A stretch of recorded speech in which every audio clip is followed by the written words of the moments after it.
Welcome back, my family. Before we dive into tonight's creepy little journey, make sure to like the video, subscribe to the channel, and share this with someone who loves a good scare before bed. I would love to know where you are watching from and what time it is for you right now. So drop it down in the comments and hype me up a little on YouTube. Now, get comfortable, dim the lights, and let us step into tonight's story. Okay. Intro choi full vibe confession ha. Ngoi ai, huang thang vaong ngoing he.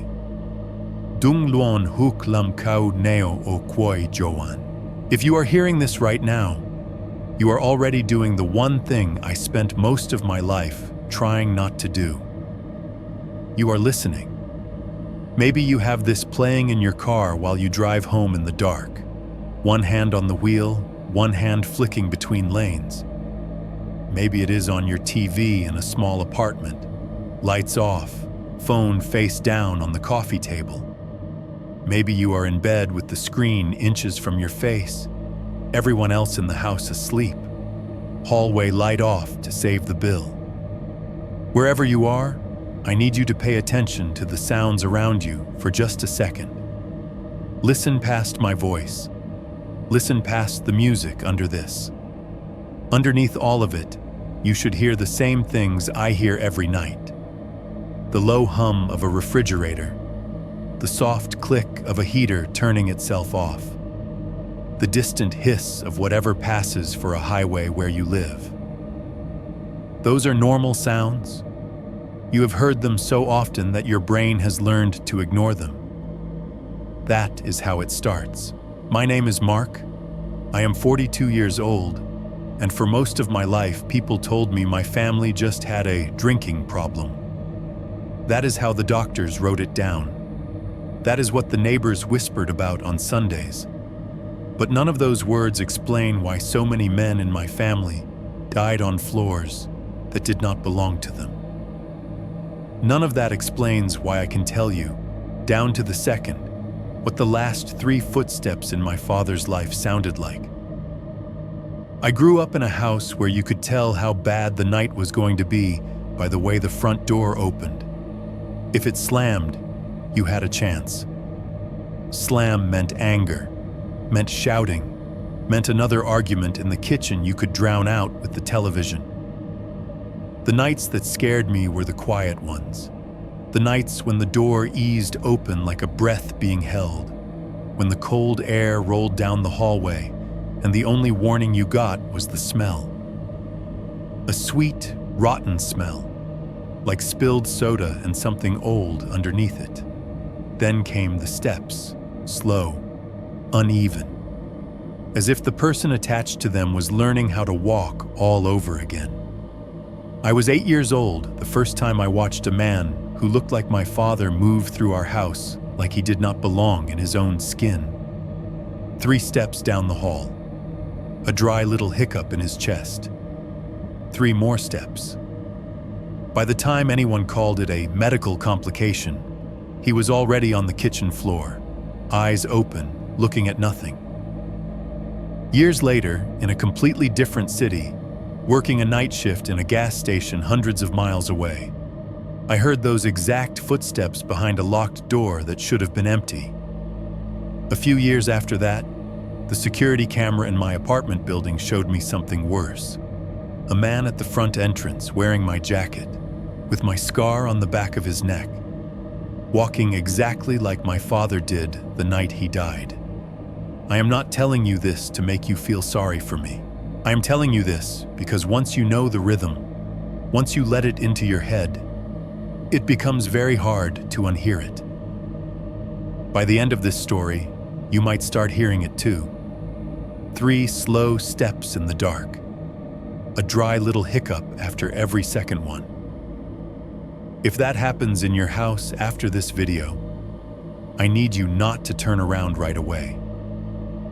1.1. A quiet house that never really slept. My name is Mark. I am 42 years old, and if you saw me right now, you would not think anything special about me. I look like the kind of man you pass at a gas station at 2 in the morning without really seeing. Cheap work jacket, tired eyes, a coffee that has gone cold in my hand. I live in a 1-bedroom apartment above a cracked parking lot on the south side of Detroit, and I work nights at a 24-hour gas station off Telegraph Road. That is where I am sitting as I start telling you this. Behind a counter that smells like burnt coffee and mop water, under buzzing fluorescent tubes that make everyone's skin look a little bit dead.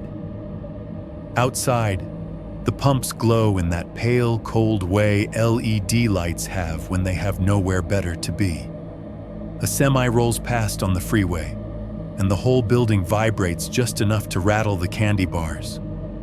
But my story does not begin here. It begins a long way from Detroit, in a house that looked like it was trying very hard to fall down and never quite managed it.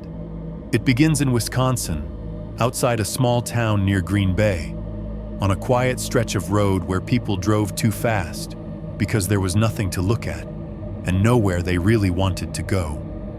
The house I grew up in was old by the time I was born. The wood on the outside had turned a tired, weather-beaten gray that made it hard to tell where the boards ended, and the sky began on cloudy days.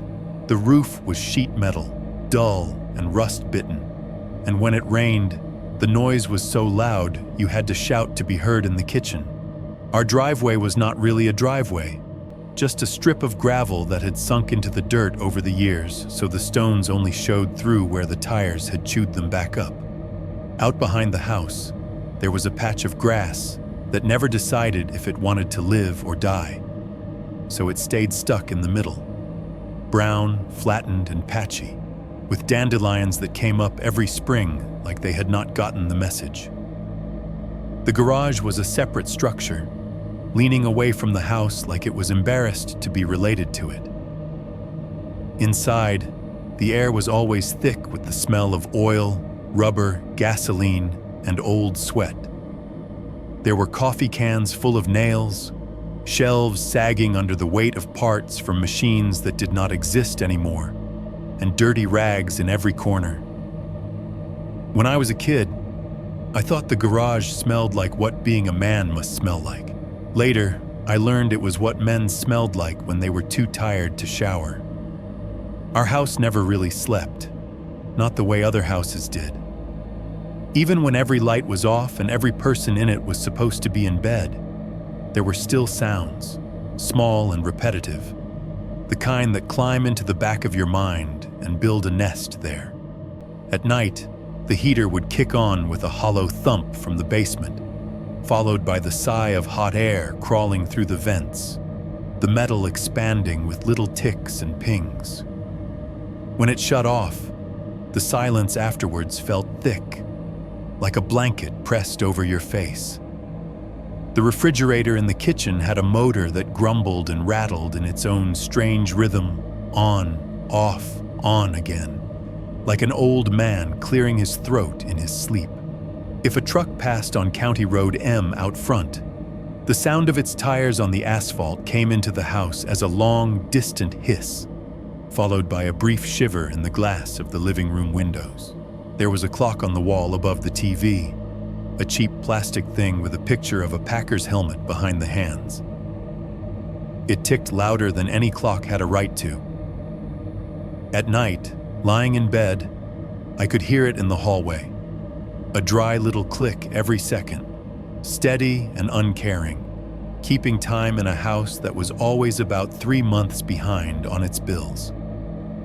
Those sounds were the background of my childhood. They were the wallpaper behind my memories. For a long time, they were all I heard. Heater, fridge, the tick of the clock, the occasional semi on the highway. That was before I learned there was another sound everyone in my family was listening for. A sound none of them wanted to talk about in front of me. In my family, the men did not talk about their problems. They drank them, they worked them, they buried them under jokes and weather reports. So when people in town said the Elmer men had a problem, they did not say exactly what that problem was. They said it the way you say, There is something wrong with the foundation when the whole house is crooked, but you cannot afford to fix it. My mother had another way of talking about it. She called it that walk. She never looked at me when she said it. She would be standing at the sink, hands in dishwater that had already gone cold, or sitting at the kitchen table with a cigarette going out in the ashtray, and she would say, "When the men in this family start walking a certain way, that is when you know something bad is coming." If I asked what she meant, she would shake her head and say, "You do not need to worry about it yet. You will know it when you hear it. Not see it. Hear it." The first person to tell me it was a curse was my grandmother. She lived 2 streets over in a smaller, even more exhausted house that smelled like boiled cabbage and mothballs. In the summertime, when school was out, my mother would drop me off there before work. My grandmother would sit in her armchair with a blanket over her knees, no matter how hot it was, and tell me stories I was not supposed to hear. "Your great-grandfather," she said once, her voice low like someone might be listening through the walls, "died face down on the floor of a bar he swore he would never step into. Just dropped in the middle of someone else's argument, like a puppet with the strings cut." She told me about an uncle I had never met who choked to death alone in a motel room on the far side of Green Bay, and another cousin who did not wake up on the kitchen floor of a woman he barely knew. There was always a detail like that. Wrong floor, wrong house, wrong town. The men in my family did not die in their own beds. They died in other people's kitchens, on other people's linoleum, under other people's fluorescent lights. When she finished those stories, my grandmother would lean back, close her eyes, and mutter, "It's the Elmer curse. That's what it is. Been with us longer than you've been alive." The neighbors had their own version. At cookouts, at church potlucks, outside the grocery store, in the parking lot, I heard it in snatches. Grown men and women talking just loud enough for the words to reach me, just soft enough they could pretend they had not meant me to hear. "You watch that boy," one woman said to my mother once, thinking I was too far away to catch it. "It runs in the blood. Men in that family don't last." "Elmer curse," a man laughed, but there was no humor in it. "Gets 'em all eventually." They said it like a joke they were tired of making, like a joke that had stopped being funny a long time ago. To me, at 8 years old, curse sounded almost exciting, like there was something supernatural about us, something bigger than overdue bills and empty beer cans in the garage. I did not yet understand that some curses do not need magic. They only need bad habits repeated long enough to look like fate. Back then, when I thought about my father, I did not think about curses. I thought about his hands on the steering wheel of his truck, one of them tanned dark from hanging out the open window, the other pale where it gripped the worn leather. I thought about the smell of his jacket, cigarettes, metal, sawdust. I thought about the nights he would come home early and ask if I wanted to ride along to Walmart. We would drive there with the radio on low, the heater wheezing lukewarm air through the vents. The store lights were so bright they made my eyes water. He would let me walk down the toy aisle, picking things up, putting them back. Sometimes he would buy me a Matchbox car or a pack of baseball cards. Once, when the first real cold snap hit before winter, he bought himself a new denim jacket off the clearance rack, faded blue with a fake shearling collar. "It'll do," he said, checking the price tag more than the fit. In the picture from my parents' wedding that sat on top of the TV, my father did not look like someone anyone would whisper about. He was young, clean-shaven, hair combed back, suit a little too big in the shoulders. He was standing straight, his tie almost centered, his eyes clear and bright, as if he could see something ahead of him worth walking toward. My mother was next to him, smiling like she believed in whatever he was seeing. Sometimes, on quiet afternoons, I would stand in front of the TV and look at that photograph, then look at the doorway to the hallway, and then back to the photograph. I would try to match the man in the picture with the man who trudged through that doorway every night, boots leaving dusty prints on the floor. The first time I noticed the difference in his walk, it was summer. The sun had already gone down, but the house was still holding on to the heat like it did not want to let it go. I was sitting on the living room carpet with a bowl of cereal, watching a rerun of some game my father had watched live months before. The clock ticked above the TV. The fridge hummed. Outside, a car went by on County Road M. Then I heard it. The crunch of tires on gravel as my father's truck turned into the driveway. The engine cut off. For a few seconds, there was nothing but the ring in the silence. The front door opened. I heard his boots on the porch first, a familiar hollow thud, and then he stepped into the hallway. The floorboards under the linoleum had a particular way of complaining when someone heavy walked over them. Usually, my father's steps were measured even. This time, there was a pause, a shuffle, a slight drag between footsteps, as if one leg weighed more than the other. From the kitchen, my mother went quiet in the middle of whatever she had been doing. I heard the soft scrape of a chair as she stood up. The TV was still on, the announcer talking over a replay, but I felt more than heard my mother's hand move to the knob and turn the volume down until the voices became a distant murmur. She stood there, just beyond my line of sight, in the doorway between the kitchen and the hall, listening. I could see the edge of her shoulder, the way it tightened. The house always had sounds, but now it felt like the entire building was holding its breath with her, waiting to see which version of my father was coming in. His footsteps approached, uneven, the slightest hitch in between. A soft scuff that did not belong to the man in the wedding photograph. Later, long after that night, my mother would take me aside, her eyes tired and red, and say, "If the day ever comes when you see your father walking like he is on a boat in rough water, you go to your room, Mark. You close the door and you stay there. Do you understand me?" At the time, I nodded, because that is what you do when your mother looks at you like that. I did not understand what she was really asking me to hide from. I did not have the words addiction or cirrhosis or esophageal varices. Those words would come later, from the mouth of a doctor who never met the man in the wedding photo. Back then, all I had was the picture of a young man standing straight in a borrowed suit, and the sound of heavy boots dragging just a little too much on our tired hallway floor. I did not know it yet, but the distance between those two men, the one in the photo and the one in the hall, was the space where the curse lived.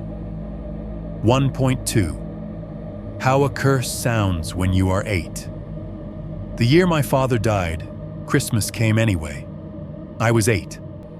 Old enough to know Santa was just my mother with a roll of wrapping paper and a coupon book, but still young enough to pretend otherwise, if it meant there might be something new under the tree. Our house did its best to look festive, which was almost funny when you think about it now. We did not have the money for the clean, bright decorations you see in commercials. Our lights came from the seasonal aisle at Walmart, a long, tangled string of red and green bulbs that my father cursed at in the driveway for an hour before getting them halfway straight along the gutter. By Christmas Eve, half the string had burned out. The side over the front door still glowed, but the part that went toward the far corner just gave up. So from the road, our house looked like it was only half trying. A crooked grin of lights over weather-gray wood, the rest swallowed by the dark. Inside, my mother had a small artificial tree she had bought years earlier, the kind that came in a box already leaning. She set it up in the corner of the living room near the window, wrapped it in thin tinsel, and hung whatever ornaments had survived the last few seasons. Some were chipped, some had lost their hooks and were tied on with bits of thread. The whole thing smelled faintly of plastic and dust until she lit a cheap pine-scented candle on the coffee table. Between that and the bowl of popcorn she burned on the stove, the house took on a smell that was almost like Christmas if you did not breathe too deeply. In the kitchen, the radio was on, tuned to some local station out of Green Bay playing Christmas songs non-stop. The reception was never great, so every few seconds there would be a crackle, a soft hiss, as if the snowstorm outside was trying to sing along. Silent Night came through the static in a thin, warbling tenor, followed by an ad for a used car dealership, the announcer's cheerful voice completely at odds with the tired linoleum under my bare feet. My mother moved around that kitchen in a way that made me think of soldiers in war movies, cautious, listening, always half-braced. She had told me earlier that day that my father was working overtime. "He'll be home late," she said, not quite looking at me as she stirred something on the stove. "He wanted me to tell you Merry Christmas if you're asleep when he gets in." Overtime. That was the word she had started using more and more. It covered a lot of things. It covered the nights when he did not come home at all. It covered the smell on his clothes when he did. It covered the way her hands tightened on the edge of the counter whenever his truck's headlights swept across the front window. That night, I tried to stay awake to see him. I lay on my stomach in front of the TV, watching a Christmas special that had been recorded on a VHS tape years before. The image slightly blurred, faces trailing when they moved too fast. My mother sat in her chair by the tree pretending to knit. Every so often she would glance at the clock on the wall, then at the blank spot on the floor where my father's boots should have been. Sometime after 10, my eyelids got heavy. The cartoon reindeer on the screen kept sliding out of focus, their red noses smearing into the rest of the picture. My mother told me to go brush my teeth and get in bed, that Santa doesn't come until everyone's asleep. And even though we both knew better, I did what she said. My bedroom was at the end of the hallway, past the bathroom, past the closet where the vacuum cleaner lived. I changed into my pajamas, climbed under the covers, and lay there listening. The house groaned in the cold. The heater kicked on, wheezed, and settled into its usual slow breath. Out on County Road M, a car went by, its tires hissing on the packed snow. The radio in the kitchen was still playing, just loud enough for me to make out bits of Jingle Bell Rock between the static. At some point, I must have fallen asleep, because the next thing I remember is waking up with my heart already pounding and no idea why. The room was dark, except for a faint rectangle of yellow on the far wall, where the streetlight outside leaked in around the edges of the curtain. My mouth was dry. For a moment, I did not know if it was still Christmas Eve or the morning after. Then I heard it, the sound that had pulled me up out of whatever dream I'd been drowning in. Tires on ice. There is a particular noise that happens when a vehicle turns into a driveway covered in snow that has frozen over and then been dusted with fresh powder on top. It is a crunch and a grind at the same time, a low, scraping protest from the ground. I heard that sound, close and clear, followed by the familiar rumble of my father's truck engine idling. The engine cut off with a shudder. Silence rolled in after it like cold air. I swung my legs out of bed and crept to the door. The floorboards were cold under my feet, the kind of cold that makes you walk on your toes. I cracked the door open and peered into the hallway. The house seemed darker than usual. The lights had been turned off in the living room, and the only illumination came from outside, a dirty yellow filter from the streetlight, stretching in a long smear across the floorboards, catching on dust and small dents in the wood. It made the hallway look like a tunnel, the end of it swallowed by shadow where it turned toward the front door. I could still smell the pine candle, burned all the way down to a pool of wax and wick.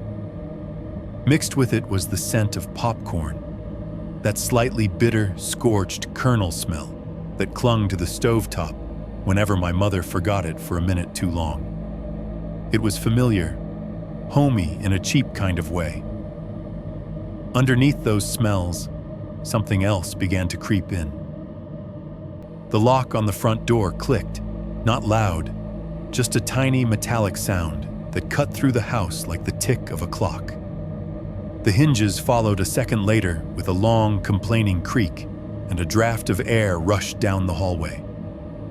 It smelled like the outside night, metallic cold, exhaust, the faint trace of the river, but there was something sweet riding on it too. Sweet and wrong, like soda spilled on carpet a week ago and never cleaned up, like beer dried on a bar floor, like breath that had turned thick with something it was not supposed to carry. I slipped out into the hallway and pressed myself against the wall, just to the side of the opening that led into the living room. From there, I could see a slice of the front door and the darkness beyond it. My heart was beating so hard I could feel it in my throat. The door eased open the rest of the way. A shape stepped over the threshold, cutting into the band of light on the floor. Boots first, heavy, scuffed, with salt-white marks around the edges where the leather had been soaked and dried too many times. Jeans, dark and stiff, frayed at one knee. The hem of a denim jacket, familiar in a way that made my chest ache. It was my father's jacket, my father's boots, my father's hat pulled down low over his forehead, the same knit cap he wore whenever the temperature dropped below freezing. On the surface, everything fit. But the man inside those clothes was not the man from the wedding photograph. He was not even quite the man who had driven me to Walmart 3 weeks earlier, tapping his fingers on the steering wheel in time with some song on the radio. His skin looked wrong in the yellow light, too pale, tinged with a gray that made him seem as if he had been dusted with ash. The lines around his mouth were deeper, his jaw clenched tight, his lips were cracked, split in places, and at one corner there was a dark smear that had not been there when he left. Something dried and flaking that caught the light and then disappeared when he moved. His eyes were the worst. They were red, not just the whites shot through with veins, but the rims raw and irritated, the lids puffy like he had been crying or had not slept in days. The pupils looked small, pinned, floating in cloudy irises that did not quite seem to focus on anything. They shone too much, as if there was a film over them. And the smell, God, the smell came in like a wave behind him. It was sweet and rotted at the same time. The sweetness of spilled soda, of cheap liquor, of something fermented. Under that sweetness there was a sourness, the human rot of sweat soaked into fabric and left to dry, of breath that carried acid and bile. Somewhere deep in it, so faint I could almost have imagined it, was a metallic tang that made my tongue tingle and my stomach tighten. He lifted one foot and stepped fully into the hallway. The floorboard under him groaned, a long, familiar complaint. Except this time, there was a slight scrape before the weight fully came down, like his boot had dragged just a little. His body swayed, only a fraction, but enough that even from where I stood, I saw it. Step. A small, involuntary wobble, a dry sound pushed out of his chest, half hiccup, half cough. Then the other foot. Step, wobble, another dry, choking hitch in his breathing. It was the walk my mother had warned me about without ever naming it. The way she had described in half sentences, stopping herself before she got to the most important part. Seeing it was one thing. Hearing it was another. The curse in my family was not in the faces or the hands. It was in the rhythm of those footsteps. My father took another step, then another, each one carrying that same stutter. Boot, drag, board creak, little sharp exhale that sounded too much like bones knocking together inside him. He was moving down the hallway toward where I was pressed flat against the wall. Every instinct I had screamed at me to run back into my room, but my legs would not obey. "Mark." He said my name, and the sound of it almost made me cry because it was both him and not him at the same time. The syllable stretched out of his mouth, dragging like his feet did, crackling around the edges. It sounded like it was coming through a bad radio, full of static, the signal catching and then sliding. "Mark." His head turned as he walked, scanning the darkness. His gaze swept over the living room, the tree, the TV, the couch, and then began to move toward the hallway where I was. I held my breath. I flattened myself against the plaster, as if becoming part of the wall would help. When you are 8 years old, you think that if you are very, very still, you can be invisible. His eyes shifted, slow, like the lens of a security camera panning. For a heartbeat, they slid right past the spot where I stood. Then, with a horrible inevitability, they snapped back and locked onto it. Onto me. He could not have seen me. I knew that. The angle, the shadows, it did not make sense. But the moment his eyes met the darkness where I was hiding, I felt it like a physical touch. A cold line traced down my spine. His mouth twitched into something that was not a smile and not a frown, but some broken expression stuck between the two. He took one more of those shuffling, hiccuping steps, and in that tiny motion, the distance between us disappeared. The air thickened. The smell closed around me like a fist. "Come here," he rasped. "Come on, boy." Every muscle in my body finally listened to the fear that had been screaming inside my skull. I spun away from the wall, legs suddenly loose, and bolted down the hall toward my bedroom. Behind me, I heard the sound change.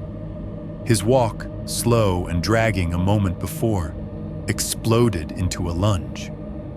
Boots pounded the floor, heavier than they should have, the boards rattling like they might crack. His arm shot out, a blur in the corner of my eye, as he grabbed for where my head had been a second before. I crashed into my room, grabbed the knob, and slammed the door as hard as I could. The impact shook the frame. A split second later, something hit the other side of the wood with a dull, sickening thud that rattled the hinges. The doorknob jerked in my palm, twisted half a turn, and then stopped. For a heartbeat, there was only my own breathing, sharp and ragged in the dark.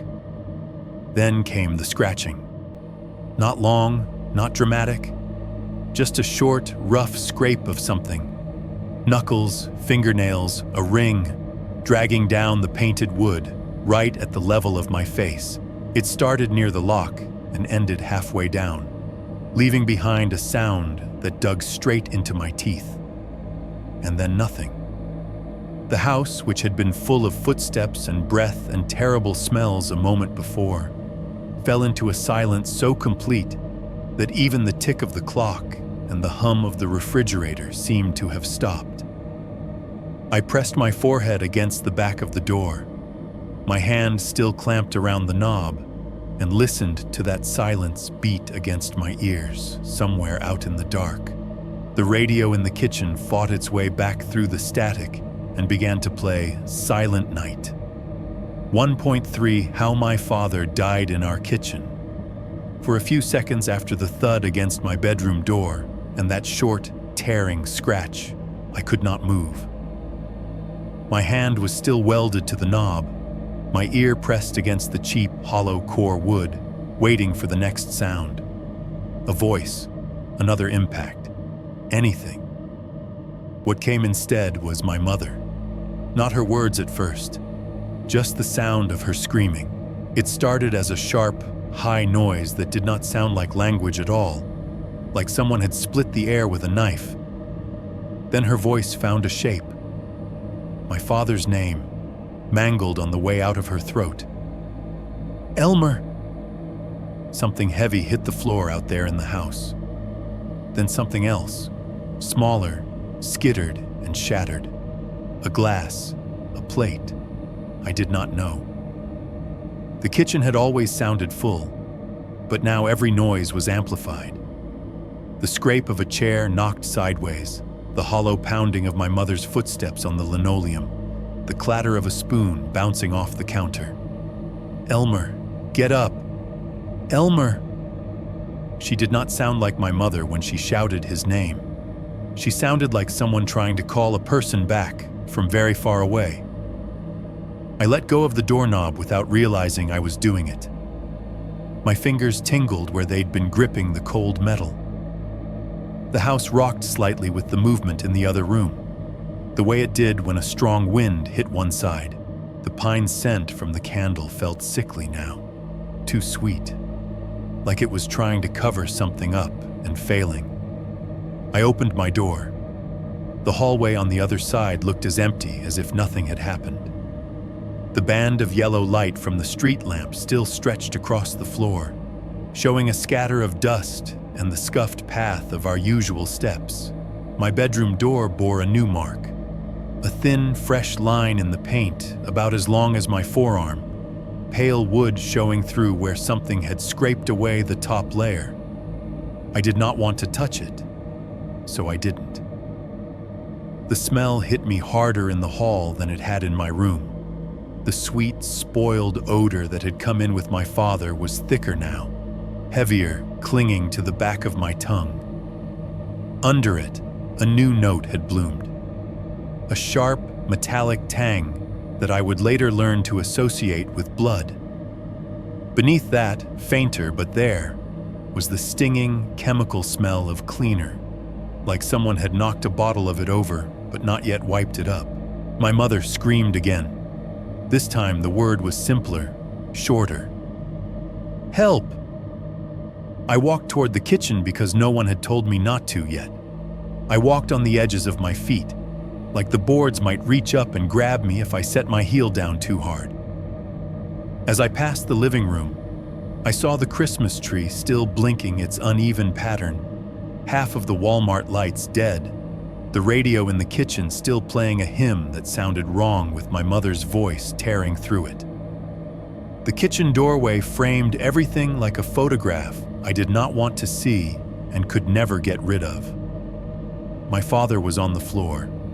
He was lying on his back, head tilted at an angle that made my neck hurt just to look at it.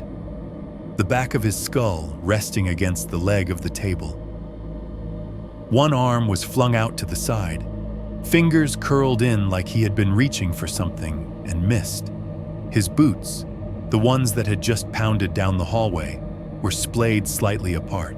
His mouth was open, as if he was trying to say one more thing. At first, my brain did that thing brains sometimes do when they do not like what they are looking at. It tried to turn it into something normal, a nap, a joke. My father messing around, trying to scare my mother. Then I saw the blood. It was not a horror movie amount.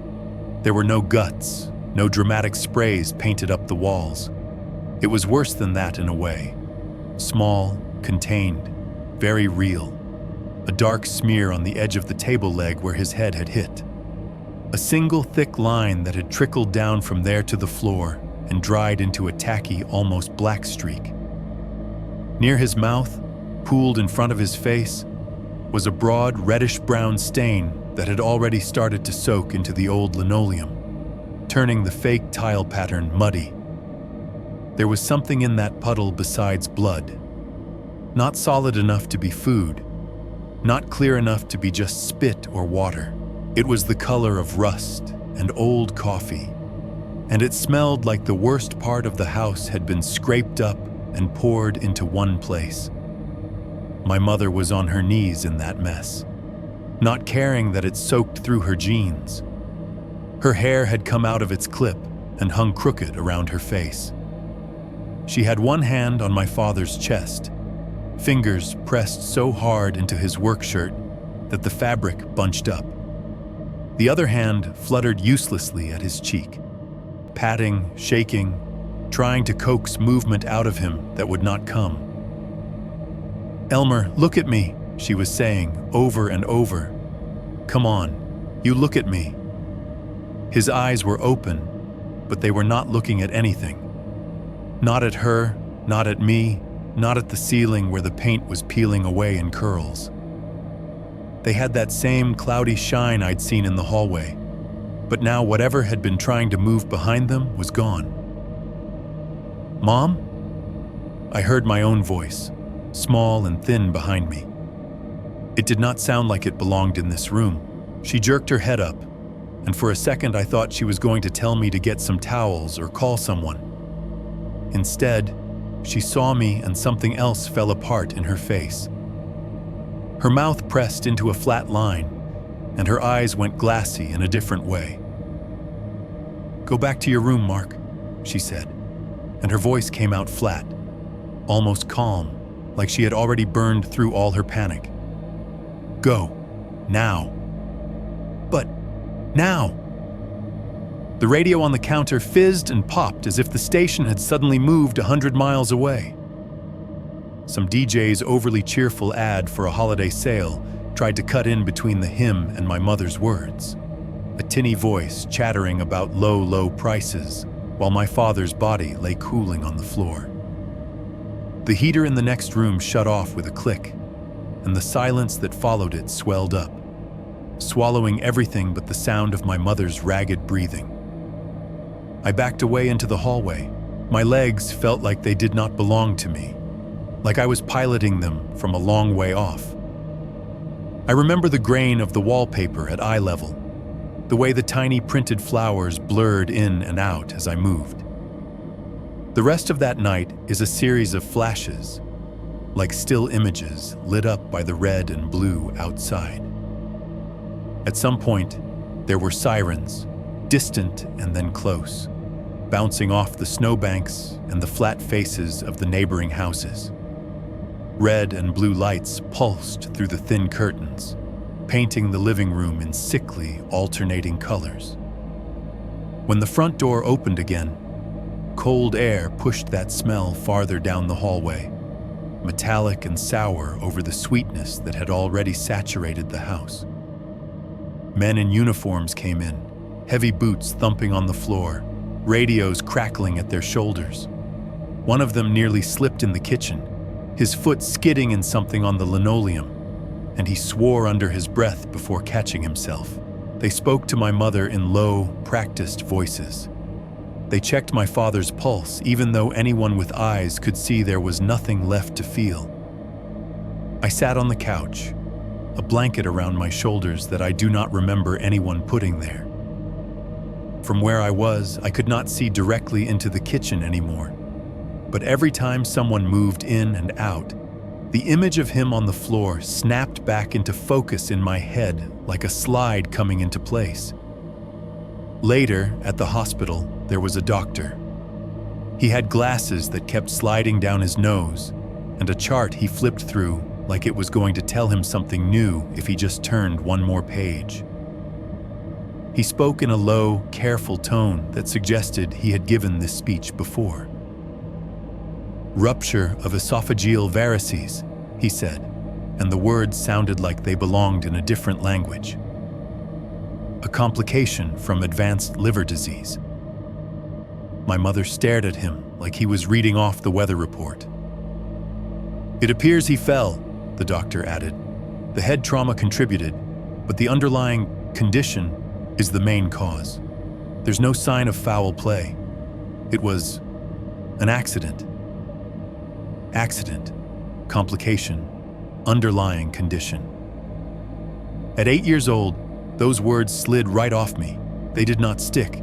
They did not match the thud against my bedroom door, The scratch down the paint, the sour, sweet, metallic stink of the kitchen, the way my father's boots had staggered coming down the hallway, like someone else was steering his legs. They called it liver disease. They called it a fall. Nobody called it a curse. My mother did not argue with the doctor. She just nodded and signed what they put in front of her.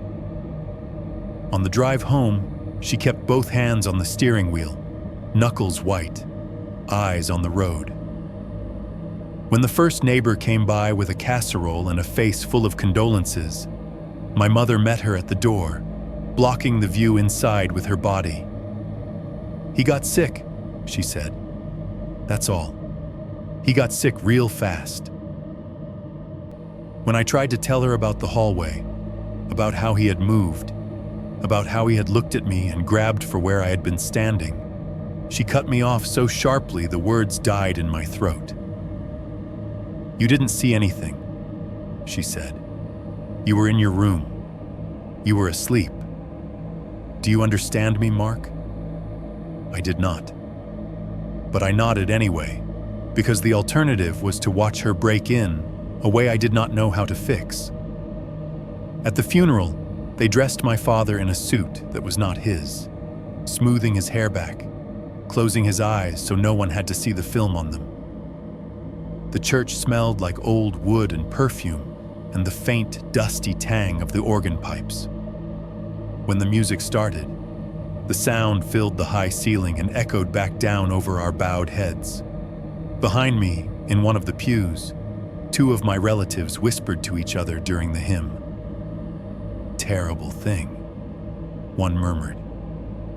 "Should have seen it coming." The other replied, "He drank like that. What did they expect? Man was an alcoholic for years." That word slipped into my ears and settled there, heavy and strange. Alcoholic. I did not know what it meant, not really.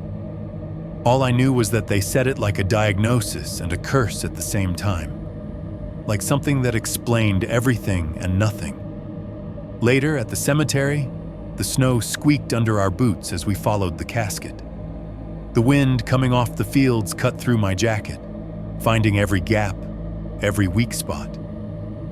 People spoke in hushed tones, their words torn away and carried off by the cold before they reached me. The only sound that really stuck in my head from that day was the crunch of shoes on frozen ground and the dull thump of earth hitting wood.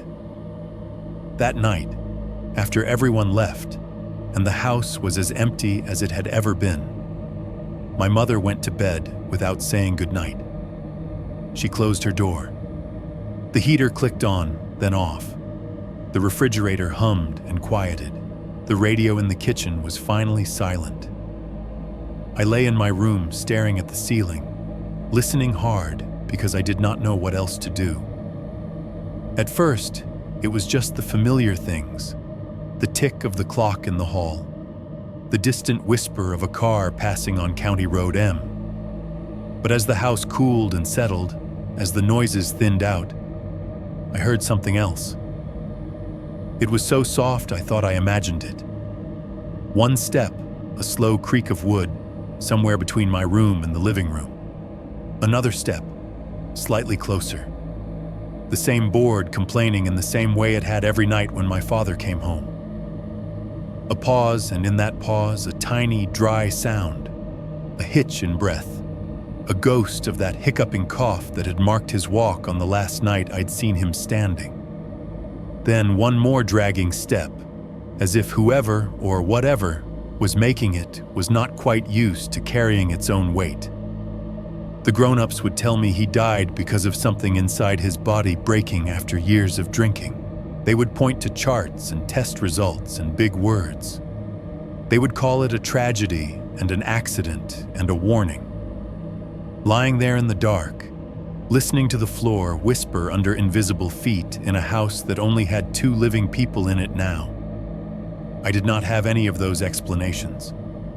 What I had were footsteps, a pattern burned into my memory, repeating in a place they no longer belonged.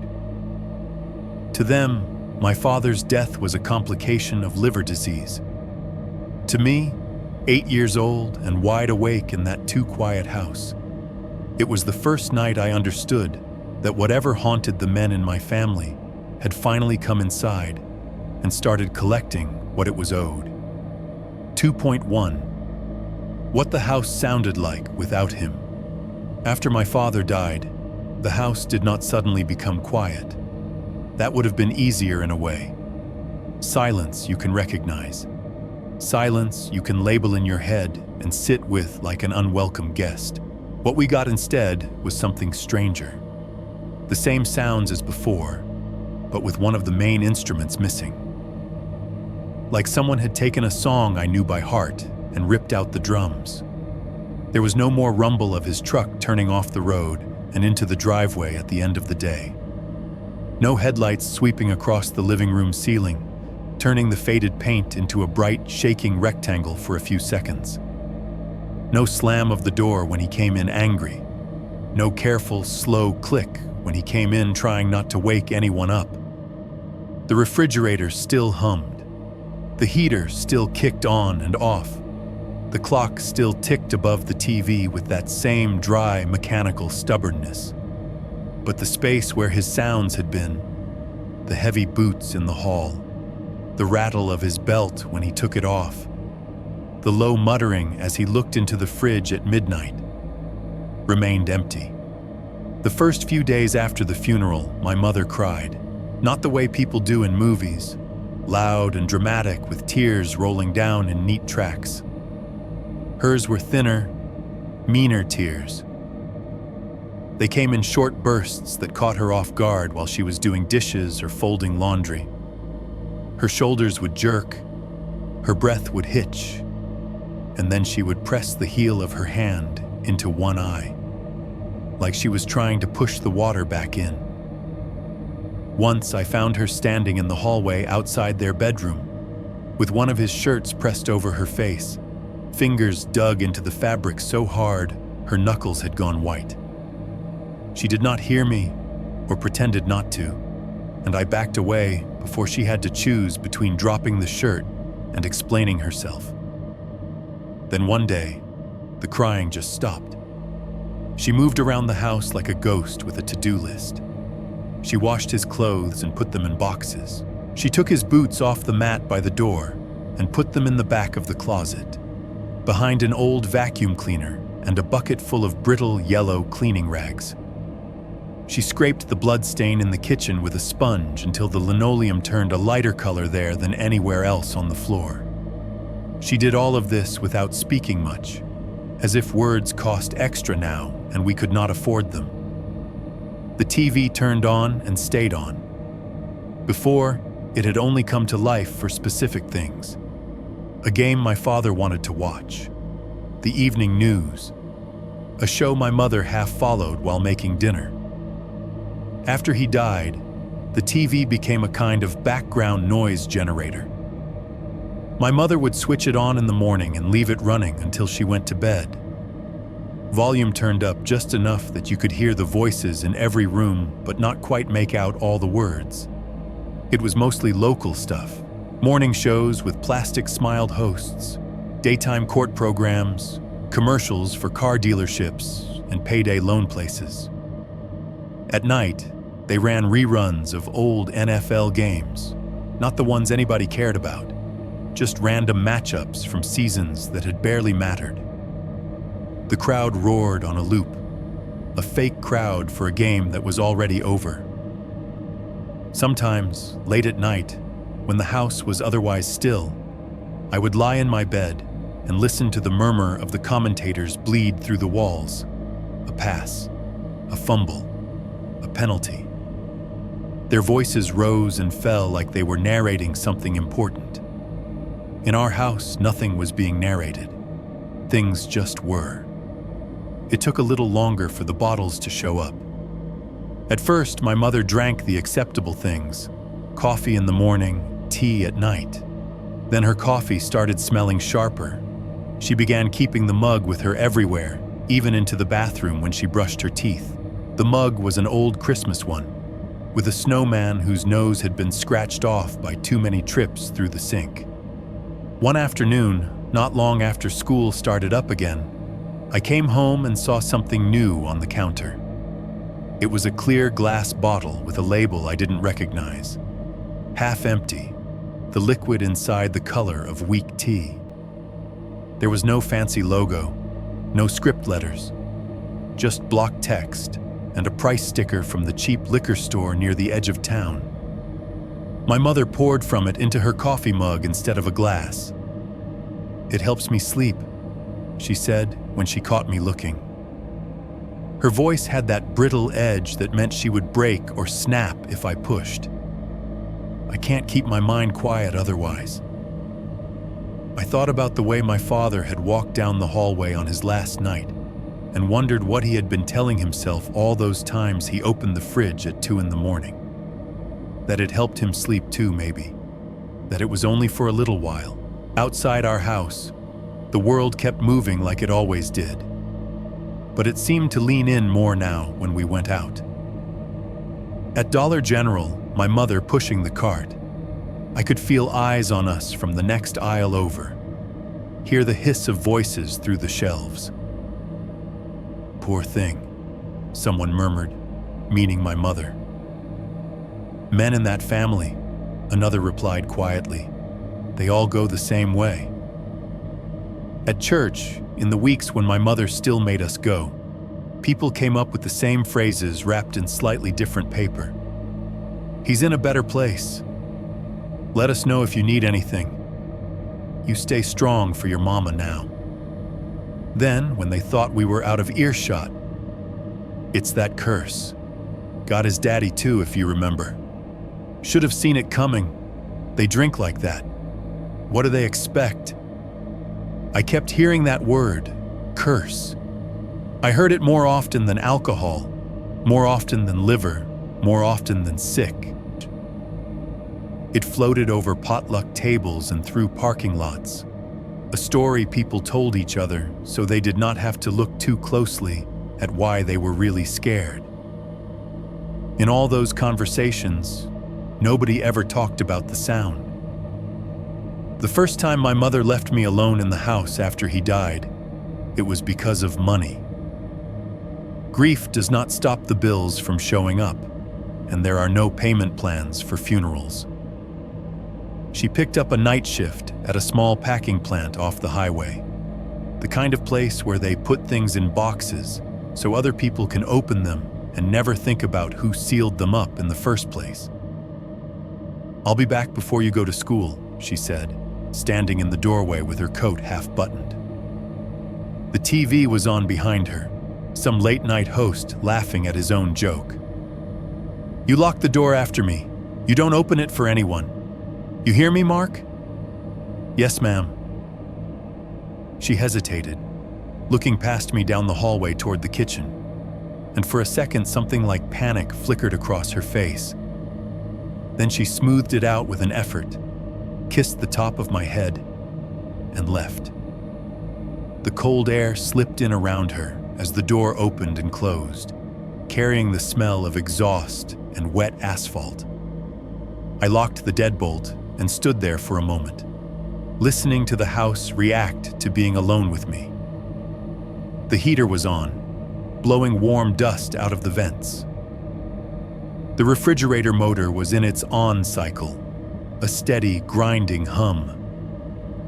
The TV in the living room lit the walls with a flickering blue, casting the Christmas tree ornaments in weird colors. The scent of the pine candle had been replaced by something flatter, microwave dinner and the faint, stale shadow of my mother's coffee liquor mixture. I put a tape into the VCR, an old NFL game my father had recorded and never taped over, and flopped down on the carpet in front of the TV. The screen crackled to life, showing a stadium from some other winter. Players bundled up in long sleeves and gloves, breath steaming in the cold. The picture had that fuzzy quality all our tapes did. Lines of static crawling up from the bottom every few minutes. The soundtrack was a mix of crowd noise and commentary, the kind of thing that could lull you into forgetting there was a real world outside the frame. The tape made its own small sounds. The VCR whirred and clicked, spinning the reels. Every time there was a cut in the action, the image jittered, and a thin, high whine rose and then vanished as the heads adjusted. Time in that half-lit living room became something measured in plays and quarters instead of minutes. At some point in the second half, right as a running back was pushing through a pile of bodies on the screen, the heater shut off. It was a normal thing. It had done it thousands of times. The thermostat decided the desired temperature had been reached, and the system quieted. But that night, in that empty house, the moment the blower stopped, it felt like someone had pulled a plug on the world. The background roar cut out. The vents went still. The absence of noise pressed against my eardrums. The TV suddenly sounded too loud, so I reached for the remote and turned it down. The commentators' voices dropped to a murmur. The crowd became a far-off storm, and in the thick, heavy pause left behind by the heater, something else slipped in. Step. It came from somewhere down the hallway, between the kitchen and the bedrooms. The sound was small, softer than my own footsteps, but clear in the way things are when there is nothing to cover them up. A creak in the floorboards, the slight complaint of old wood taking weight. Step. The second one landed closer. Like whoever was making it had moved a few feet toward the living room. The same board groaned in the same way it had every evening when my father had trudged through, tired from work, shedding his jacket as he went. For a second, I thought I had imagined it. Houses settle, wood shifts, old things make noise. I told myself all of that in the space between the second and third sound. The third step came anyway. It was not loud. It was not cinematic. It was just a gentle press on the bones of the house, and the faintest scrape of a boot heel dragging a fraction of an inch before it lifted. No voice, no rattling breath, no hiccup like before. But the pattern was there, inside my chest, if not in the air. 1, 2, pause. 1, 2, pause. The ghost of a rhythm I knew too well. I did not move. I did not call out. I sat there on the carpet with the TV painting my face in ghost colors and waited, every muscle coiled. Nothing else came. The heater kicked back on with a hollow thump, the vent over my head shuddering as warm air crawled through it. The refrigerator motor picked that moment to cycle into its louder mode, a juddering rumble that filled the kitchen. The sounds layered over each other again, thick and familiar. The house put its mask back on. I got up because sitting still felt dangerous now. I walked down the hallway, heart thudding, palms damp. The boards creaked under my own weight. At my bedroom door, my eyes went automatically to the place where the paint had been scratched. The gouge was still there, a pale scar against the dull color. In the kitchen, nothing had moved. The table stood where it always did. The chairs were pushed in. The patch of lighter linoleum where my father's blood had been scrubbed away looked the same as it had that morning. The back door was closed. The front door was still locked. I checked the knob anyway. It was firm under my hand. The deadbolt turned fully horizontal. There was nowhere for a person to be hiding. The only thing that had changed was me. I went back to the kitchen and slid down until my back was against the refrigerator. The metal was cold through my shirt. I pulled my knees up to my chest and wrapped my arms around them, pressing my spine into the slight vibration of the compressor as it worked. For a while, there was nothing but that sensation, the steady, mindless chug of the fridge, the faint buzz of the TV down the hall, the occasional car whispering past on County Road M normal noises. Ordinary sounds in an ordinary, sad house. Eventually, the compressor shut off with a little click. The quiet that followed made my skin prickle. But this time I focused on counting my breaths, on listening for something, anything, that would prove I wasn't about to hear those 3 steps again. When the refrigerator shuddered back to life a minute later, filling the kitchen with its low, mechanical growl, I felt a rush of relief so strong it made me dizzy. It is a strange thing when the sound of an old appliance becomes the only thing standing between you and panic. Later, the grown-ups would say that noises like that in an empty house were just the place settling, or my imagination, or a child's grief trying to give itself a shape. They would talk about stress and trauma, and all the ways brains misfire when they are trying to make sense of loss. Sitting on the kitchen floor with the cold seeping through the seat of my pajamas, listening to the fridge hum like a tired animal in the dark, I did not have any of those explanations. All I had was this. In a house where men had always walked a certain way towards something ugly, I had just heard that walk again, with nobody left alive to make it. 2.2. When my mother saw something I could not, grief did not turn my mother into a drunk overnight. It was slower than that, like watching someone sink into deep water 1 inch at a time. In the months after my father died, she kept the job at the packing plant. Her shift ran from 10 at night to 6 in the morning. She would leave just as the late-night talk shows were starting, and she would come back when the first gray light of Wisconsin morning bled in over the fields. I learned the sound of her key in the lock, the way I had once learned the sound of my father's truck in the driveway. The faint metallic scrape, the click, the heavy thunk of the door closing behind her.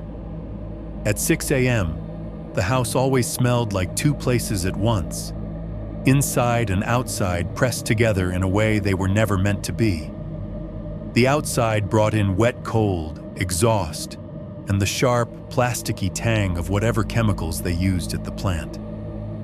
The inside added the sour smell of unwashed dishes and the lingering ghost of old coffee. After a while, there was a third note in that mix. The first morning I noticed it, I was sitting at the kitchen table with a box of cereal, watching the milk turn gray in the bowl as it soaked up the crumbs. My mother came in, shoulders slumped, hair mashed flat on one side from her hairnet. Her mascara had smudged under her eyes, not in dramatic streaks, but in dull gray half-moons, like bruises she had slept on wrong. There was a faint, sweet burn in the air around her, a smell that made my throat itch even from across the room. "Morning," she said, dropping her keys onto the counter. Her voice was hoarse. "Morning," I answered. She did not ask if I'd slept. I did not ask how work had been. Those questions felt like they belonged to some other family now. She went straight to the coffee maker, poured what was left from the night before into a mug, and then reached up to the cabinet above the stove. I expected her to grab sugar. Instead, she took down the same cheap glass bottle I'd seen on the counter that afternoon, the one with the faded label and the price tag still half stuck to the side. She uncapped it with her thumb and poured a long, glistening line into the coffee. The smell hit me harder now that it was warm, sharp, chemical, and sickly sweet. She stirred it with a spoon, clink, clink, clink, and then drank half the mug in one go, eyes closed. "Aren't you going to eat?" I asked, because some part of me still believed that if we could at least keep breakfast the same, the rest of it might fall into line behind it. "I'm not hungry," she said. "This is enough." This became her breakfast most mornings after that.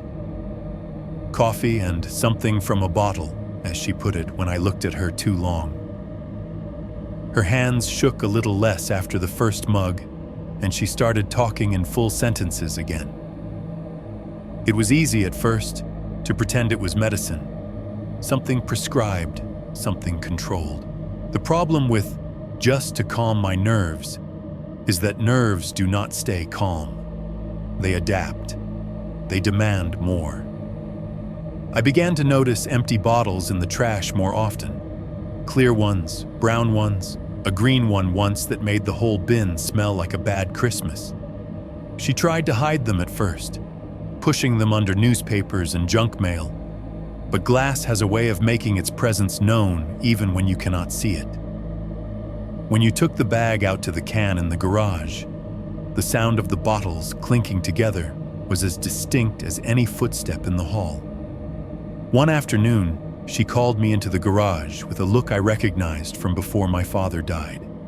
The look she wore when she decided something was going to change, whether the world agreed or not. The garage was cold, the concrete floor leaching heat out of my socks. The air was thick with all the usual smells: oil, gasoline, rubber. But today, there was another layer: raw alcohol, sharp enough to make my eyes water. My mother had dragged the big outdoor trash can into the center of the space and taken the lid off. Beside it, on the floor, was a row of empty bottles lined up like soldiers waiting to be shot. "We're done with this," she said, her jaw clenched. Her breath came out in little puffs in the cold. "Do you hear me? We are not going to let that thing take anybody else." She did not say curse. She did not say addiction. She did not say my father's name, but I knew what she meant. One by one, she picked up the bottles and hurled them into the can. Each impact made a different sound depending on the glass. Some high and brittle, some low and heavy. A few of them shattered, the breaking muffled by the plastic walls. The smell of alcohol grew stronger with every throw, rising like fumes off a swamp. Her hands shook, sweat beaded at her temples even though the garage was freezing. The more she threw, the more frantic she got, as if each bottle weighed more than the last. By the time she was down to the final two, her cheeks were wet and her breath was coming in gasps. "Not again," she whispered, more to herself than to me. "We're not doing this again. We're not letting it take you. We're not letting it take me." She dropped the last bottle in instead of throwing it. It landed with a dull thud among the others. For a second, she stood there staring into the can as if something might crawl back out. Then she grabbed my shoulder.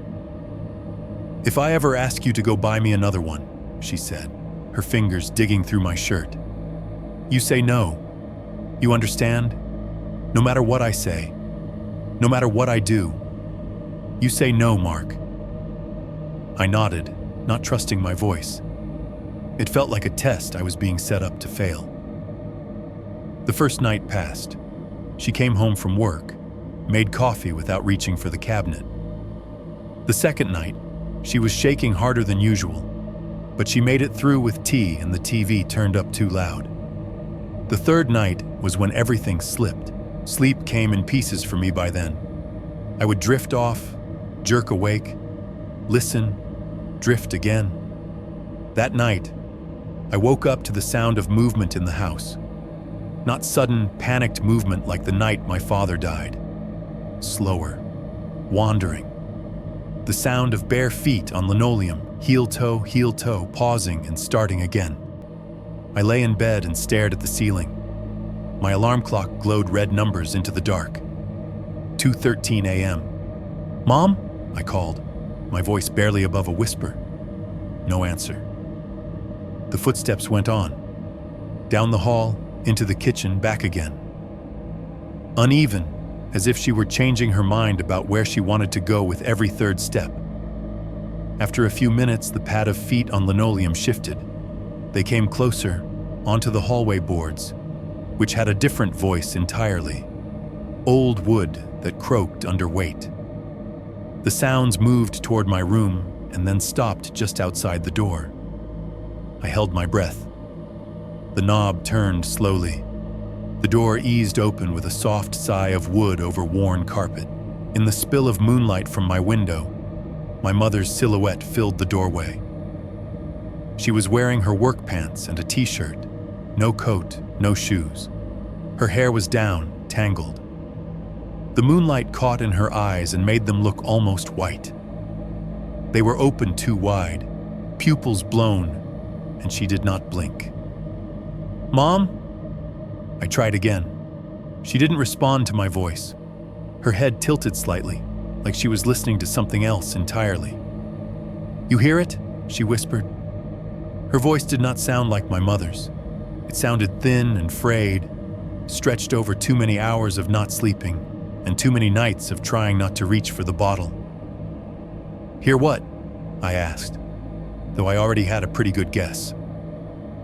"The footsteps," she said. "It's walking up and down the hall.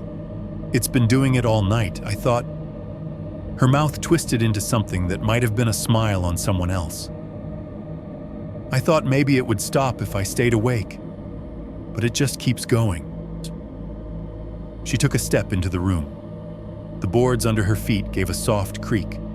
Her eyes did not leave the darkness in the hallway behind her. "Listen," she breathed. "Just listen." As if on cue from somewhere out in the hall, the sound began. Step, step. A pause thick enough to swallow a heartbeat. Then that tiny, dry hitch I had heard the night my father came home for the last time. A little hiccup of sound, like someone's chest trying to decide if it wanted to cough. Step, step. Silence rolled in around it, making the noise stand out sharper than it had any right to. I went cold all over. The hair on my arms lifted.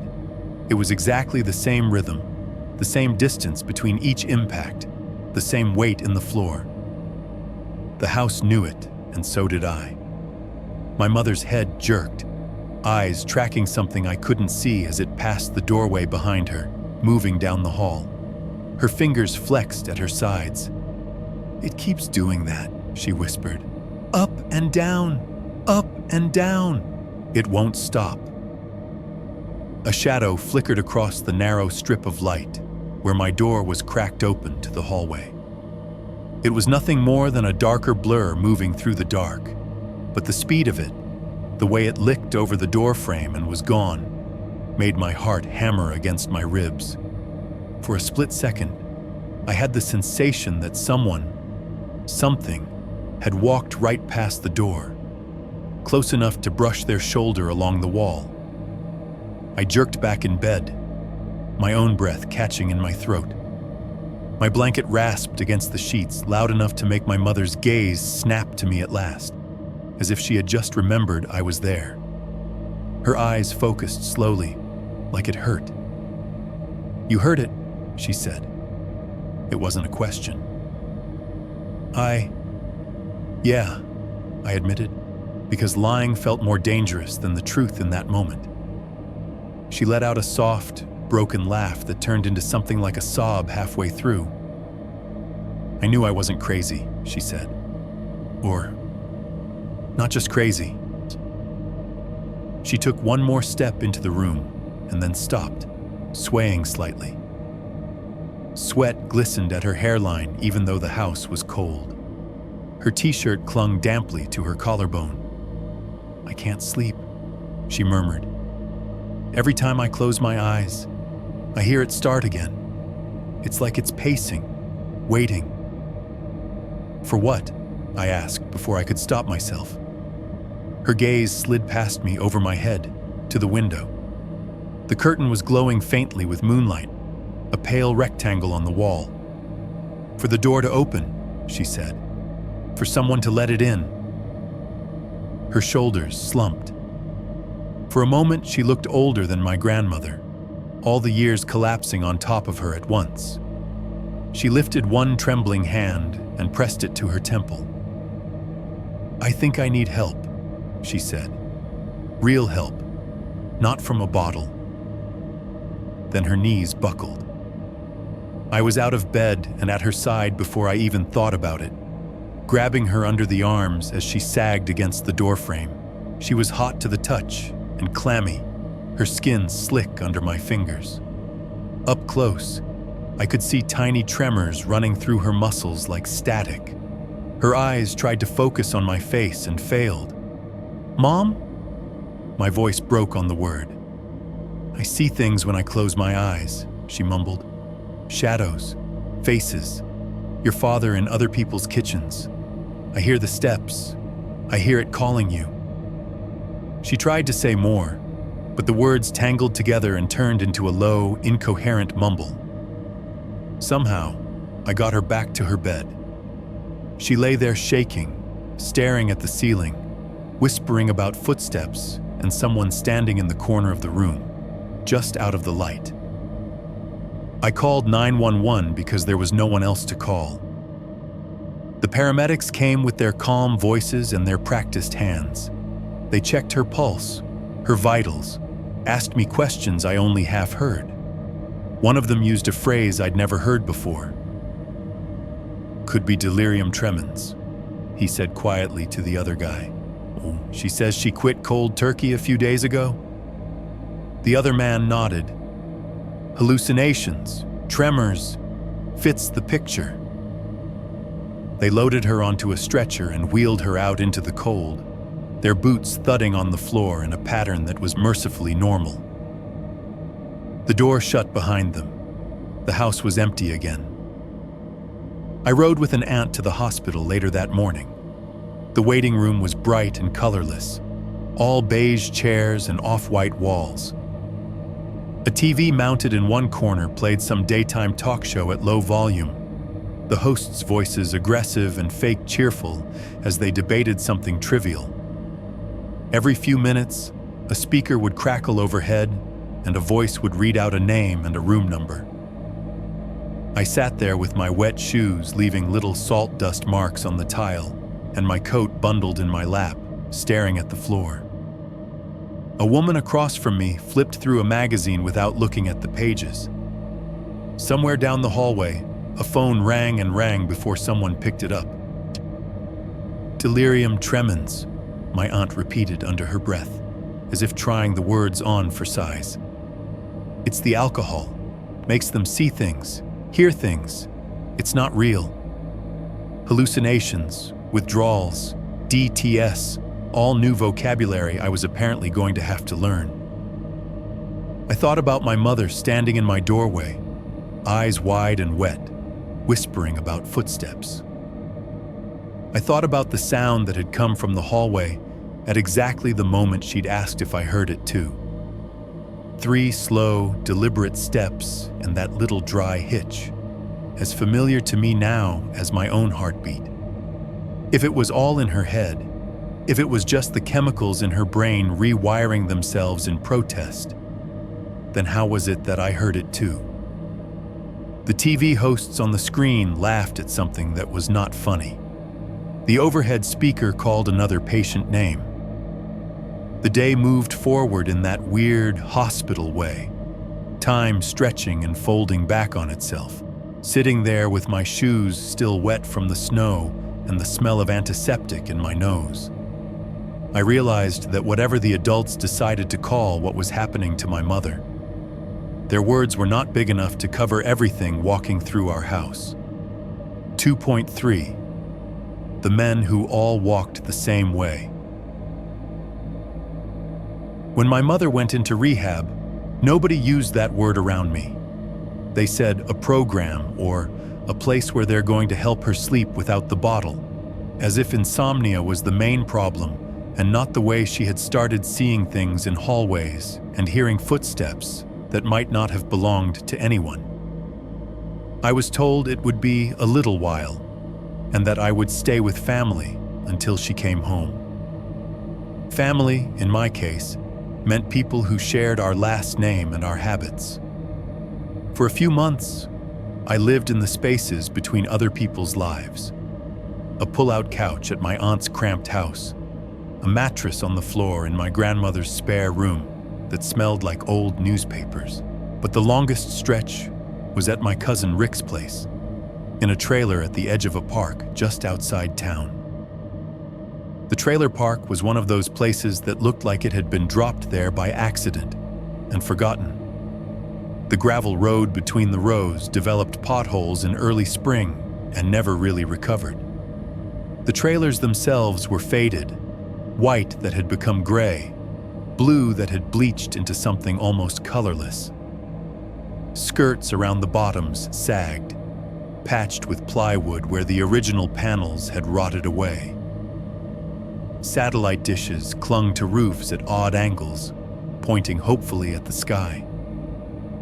Rick's trailer sat near the end of the row, close to a stand of bare trees that rattled against each other when the wind came off the fields. In front of his place, the yard, or what passed for a yard, was a patch of dirt and trampled grass littered with beer cans crushed flat by boots and truck tires. A rusted charcoal grill leaned against the steps, and an old pickup sat nose in to the lot line, its bed full of tools, cords, and the kind of junk that might be useful someday, but never actually moved. Inside, the air was a permanent stew of smells. Stale smoke, fried food grease embedded in the walls, cheap cologne, spilled beer, and the faint chemical tang of whatever cleaner someone occasionally sloshed over the linoleum to convince themselves the place was still livable. Rick was older than me by 10 years and had already graduated from the status of screw-up cousin to guy no one bothers trying to fix. He worked odd jobs when he had to and drank when he did not. I slept on his couch, my duffel bag tucked underneath, my school stuff stacked neatly in the corner, like a reminder that there was another life I was supposed to be living. The first night I stayed there, he was on the front steps when I got dropped off. He raised a beer in greeting instead of waving. "Hey kid," he said, "you're taller." "You're drunk," I almost said back, but I didn't. I just nodded and carried my bag inside. Living there, I started to notice how many men in my family had the same soundtrack when they moved. Not just my father, not just the uncle my grandmother talked about in sad little bursts, but all of them. The cousins who dropped by, the older guys who used to hang around my grandfather, men who drifted in and out of the trailer, leaving empties and cigarette burns behind. They walked like their bodies were not entirely theirs to control. A little sway to the side, a half step that did not quite land, a pause where there should not have been one, followed by a dry cough or a hiccup that sounded like something inside them was trying to flip over. I started to catalog them in my head. My grandfather's brother died on the floor of his buddy's kitchen during a card game. A second cousin collapsed in the doorway of a neighbor's trailer, half in and half out, as if he could not make up his mind which house he wanted to die in. A great uncle I had never met, choked to death in a hunting cabin that belonged to a guy from work, found face down near the stove with a pot of beans boiling over behind him. They all had different names and different addresses, but the stories shared a spine. Wrong house, wrong room, wrong floor.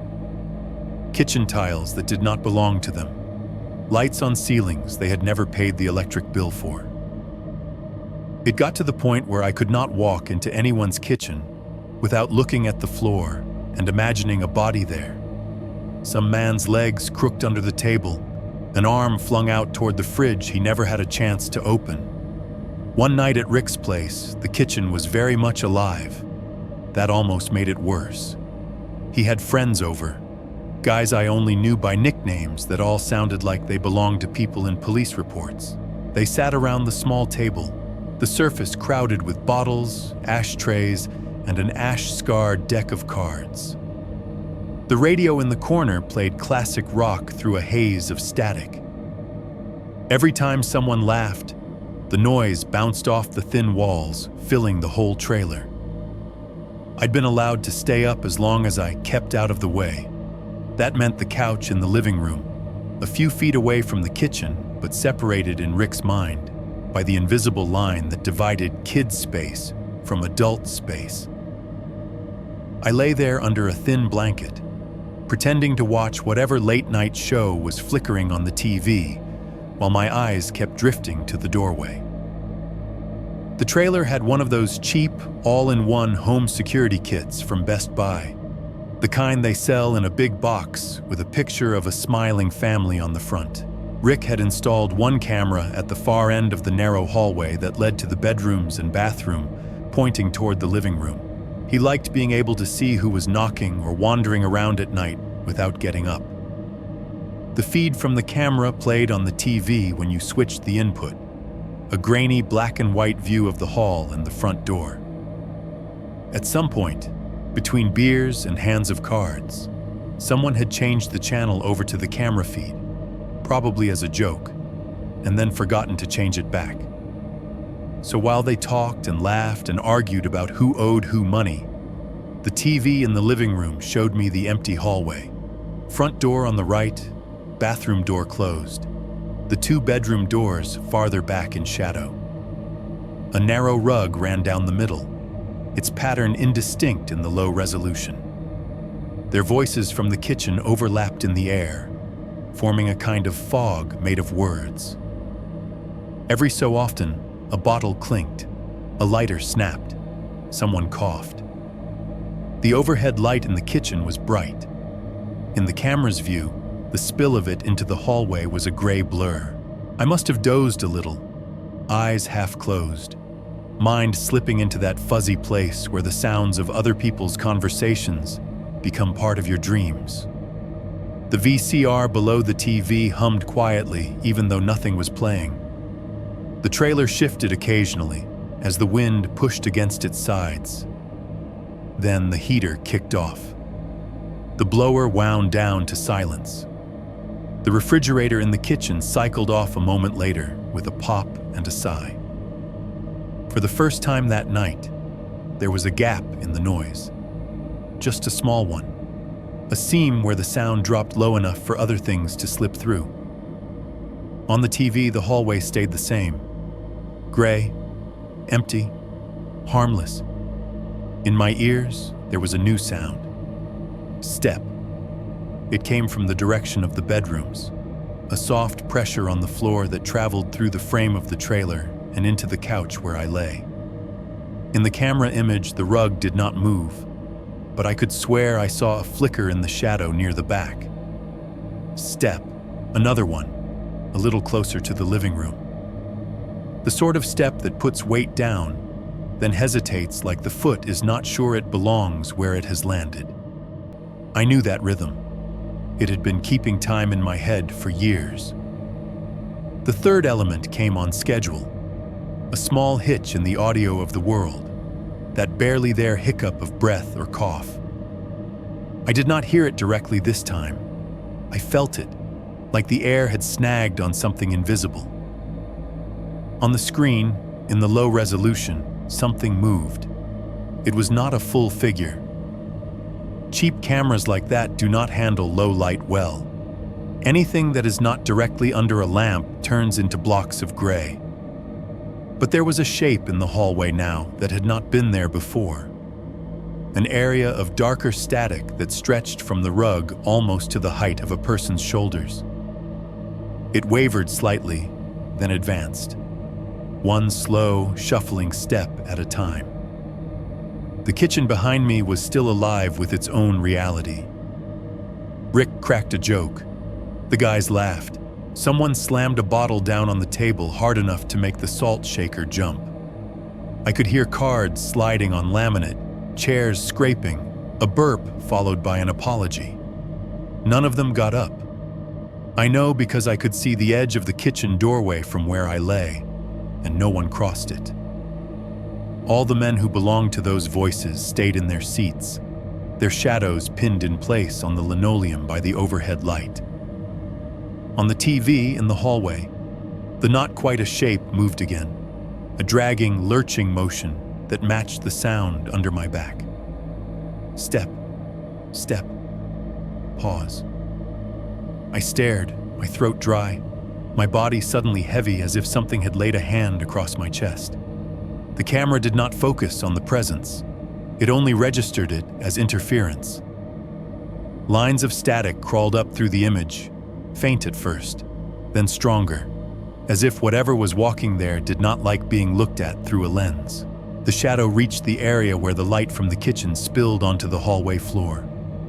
For a fraction of a second, the picture brightened, and I saw the suggestion of movement. A blur that could have been a shoulder rolling, a head tilting, legs slightly bent as if the person, if it was a person, was not entirely sure how to hold themselves upright. My mind filled in the missing pieces. A jacket that hung wrong on its frame, eyes too bright and unfocused, a mouth that might have been about to form my name. Then the image broke. The screen went from a muddy gray picture of the hallway to a full wall of crawling pixels. Horizontal bands of white and black chewed through the feed. For a moment, there was no hallway, no doors, just pure electronic snow. "Hell did you do to the TV, kid?" one of the men in the kitchen shouted, but he was laughing as he said it. I did not answer. My hand groped for the remote and hit the input button by reflex. The view jumped from the broken camera feed to whatever channel the TV had been on before, dropping us into the middle of a sitcom rerun where people laughed on cue at jokes I did not hear. My heart was still pounding too hard to hear anything anyway. I lay there stiff until sometime after the men drifted away, leaving the kitchen littered with evidence of their presence. Bottles, ashes, crumbs. I must have fallen asleep eventually, not because I felt safe, but because my body simply shut down. In the morning, when the light coming through the blinds was cold and unforgiving, Rick found me sitting cross-legged on the couch with the remote in my hand. "Hey," he said, "check this out. Camera crapped out last night." He switched the input back to the security feed and hit playback on the little menu. The recording rolled by and time-stamped fast forward. Empty hallway, guys coming in from outside, doors opening and closing. When he slowed it down around the time I told him the TV glitched, the picture dissolved into that same wall of digital noise for a full 30 seconds before snapping back to normal. "Cheap piece of junk," he snorted. "Gotta take it back. Probably some wiring or interference or whatever." He laughed and backed the footage up again, replaying the moment where the hallway became nothing but static. To him, it was an electronics problem, a warranty issue, an excuse to go back to Best Buy and maybe look at big screen TVs he would never buy. To me, it was something else, because no matter how many times I watched the recording, I knew what had happened in the space between those frames. The camera saw static. I had felt footsteps. For him, it was a glitch. For me, it was proof, however small, that something in our family's pattern had slipped loose from bodies and begun walking on its own. San 1. Growing up in a town that expects you to fail. By the time I hit high school, the whole town had already decided what kind of man I was going to be. The building itself smelled like every other underfunded American high school in the Midwest. Bleach, sweat, canned tomato sauce, and that heavy, sour ghost of gym socks that no amount of floor polish could ever really erase. The hallways were long and beige, lined with metal lockers dented from years of kids slamming them shut too hard or kicking them when they jammed. Fluorescent lights hummed overhead, flickering just enough in some spots to make you feel like the world was running a frame or two behind. In the mornings, the cafeteria pumped out the smell of those square breakfast pizzas, congealed cheese, anonymous meat, tomato paste that tasted like metal. The smell floated into the hallways and mixed with whatever industrial cleaner the janitors had used at 4 a.m. The result was something that clung to your clothes all day. So you carried school with you even after you left. My classmates moved in clusters down those halls, talking about normal things, college plans, football games, who was going to prom with who. They compared SAT scores and financial aid packages and out-of-state dreams. There was this whole language of early decision and applications and scholarship essays that floated around my head like static. People asked me, "So what are you doing after graduation?" The way you ask someone what they want for lunch. "Getting out," I would say. They would laugh like it was a joke, like I was putting on some tough guy act. They did not understand that when you grow up in a house where men either drink themselves into the ground or into other people's kitchens, your plans get simpler. It was not about which college, it was about which direction the highway pointed. Still, the town watched. They knew about my father. People talk. The official line was that he died from complications and a fall. But by the time I got to high school, it had hardened into something easier to repeat. Drinking problem, they said. Everyone knew he had a drinking problem. You can feel it when your last name does work before you walk into a room. Teachers looked at the class list, saw Elmer, and you could watch the little flicker pass through their eyes.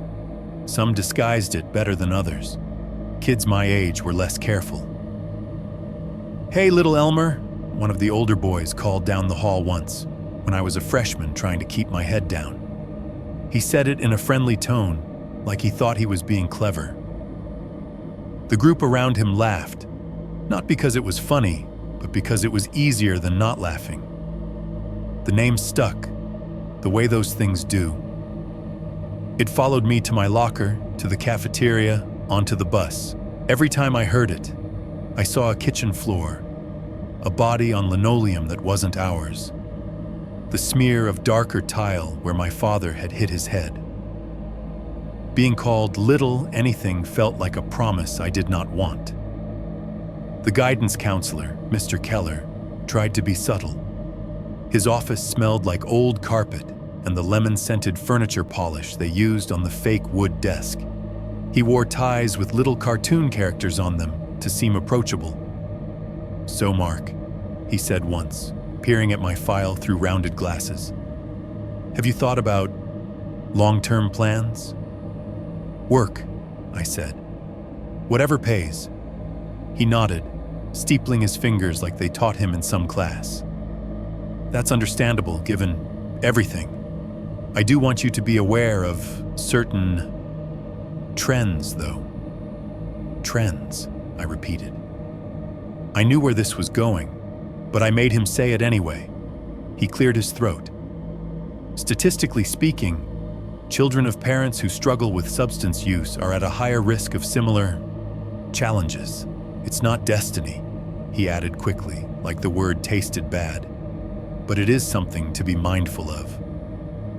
Mindful, destiny, challenges, all the polite words for, "We expect you to pick up the same bottle eventually." "I don't drink," I said. "I'm not going to drink." "That's good to hear," he replied. "Very good. Just remember that environment and stress." I tuned him out at that point, because it was either that or ask him how many footsteps he heard in his house after midnight, and whether his kitchen tile ever felt haunted. The town did not offer many legal ways for a teenager to make money, so I took what I could get. After school, I stocked shelves at the local grocery store, a squat building with buzzing neon in the front window and automatic doors that always seemed a second slow to open.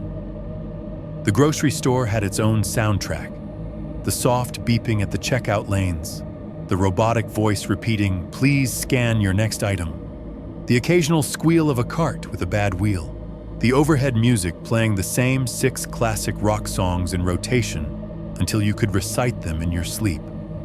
My job, most days, was the beer aisle. I stacked cases along the bottom shelves, the cardboard rough under my hands, the cold climbing up through the laminate floor into my knees. Bottles clinked against each other inside their packs when I slid them into place. The refrigerated section hummed constantly, blowing out air that smelled faintly of hops and metal. Every evening around 6, the same type of men would wander in. Work boots, heavy coats, faces flushed from the temperature change as they stepped out of the cold. Some wore caps with local team logos. Some wore hats from jobs they used to have. They would scan the shelves with the air of people scanning a menu they had already memorized, then grab whatever they always grabbed. I learned to recognize the walk before I recognized the faces. Not all of them had it, but more than you'd expect. That little sway, the fraction of a second delay between when the foot hit the floor and when the weight followed. The way their shoulders seemed to be trying to move in one direction, while their hips moved in another.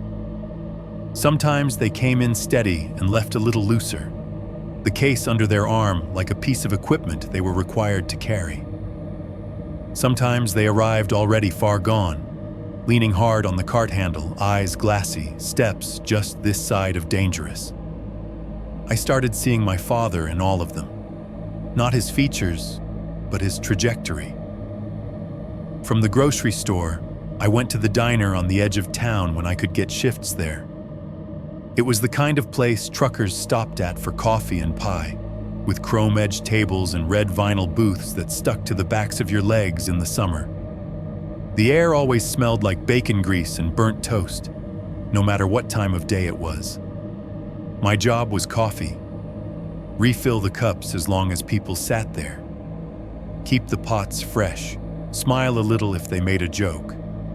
Frown sympathetically if they did not. Late at night, the men at the counter would nurse their coffee like it was an apology for whatever they'd had earlier.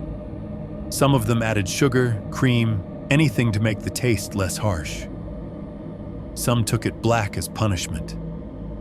Their hands shook when they lifted the cups, not always from the caffeine. They would get up to use the bathroom or go outside to smoke, and I would hear it again. The walk, the scrape step, the small catch in breath when they turned, like every movement cost just a little more than it should. All over town, different men, same rhythm. At the gas station, where I picked up a few shifts before I ever imagined I would end up at one full time, the bell over the door chimed every time someone came in. The door would swing open, bringing a gust of air that smelled like gasoline and wet asphalt. The boots would hit the tile. Clomp, clomp. You could tell who was sober by the way the sound landed. The drunk ones, the regular ones, came in with a soundtrack. Beer bottles bumping in a plastic bag, keys jingling out of sync with their hands. A rough, phlegmy laugh that caught in their throats and turned into a cough. Standing behind those counters, watching them move through the aisles, I felt like I was watching a whole line of ghosts who just happened to still have pulses. The weird thing about being surrounded by that kind of inevitability is that it can push you in opposite directions at once. Part of me saw the path laid out and felt myself sliding toward it, like the floor was tilted. Another part dug in its heels so hard my muscles ached. Some kids have posters of athletes or movie stars on their bedroom walls. I had my father, in my head, on a kitchen floor that did not belong to him. That image became my caution sign, my mental fence, every time I passed a shelf of liquor or heard the crack of a bottle cap popping off. That picture flashed in front of my eyes, his head at that wrong angle, the puddle on the linoleum, my mother's hands shaking. So I made a promise to myself. I did not say it out loud. I did not write it down. It was not the kind of vow you make in front of witnesses. It was quieter than that, built in layers over years every time someone called me Little Elmer, every time a teacher looked at me with statistical risk behind their smile. Every time I smelled stale beer in a stranger's breath and thought of my grandmother saying, "the curse," I promised I would never drink. I told myself that if the curse needed alcohol to move, I would starve it. That if it rode in on the backs of bottles, I would keep my hands clean. That if my father's footsteps had gotten heavier with every swallow he took, I would keep my own legs steady by never letting anything like that touch my blood. In my mind, it was simple. I would be the one Elmer man who kept his walk straight. 3.2. That night in the back of the parking lot, the night that promise started to crack, did not look special on a calendar. It was a Tuesday, or maybe a Wednesday, one of those middle-of-the-week nights that feel like the world is on pause. The grocery store was open late, but the rush had long since passed. The automatic doors at the front sighed open for one or two last stragglers, people buying milk or cigarettes or whatever they had forgotten earlier in the day.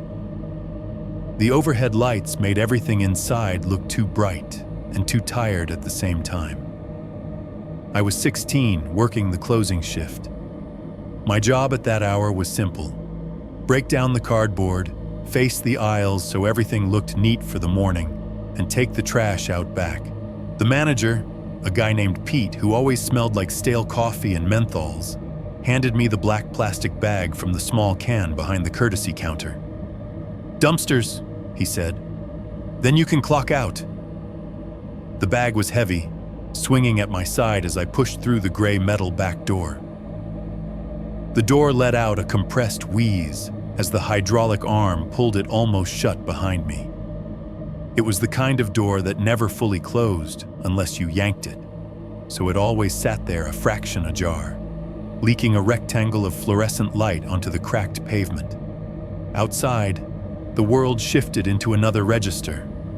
The back lot was lit by one tall sodium vapor lamp near the far corner, its yellow glow turning everything the color of old bones.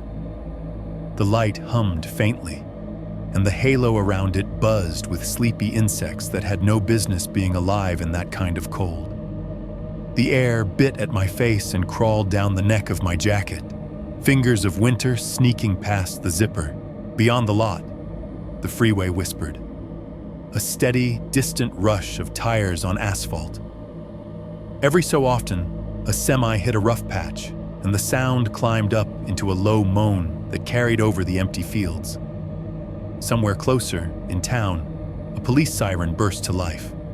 Two sharp whoops of noise, and then cut off mid-wail, as if someone had slapped a hand over its mouth. The dumpsters sat along the back fence, hulking shapes in the half-light. Their lids were scarred and dented, sides streaked with who knows what that had frozen there. The smell hit me from 10 feet away. Rot, cardboard, sour milk, something sweet gone very wrong. It was a smell you could get used to if you worked around it long enough, but it never stopped being unpleasant. Next door to the grocery store was a small bar called Marty's. It was the kind of place that did not advertise much because it did not need to. The regulars knew where it was. The sign out front was a beer logo from the 80s that no one had gotten around to replacing. At night, the neon in the windows painted the snow outside a sickly red and blue. You could always tell when Marty's was letting out. The back door would swing open, and a wave of sound would spill into the lot.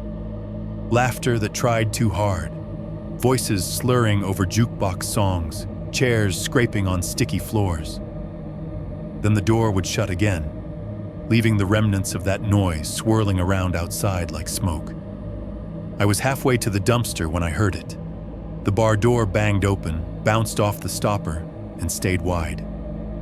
A group of men staggered into the cold, their breath puffing in visible bursts, jackets open over flannel and t-shirts. The music from inside got louder for a moment, a guitar solo soaked in reverb, and then the door swung shut behind them with a thunk. They crossed the lot in a loose pack. moving in that half-coordinated way drunk people do when they are trying to act more sober than they are. One of them tripped over the remnant of a snowbank and laughed so hard he had to lean on his friend's shoulder.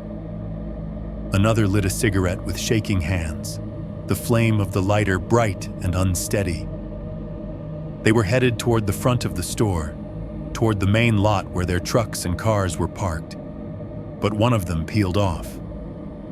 He saw me, this skinny kid in a store apron and second-hand jacket, dragging a bag of trash through the yellow light, and decided, for whatever reason, that I was more interesting than his friends. He was older than most of them, mid-40s maybe, with a face that had folded in on itself over the years. His nose was red and veined, his cheeks hollowed under stubble. His eyes, when they found me, were wet and unfocused, the whites gone a muddy yellow. A beanie was pulled down over his ears, and his coat hung open, exposing a shirt stained with something dark down the front. He started walking toward me. I knew that walk before he was halfway across the lot. Step, a little lurch to the side, a small hitch in his chest, like his body had to negotiate every breath. Step, a drag, his boot toe catching slightly on the rough asphalt before lifting. The light from the lamp made his shadow stretch long behind him, thin and crooked. The closer he got, the more familiar the rhythm became. The cold air around me seemed to thicken. "Hey, kid," he called, voice rough, words smearing together. "You closing up?" "Yeah," I said, because it was easier than not answering. My hands tightened on the plastic of the bag. It crackled. He stopped a few feet away from me, close enough that I could see the broken blood vessels in his eyes. The smell hit me next, and it was like standing at the edge of my own kitchen years earlier, cheap liquor and old sweat. Cigarettes. The sour undertone of someone who had not eaten more than bar snacks in a long time. Underneath that, faint but unmistakable, was the metallic tang I had come to associate with something inside a body tearing itself up. "You work hard," he said, nodding to the bag. "That's good. That's good." He swayed slightly, compensating by widening his stance. "You drink?" The question dropped between us like a stone into a shallow pond. "No," I said. The answer was automatic. "I don't." He snorted, a wet sound. "Ah, come on," he said. "You ain't a baby. You look like a man to me." He stepped closer. Our shadows overlapped now. His breath hit my face in a hot, damp wave, and I had to fight the instinct to flinch. "Drink like a man," he said, leaning in. "That's what we do, right? After work, after life kicks you in the teeth, you take something to take the edge off." He smelled like every bar floor I had never wanted to lie down on. "I'm good," I said, trying to angle my body toward the dumpster, toward any direction that wasn't him. "I've got to finish this and go home." Something in his expression shifted. His eyes narrowed, unfocusing, then snapping back with a sharpness that did not belong to someone that drunk. "You too good for it?" he asked quietly. The volume dropped, the danger in his voice rising. "You one of those, huh? Think you're different?" I shook my head. "I just don't." He moved faster than I expected. One hand shot out and grabbed the front of my apron, fingers knotting in the fabric near my collarbone. The bag of trash swung wildly from my other hand, thumping against my leg. He yanked me forward, closing the space between us, until I could see the pores in his skin, the tiny broken veins on the side of his nose. His eyes were very close to mine now, and in the sodium yellow light, they looked almost orange. Blood vessels spider-webbed across the whites, somewhere behind the blur of pupils. I thought I saw something like recognition, and that made it worse. "It ain't your fault," he breathed, his words sliding over my face with the stench of alcohol. You hear me? It's not your fault. My back hit the cold metal of the dumpster. The impact rattled up my spine. The plastic bag squashed between us, something inside it crunching. He yanked me again, harder, the knuckles of his fist pressing into my chest. It's the blood, he hissed. It's the name. Some of us, we don't get a choice. We're born thirsty. His other hand came up and hooked around the back of my neck. His fingers were rough and surprisingly strong. He pulled my head toward his until our foreheads almost touched. My pulse roared in my ears. My vision tunneled. You can tell yourself you're better, he went on, his voice dropping lower, more intense. You can swear it up and down, but when it comes, and your legs start doing that little dance. He laughed then, a choked, ugly sound. You'll know. You'll know you're just like the rest of us. He punctuated the sentence by jerking me closer that last inch. His mouth was near my ear now, his lips almost touching the skin. I could feel the damp heat of his breath on the side of my face. For a second, he didn't say anything. He just breathed there, ragged, chest stuttering with each inhale. Then it came, the sound that would stay lodged in my head for years. He hiccuped, a dry, broken little noise, forced up from somewhere too low in his chest. It was wet at the edges, flecks of spit peppering my ear. I felt it more than I heard it, the way the breath caught and then snapped free. Step, step, hiccup. Even without moving his feet, his body carried the rhythm of that walk. His weight swayed, his grip on my apron tightening and loosening in a pattern that matched the ghost of footsteps in my memory. My stomach rolled. For a moment, I felt 8 years old again, pressed against a bedroom door, listening to something horrible come down the hall in my father's clothes. Headlights swung into the lot. A car turned the corner behind the store, its engine growling louder as it approached. The beams of its headlights cut across us, flooding the side of the dumpster and our faces with harsh white light. The drunk man's pupils shrank to pinpoints.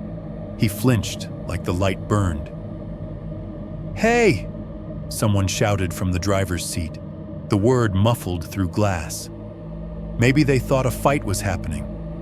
Maybe they just didn't like seeing two silhouettes too close together in a dark corner. The man's grip on my apron loosened. The spell snapped. He blinked, turned his head toward the car, and for the first time seemed to realize where he was. His hands dropped away from me, leaving cold patches on my skin where his fingers had been. "Relax, kid," he muttered, taking a step back. He wobbled, catching himself on the side of the dumpster, then pushed off and lurched toward the front lot. "You'll get there. Trust me." He staggered away, his boots scraping on the rough pavement.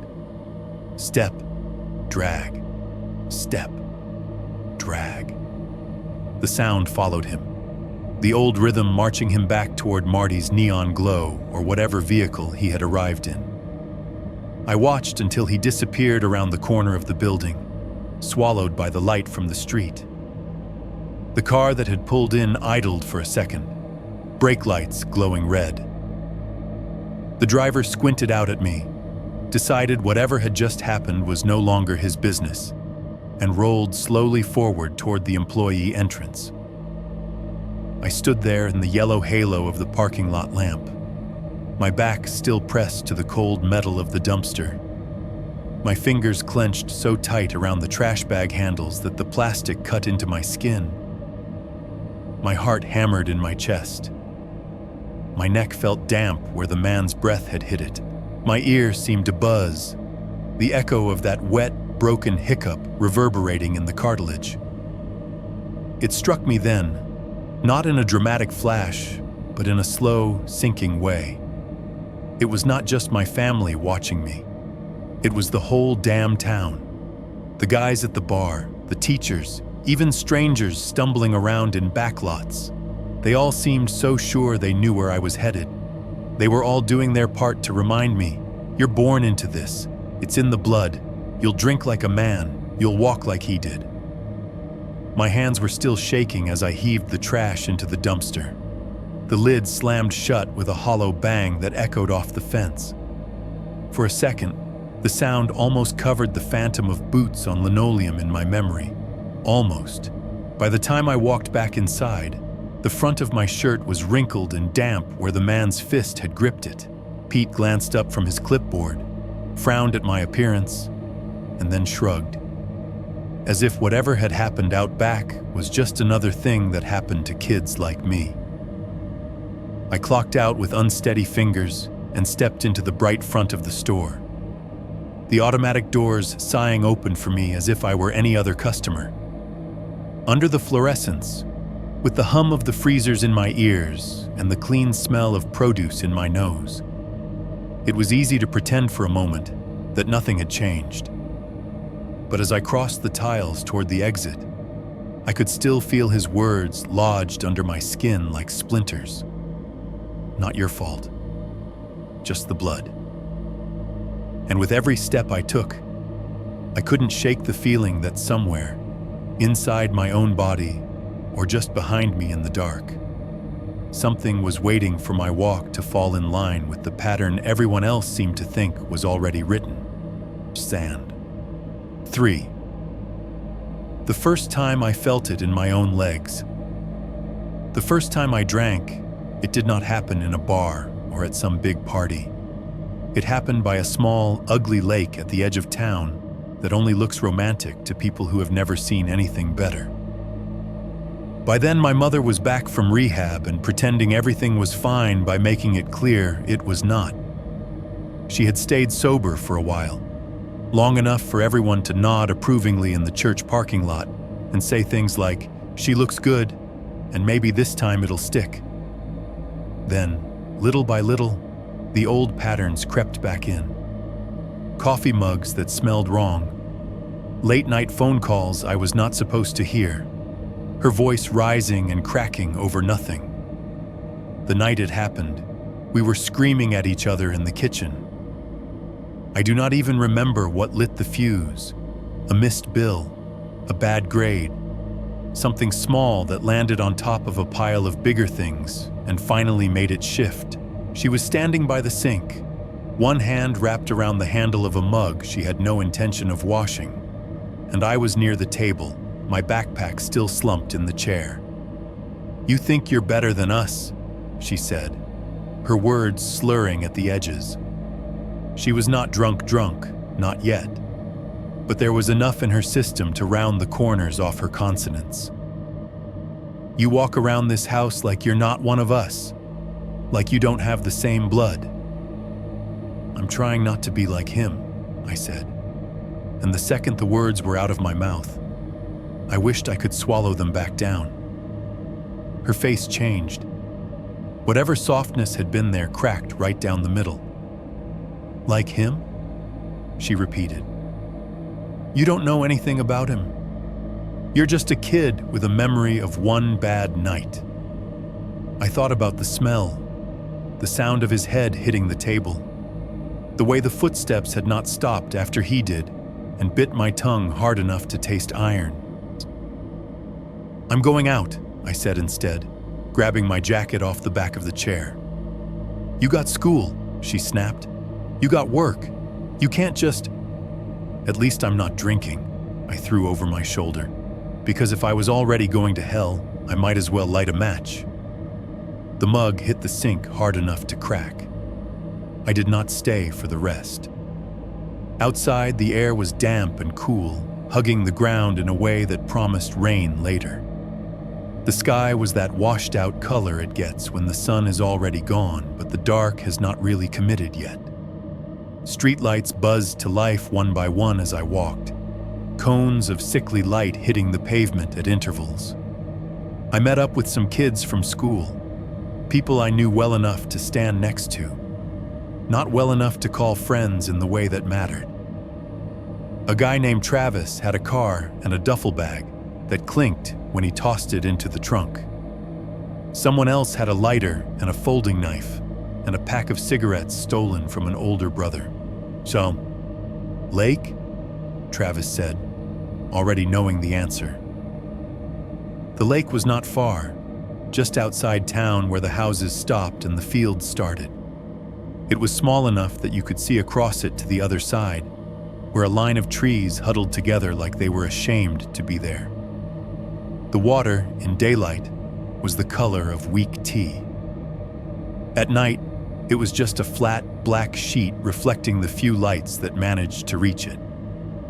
We parked in the gravel lot, the tires crunching on stones. Somebody killed the headlights, and the sudden darkness made everything feel a little more secret, a little more dangerous. The air smelled like mud, old leaves, and something metallic under the surface. Bugs chirped in the tall grass, a thin, constant chorus. We built a small fire in the ring of stones other kids had used 1,000 times before us. The flames licked at the damp wood, smoke rolling low before rising, carrying the smell of char through our clothes and hair. Sparks snapped and floated up to be swallowed by the dark. Travis pulled bottles out of the duffel, cheap beer, the kind with labels you only see in small towns because the big brands do not bother fighting over us. The caps popped off with soft clicks. Bottles clinked together as they were passed around the circle. When one came to me, I held it for a long second, feeling the chill of the glass in my hand. The condensation made my palm slick. "You drink, right?" the girl next to me asked, eyebrows raised. Her eyeliner was smudged, and her hair smelled like the same cigarette she had just stubbed out in the dirt. I thought about saying no. I thought about walking away. I thought about the look on my mother's face when I told her I was not like him, and the way her hand had shaken when she slammed the mug into the sink. "Yeah," I lied. "I drink." It was the first time in my life I had said that word about myself. I brought the bottle to my lips. The first sip was worse than I expected. Bitter, sharp, tasting like tin and old bread. It went over my tongue like gravel and hit the back of my throat in a rush that made me want to cough it back up. My body, every cell of it, seemed to recoil. "Gross," I muttered, wiping my mouth with the back of my hand. "First one always is," Travis said, tipping his own bottle toward me. "You get used to it." We kept talking, jokes about teachers, complaints about parents, half-serious plans about getting out of this town and never looking back. With every pass of the bottle, the beer tasted a little less like punishment and a little more like something my body was willing to tolerate. After a while, the warmth started. It was not dramatic. It did not feel like anything in the movies. It began as a small bloom in my chest, spreading out in slow, lazy circles. My shoulders loosened, the knot in my jaw unclenched, the edges of my anger at my mother blurred, then softened, as if someone had taken sandpaper to it. The sound of my friend's laughter pulled away from me, stretching out like it was happening at the end of a long hallway. Their voices overlapped with the crackle of the fire and the steady hiss of insects in the grass. Somewhere behind it all, the water made its own noise, tiny waves breaking softly against the muddy shore. It was a gentle, repetitive sound, like breathing. For the first time in a long time, the inside of my head did not feel like a place with sharp corners. I leaned back on my hands, feeling the damp ground seeping through my jeans, and let the noise wash over me. The night sky swam a little when I tilted my head back, stars smearing into a fuzzy band overhead. I focused on my breathing. In, out, in, out. The white noise of the lake and the fire made it easy to imagine that the rest of my life was far away. By the time someone said we should head back before a cop got curious, my tongue felt thick and my face was pleasantly numb. We kicked sand over the fire until it hissed and died, leaving behind a faint glow in the ash. One by one, the others peeled off toward their cars, their footsteps soft thuds in the dirt. Travis offered me a ride. "I'm good," I said. "It's not far, I'll walk." He shrugged, already half-turned toward his car. "Suit yourself." The car engines started up, one after another, headlights flaring and then sweeping away across the lot as they pulled back onto the road. For a moment, their beams turned the lake surface into a flat, shining sheet. Then it all went dark again. I started down the dirt road that led back toward town. The night felt bigger away from the fire.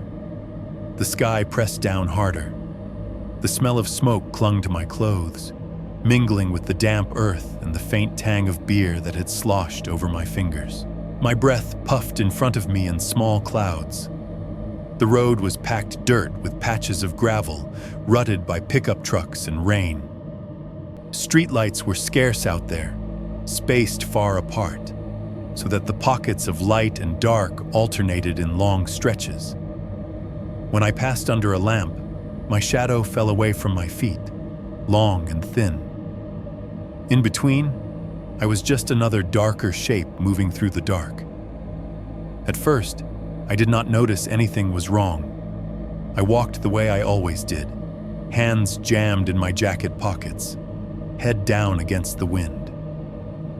My thoughts drifted. I replayed the argument with my mother, this time with better comebacks. I pictured myself getting out of town, of sending her a postcard from somewhere warm where nobody knew the name Elmer. The warmth from the beer still moved in my veins, smoothing things out. Then, somewhere between one pool of streetlight and the next, I realized my feet were not landing where I thought they were. It was a small thing at first, a slight wobble when I put my weight down. My boot skidded a little on the gravel, and I had to correct, adjusting my center of gravity so I would not pitch forward. I slowed down, frowned, and started again. Step. Something in my knee seemed to give just a little, a soft buckle that I caught before it became a fall. Step. My hip tilted, and my shoulder followed a fraction of a beat too late. The road under me felt less solid. The world tilted in tiny ways, not enough to send me spinning, just enough to make me aware that I was no longer moving through it in a straight line. I stopped walking. The sudden stillness sent a small ripple back up my body, as if the momentum had nowhere to go. I stood there between streetlights, in the dim gray zone where the glow from one barely touched the glow from the next, and listened to my own breathing. My heart was beating faster than it should have been from such a short walk. "Walk straight," I told myself. The words came out loud, a harsh whisper in the cold. "Walk straight." I took a step. My foot landed a few inches off from where I meant it to. Not enough that anyone watching would have thought I was falling down drunk. Just enough that I noticed another step, a tiny sway in my shoulders, a hitch in my ankle. I felt the warmth in my chest shift, pooling lower in my body, heavy and slow. Panic started in my fingertips and worked its way inward. I tried again, focusing on every muscle. Heel, ball, toe. Heel, ball, toe. My brain narrated each move like instructions in a manual. The more I thought about it, the worse it got. My legs felt like they belonged to someone else, someone I was trying to puppeteer from a distance. When the next step landed, there was a little jerk in my torso, a small involuntary correction that came too late. My shoulders rocked, my heel scraped. I knew that movement. I had watched it my whole life. in my father, in my cousin, in strangers at the diner counter, in men who died on kitchen floors under lights that did not belong to them. Somewhere to my left, across a strip of dead grass and a sagging wire fence, a porch light flicked on. The sudden square of yellow on the side of a nearby house made me jump. A curtain twitched. For a second, I saw the outline of someone peeking out, a dark shape against the lighter rectangle of the window. They looked down toward the road where I stood. I could not see their face, but I knew that posture. I had seen my own neighbors do it with other people. The quiet check, the silent calculation. Is that kid drunk? Is that an Elmer boy? Has it started? Heat flushed my face, cutting through the dull warmth of the alcohol. I forced myself to stand still, feet planted, legs locked, as if I could freeze frame myself into innocence. The curtain fell back into place. The porch light stayed on. Alone in the road, I could feel my pulse in the soles of my feet. Each beat seemed to ripple up my calves and into my knees. The urge to keep moving battled with the urge to sit down in the ditch and never get up. All my life I had thought of the curse as something outside us, a thing that prowled hallways, paced kitchens, followed men from house to house until it found the right floor to drop them on. I had pictured it like a shadow that climbed up your back while you slept, a weight that settled on your shoulders and pushed you into the wrong door. Standing there, swaying just slightly under a sky that would not hold still, I understood something worse. It was not outside waiting to get in. It was inside, waiting for permission. One cheap beer by a dirty lake, one argument with a woman who had already lost too much, and some sleeper switch in my legs had flipped. The rhythm that had haunted me, step, step, hitch, was not just a pattern I recognized. It was a pattern my body could imitate without being taught. I closed my eyes and took a slow breath, trying to steady myself. The scent of smoke and beer and cold earth filled my lungs. When I opened them again, the road was still there, stretching ahead toward town, toward my mother, toward a future everyone else seemed convinced was already written. I started walking. My footsteps sounded normal enough on the dirt, soft and unremarkable. Someone passing by in a car would not have seen anything worth worrying about. But inside my own skin, every tiny wobble felt like a prophecy. That was the night I stopped thinking of the walk as something other people had. That was the night I realized I was not just running from the pattern. I was already part of it. 4.1, leaving a town that never really lets you go. I left my hometown on a Tuesday morning because that was the day my car finally decided to start without a new noise. The Ford Focus was 10 years older than me and looked like it had been built out of spare parts someone found behind a Walmart. The paint was the color of wet cardboard, and one of the back doors only opened from the inside, but it ran. Most of the time. I had packed everything I owned into it the night before. 2 duffel bags of clothes, a box of thrift store dishes, a milk crate full of old VHS tapes I would never watch again, and a shoebox with important papers and unimportant photos. My mother did not come outside that morning. I did not really expect her to. We had done our goodbyes in fragments over the previous week. Her folding my shirts with more care than usual, me doing the dishes without being asked. She had hugged me in the hallway the night before, her breath carrying that familiar sharp sweetness, and said, "Call when you get there," with her cheek pressed to my shoulder. When I walked into the kitchen to grab my keys, there was an envelope on the table with my name on it in her quick, slanted handwriting. Inside was a $100 bill and a note that just said, "For gas. Drive careful. Mom." I stood there for a long minute, the envelope open in my hand, the refrigerator humming in the corner. I wanted to go back down the hall and say something that would fix everything. Come with me. We can both start over. I'll stay if you want. Instead, I tucked the money into my wallet, picked up my keys, and walked out. The sky was washed out blue, promising a hot day, the kind where the heat sticks to the pavement long after sunset. The house looked smaller from the driveway than it ever had from the inside. The gray siding seemed more worn. The front steps sagged a little more. It was the same house where my father had walked down the hall for the last time in his life. The same kitchen where my mother had stood in a puddle of his blood. The same bedroom where I had taught myself to sleep through the sound of invisible footsteps. If buildings could exhale, I think that one would have been relieved to let me go. The engine coughed when I turned the key, then caught. The dashboard lights flickered in a half-hearted way. I backed out of the driveway, gravel crunching under the tires. In the rearview mirror, the house shrank with each foot I put between us, until it was just another sagging rectangle at the end of a street where everyone knew my last name.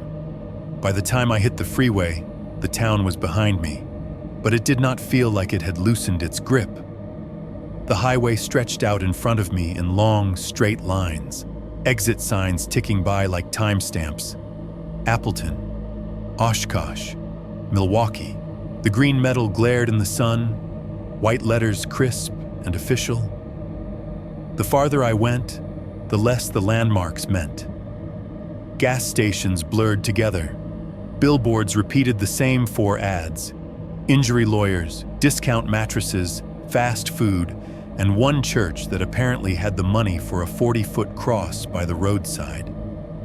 The radio was the only thing I could control that did not fight back. I twisted the dial through static and country stations until I landed on some middle-of-the-road rock that sounded like every other song in its genre. The DJs changed accents as I crossed state lines. Wisconsin twang gave way to flatter, harder vowels.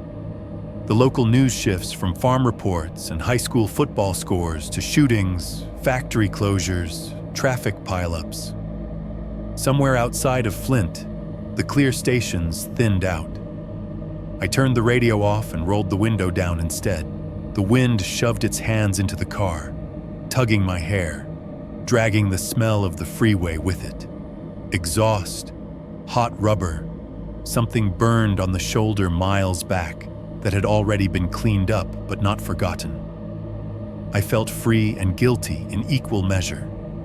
Free, because every mile put more space between me and the hallways where I had grown up waiting to hear whether footsteps were coming home or leaving for good. Guilty, because I was leaving my mother behind in that same tired kitchen, with her coffee mug and her bottles and a town that watched her the way people watch a slow-motion accident. I told myself I would send money when I could. I told myself I would call. I told myself I was not abandoning her.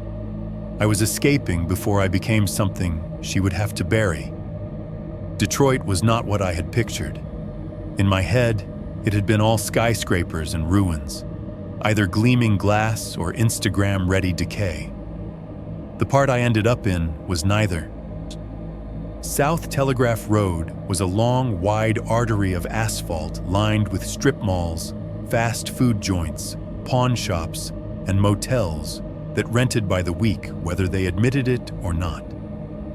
The gas station sat in the middle of all that like a tired lighthouse, a rectangle of harsh white light under a flat canopy, pumps lined up in 2 neat rows. The store behind them a box of windows and steel and bullet-resistant glass. There was a used car lot across the street where big faded flags snapped weakly in the wind. To the right, a low L-shaped motel wrapped around a cracked parking lot.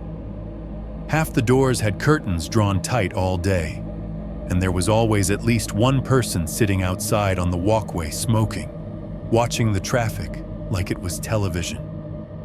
Next to the station on the left was a strip mall with 3 working businesses and 6 empty units. A payday loan place glowed neon open even at midnight. A nail salon turned its lights off early most nights. The corner spot had a church that met in what used to be a video store. The old sign still faintly read, "Rent 2, get 1 free," beneath the new banner about salvation. I got the job at the gas station because nobody else wanted the shift. "Night clerk?" the manager said, flipping through my application. His name was Carl, and he wore his polo shirt like a uniform he had stopped believing in a while ago. 10 p.m. to 6 a.m. You sure about that? "I'm used to being awake at weird hours," I said. He looked at my Wisconsin address, at the blank space under references, and then at me. "You ever work a register?" "Grocery store back home," I said. "Stocked shelves, ran the till sometimes." He nodded like that was close enough to competence. "Pay's not great," he said, "but you get free coffee, and it's quiet most nights." Quiet turned out to mean a different kind of noise. The station at night was its own little world, separated from the rest of the city by glass and asphalt. Inside, the air smelled like burnt coffee, hot dogs that had been rolling on their metal bars for hours, stale sugar from the donut case, and the faint, ever-present tang of window cleaner. The floor tiles were off-white once, probably, but they had surrendered to gray long before I showed up. The overhead fluorescent lights hummed, a high, faint buzz that sat just on the edge of hearing and only really drove you crazy when you thought about it. The layout was simple. 2 narrow aisles of snacks and drinks, 1 wall of coolers humming steadily, door handles blackened where countless hands had pulled them open. A counter at the front with a lottery ticket machine, a cigarette rack behind bullet-resistant glass, and a small gap with a slide-through drawer for late-night transactions. To the side, a coffee station with glass pots that seemed to occupy a timeline separate from the rest of reality, half full of something that had been fresh 8 hours ago. In the back, behind a employees-only door, was the tiny office and stockroom.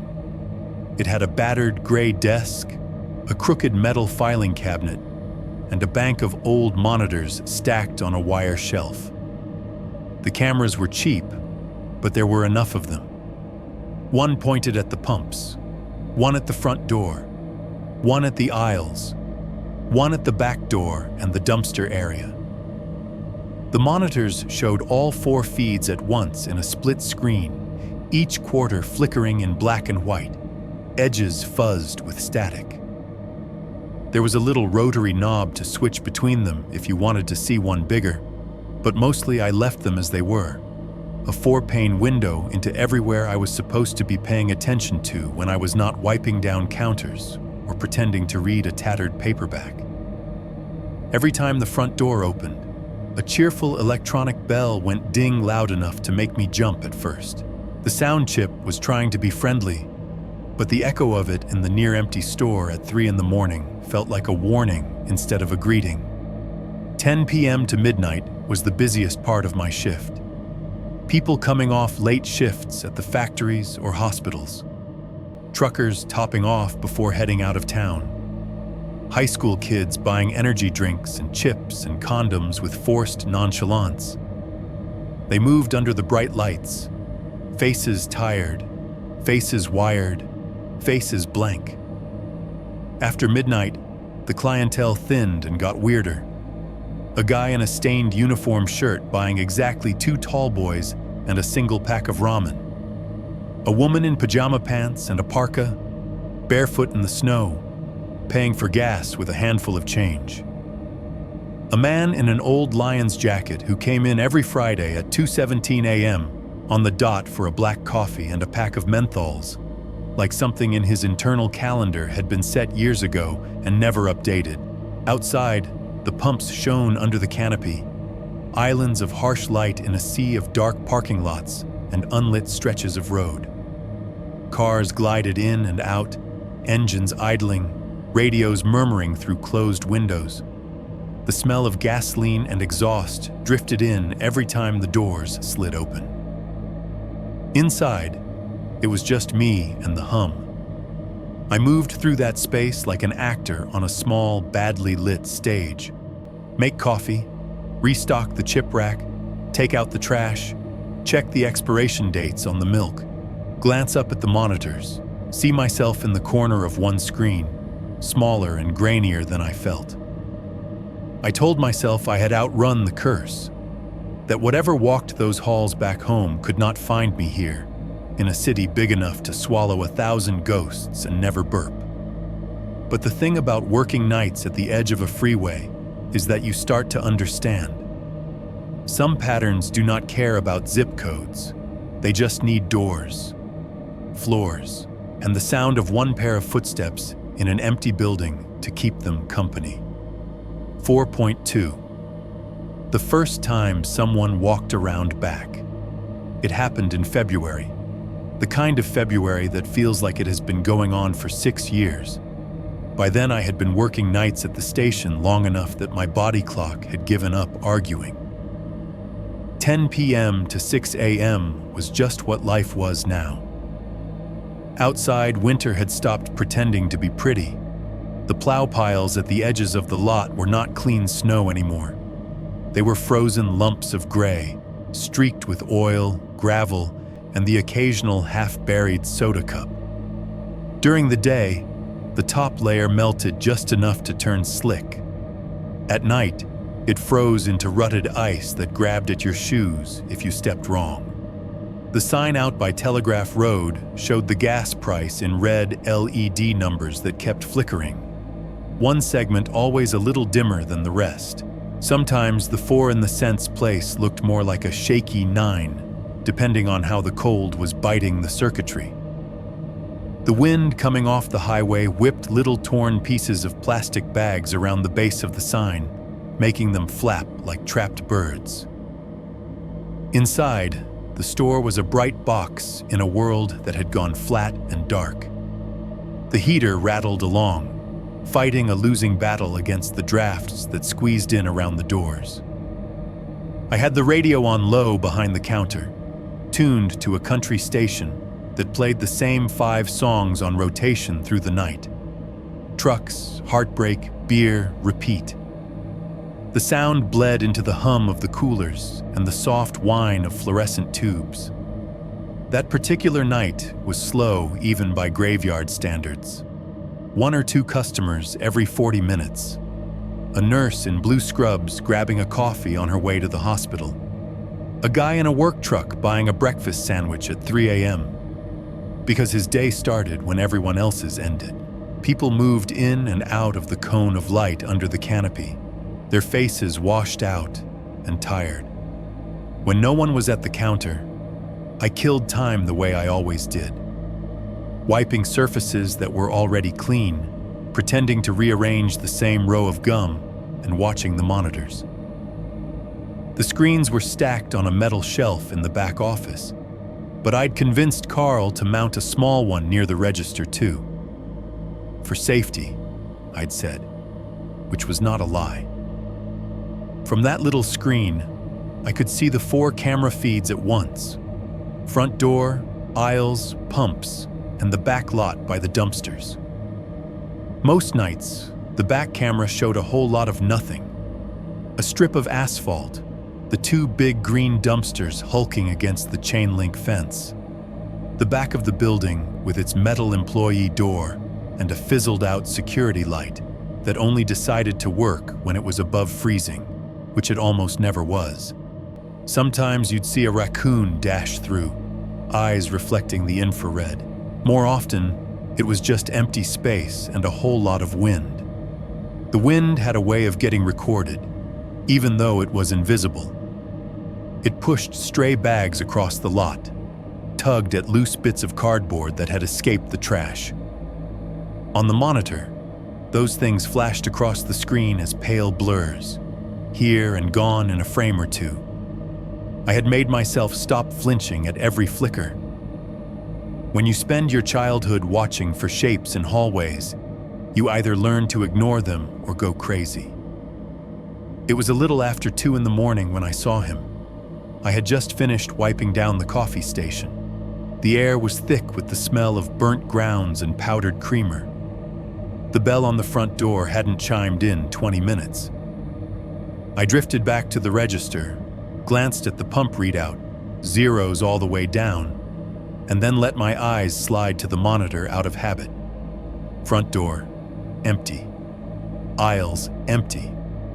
Pumps, a dark sedan idling at number 3, driver inside staring at his phone. Backlot. Someone was standing between the dumpsters. For a second, I thought it was just a trick of the contrast. The camera back there was the worst of the 4, installed on a bad day or with a bad cable. The image always had more static, more flicker, but there was a shape there that hadn't been there a moment before.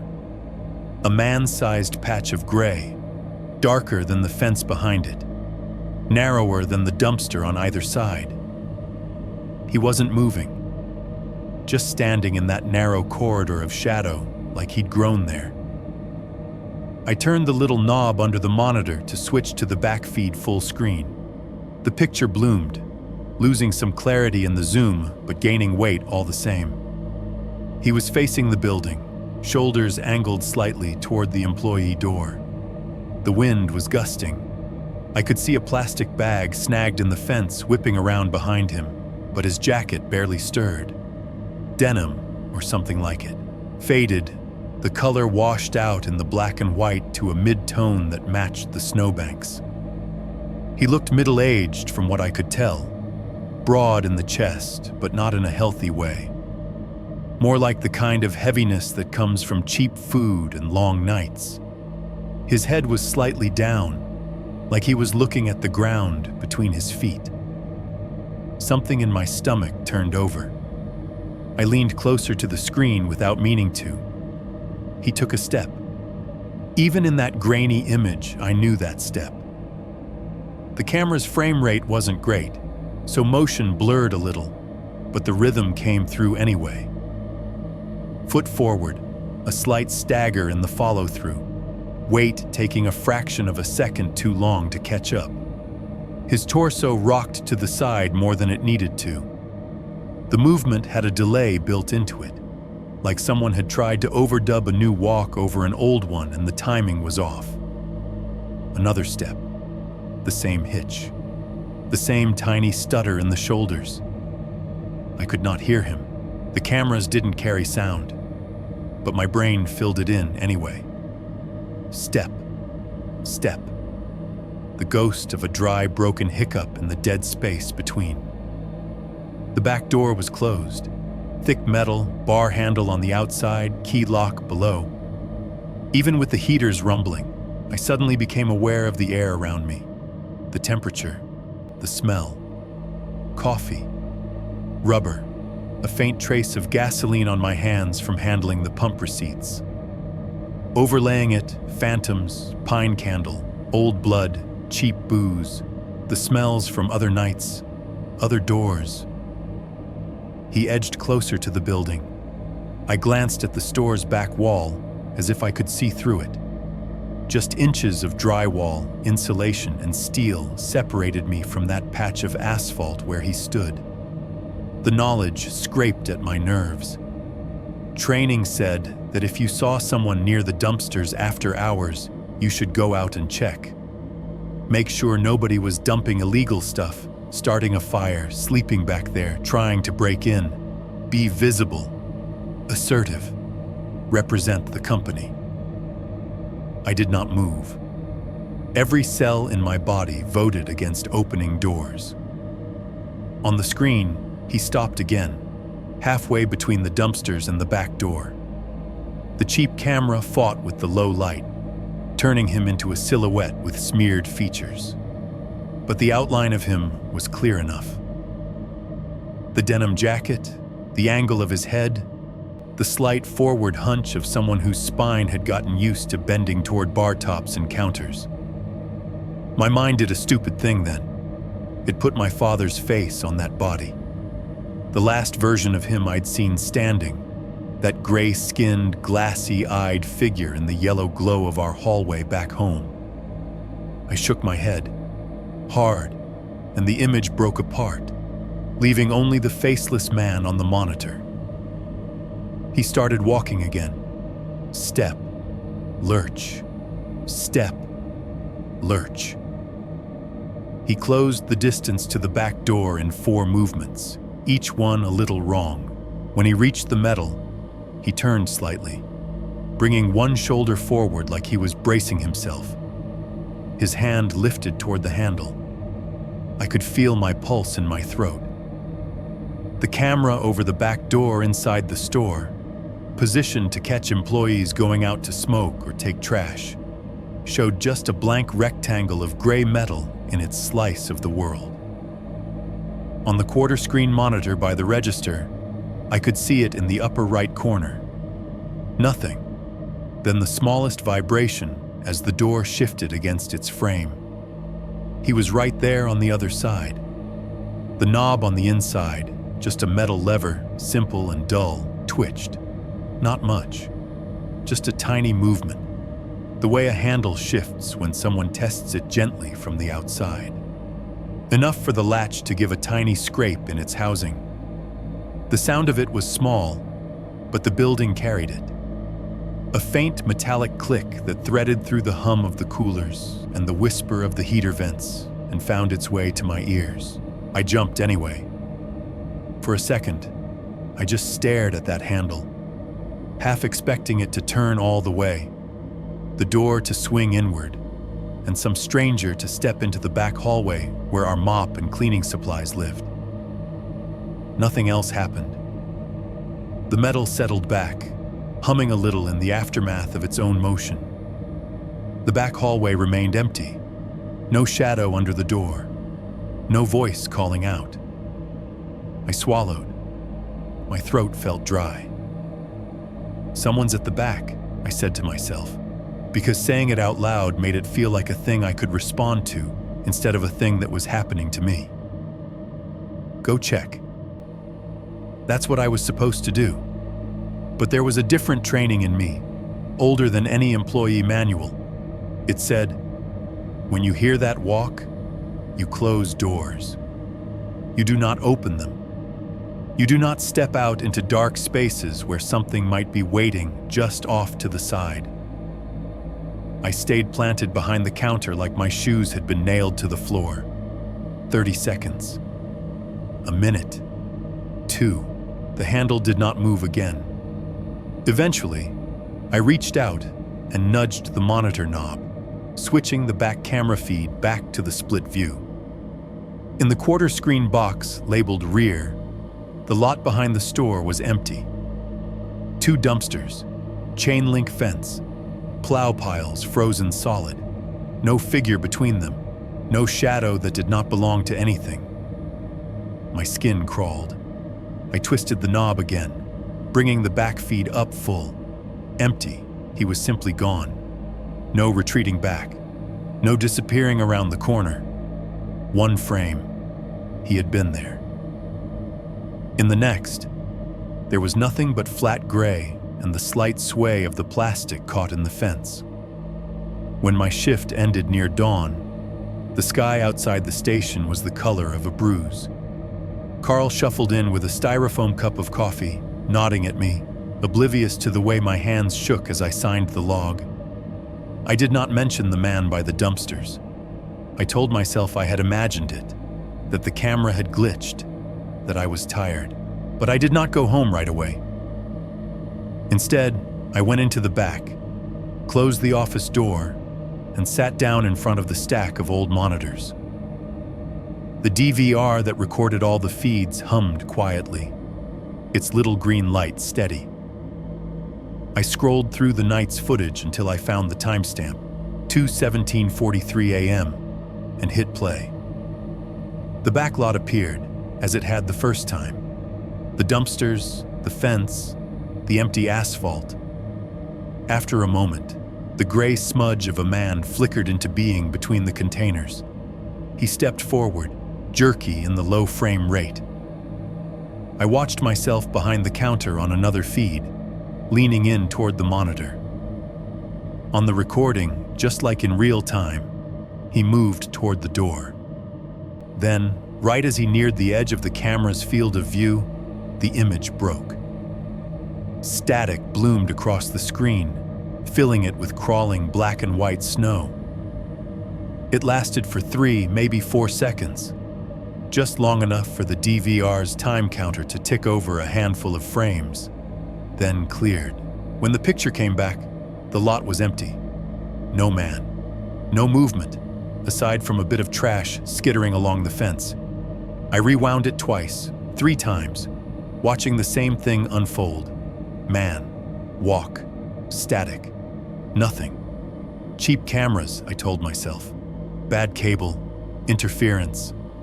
All the reasonable explanations lined up in my head like items on a shelf, ready to be picked. But outside the office, on the other side of a thin wall, the back door's handle sat exactly where it always had, metal smooth from years of hands. Every time I looked at it, I heard that tiny clink again. All my life, the pattern had been simple. Men in my family walked that way, then died in kitchens that weren't theirs. Now, in a gas station hundreds of miles from home, a stranger with that same rhythm had come to a different kind of back door.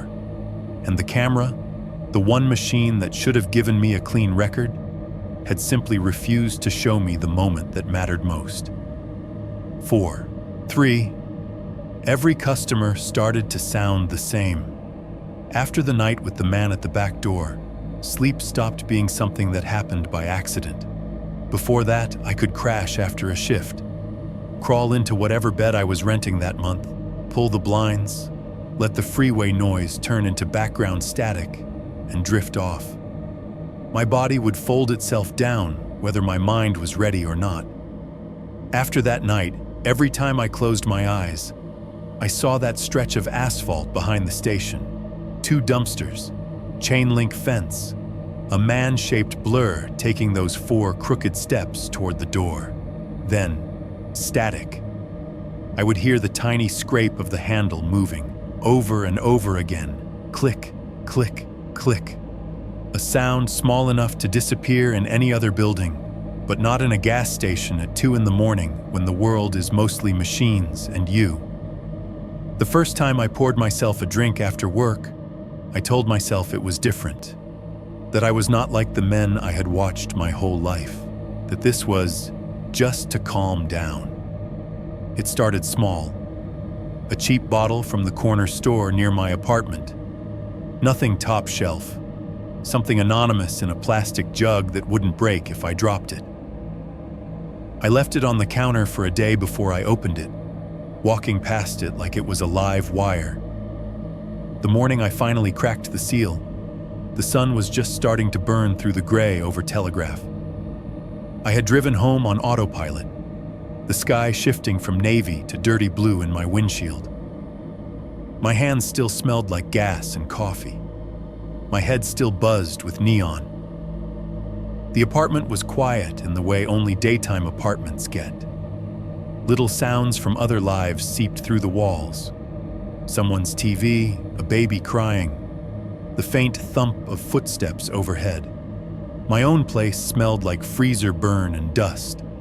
I poured the liquor into a chipped glass, the kind that had come with the place.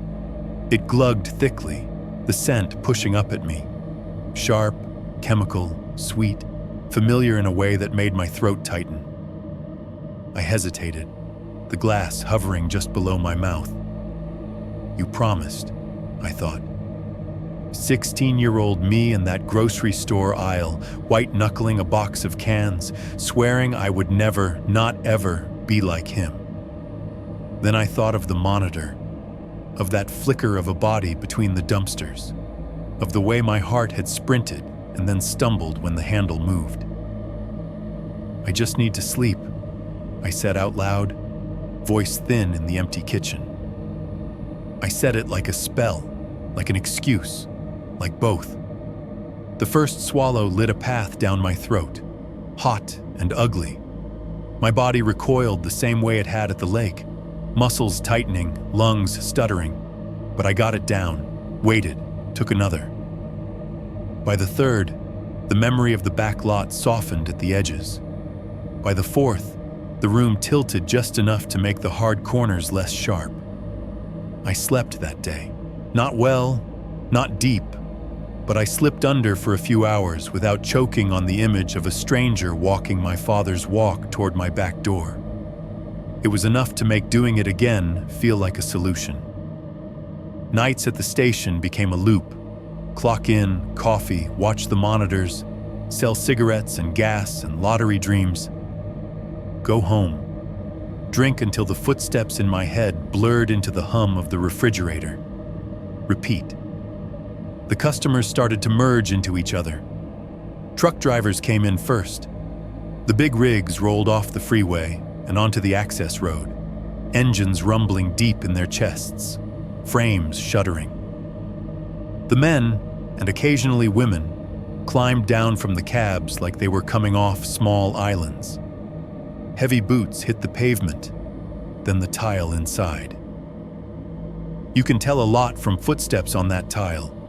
There were the clean, quick steps of someone who was just filling up and grabbing a coffee before going on. There were the slow, dragging steps of someone who had been driving too long and needed to lean on the counter while their card processed. And then there were the ones with the rhythm. One night, around 1 a.m., a tall driver in a faded hoodie and a ball cap pushed the door open. The bell did its little ding, cheerful and pointless. He stepped inside, and the first footfall landed solidly. The second rolled a bit, the heel sliding on the tile before it caught. His shoulders dipped on a delay, like his body was following instructions sent a little too late. I knew that choreography. He walked down the aisle toward the coolers. The overhead lights caught the red in his eyes, the slackness in his mouth. When he passed me, the air shifted. Sweat, old coffee, the sour shadow of beer sweating out through his pores. "Diesel on 5, he said, voice rough. I rang him up. Watched him leave. Watched him cross back under the canopy in the camera feed. His steps wobbling just a little as he climbed into the cab that probably weighed more than every house I had ever lived in combined. When he pulled back onto Telegraph, the trailer swayed a fraction too much in the curve. Another man, another night, came in a pickup with rust eating away at its wheel wells. He stomped snow off his boots at the door, the bell chiming over and over as if it were nervous. A flannel shirt strained across his belly. He grabbed a 12-pack from the cooler with hands that shook slightly, cans clinking in the box. At the register, his pupils seemed too small for the amount of light we had in there. He dug for his wallet, swayed on his feet, caught himself in that same familiar stutter. "Rough day?" I asked, because that's what clerks say. He grunted, breath washing over me. "Same as every day," he said. "It's the nights that kill you." I watched him walk out with the beer cradled like a baby, feet doing the pattern. Step, step, tiny hitch, repeat. It wasn't just men. A woman in her 50s, hair pulled back in a loose ponytail, came in wearing a blue work jacket with a logo half rubbed off. It was January, and her cheeks were chapped from the cold. She headed straight for the wine shelf. Cheap, sweet stuff in big plastic bottles. Her gait was almost normal, but not quite. A micro wobble. A tiny adjustment every few steps. The difference between a song played in perfect time and one where the drummer is always a half-second late. When she paid, she smiled at me, a quick, apologetic thing. Her hands fumbled the bills, her eyes flicked to the lottery machine, then away. "Long shift?" I asked. "Too long," she said. "Too quiet.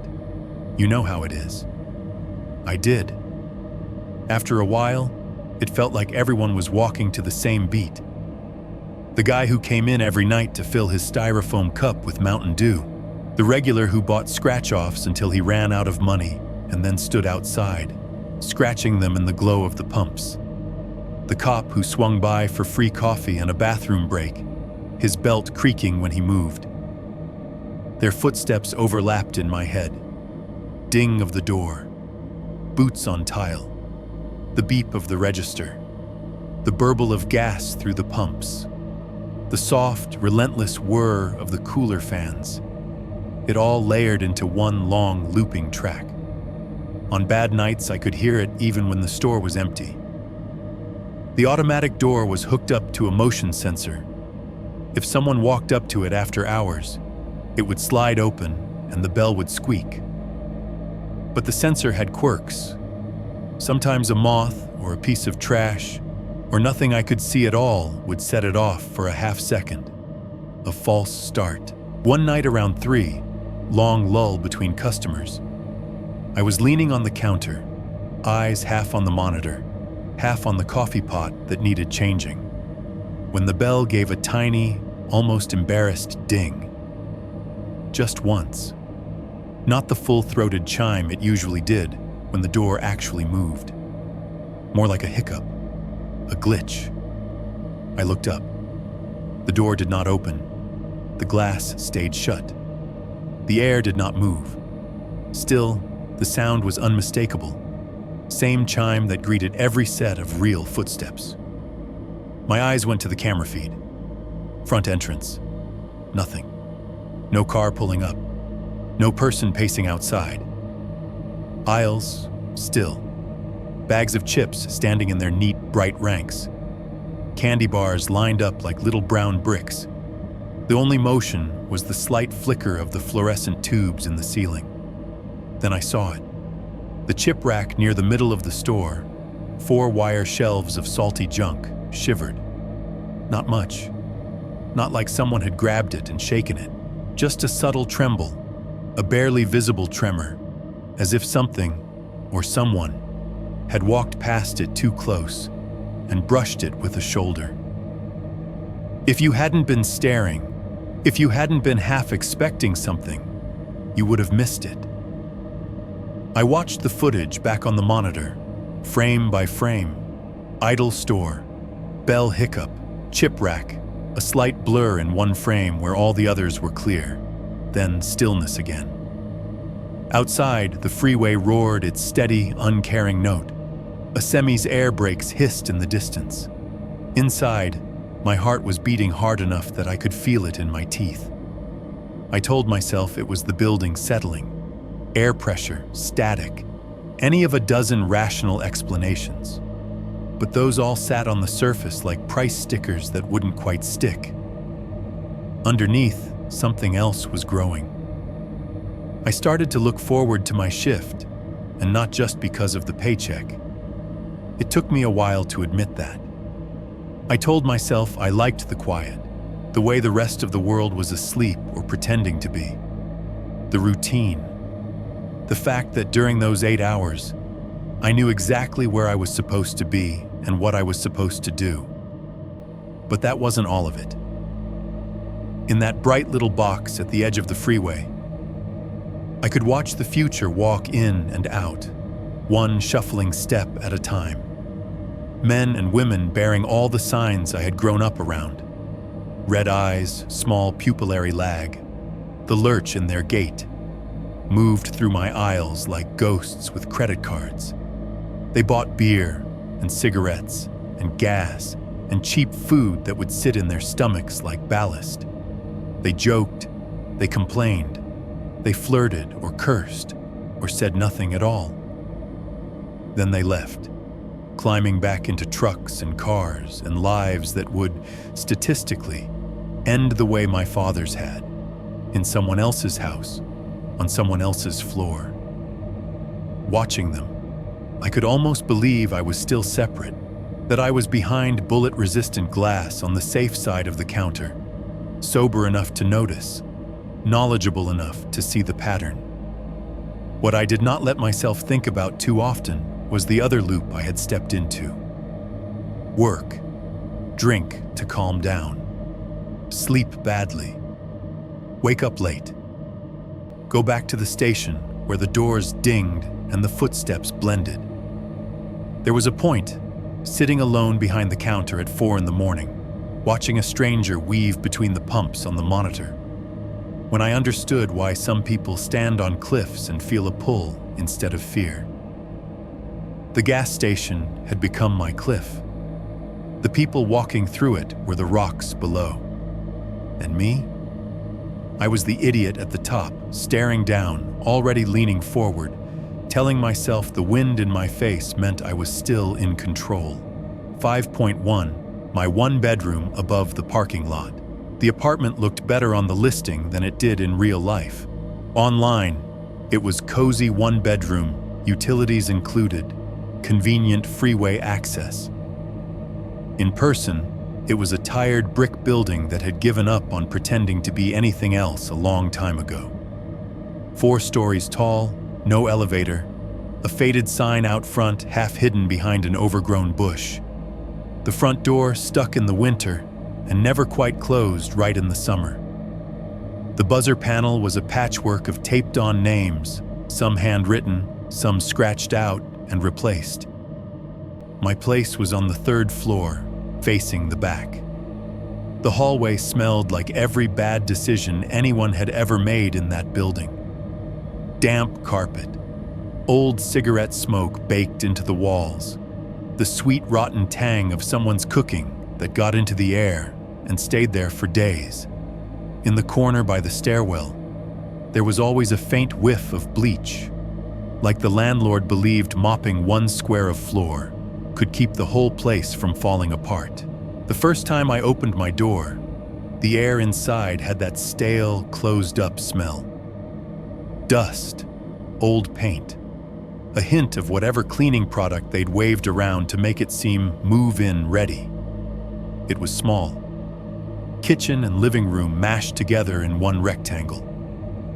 A narrow hallway that led to a bathroom with a fan that rattled, and a bedroom barely big enough for a full-size mattress and a dresser. The window in the bedroom looked out over the parking lot, cracked asphalt full of potholes that turned into small lakes every time it rained. From up there, the lot looked like a board game someone had given up on. Cars parked at odd angles, an oil stain where someone's engine had bled out, a pair of sneakers slung over the power line that cut across the back of the property, swaying slowly in the wind. Beyond that, where the buildings dropped off, the freeway ran like a concrete river.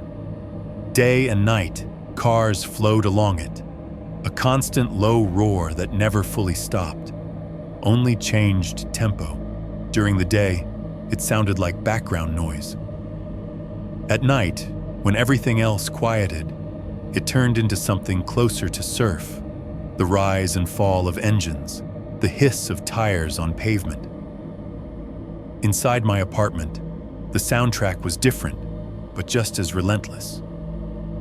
The little fridge in the corner of the kitchen clicked and hummed like it was struggling. Every time the compressor kicked off, it made a sharp, metallic sound, a tiny gunshot in the quiet. The pipes in the bathroom ticked and thumped when someone upstairs used their shower. My radiator hissed at random intervals, as if it were clearing its throat to remind me it existed. If I left the window open a crack, I could hear the parking lot breathing. Car doors slamming, engines turning over. The occasional bip-bip of someone locking their vehicle, followed sometimes by the full-throated scream of an alarm that went off for 3 seconds and then cut out, leaving a weird hole in the air behind it.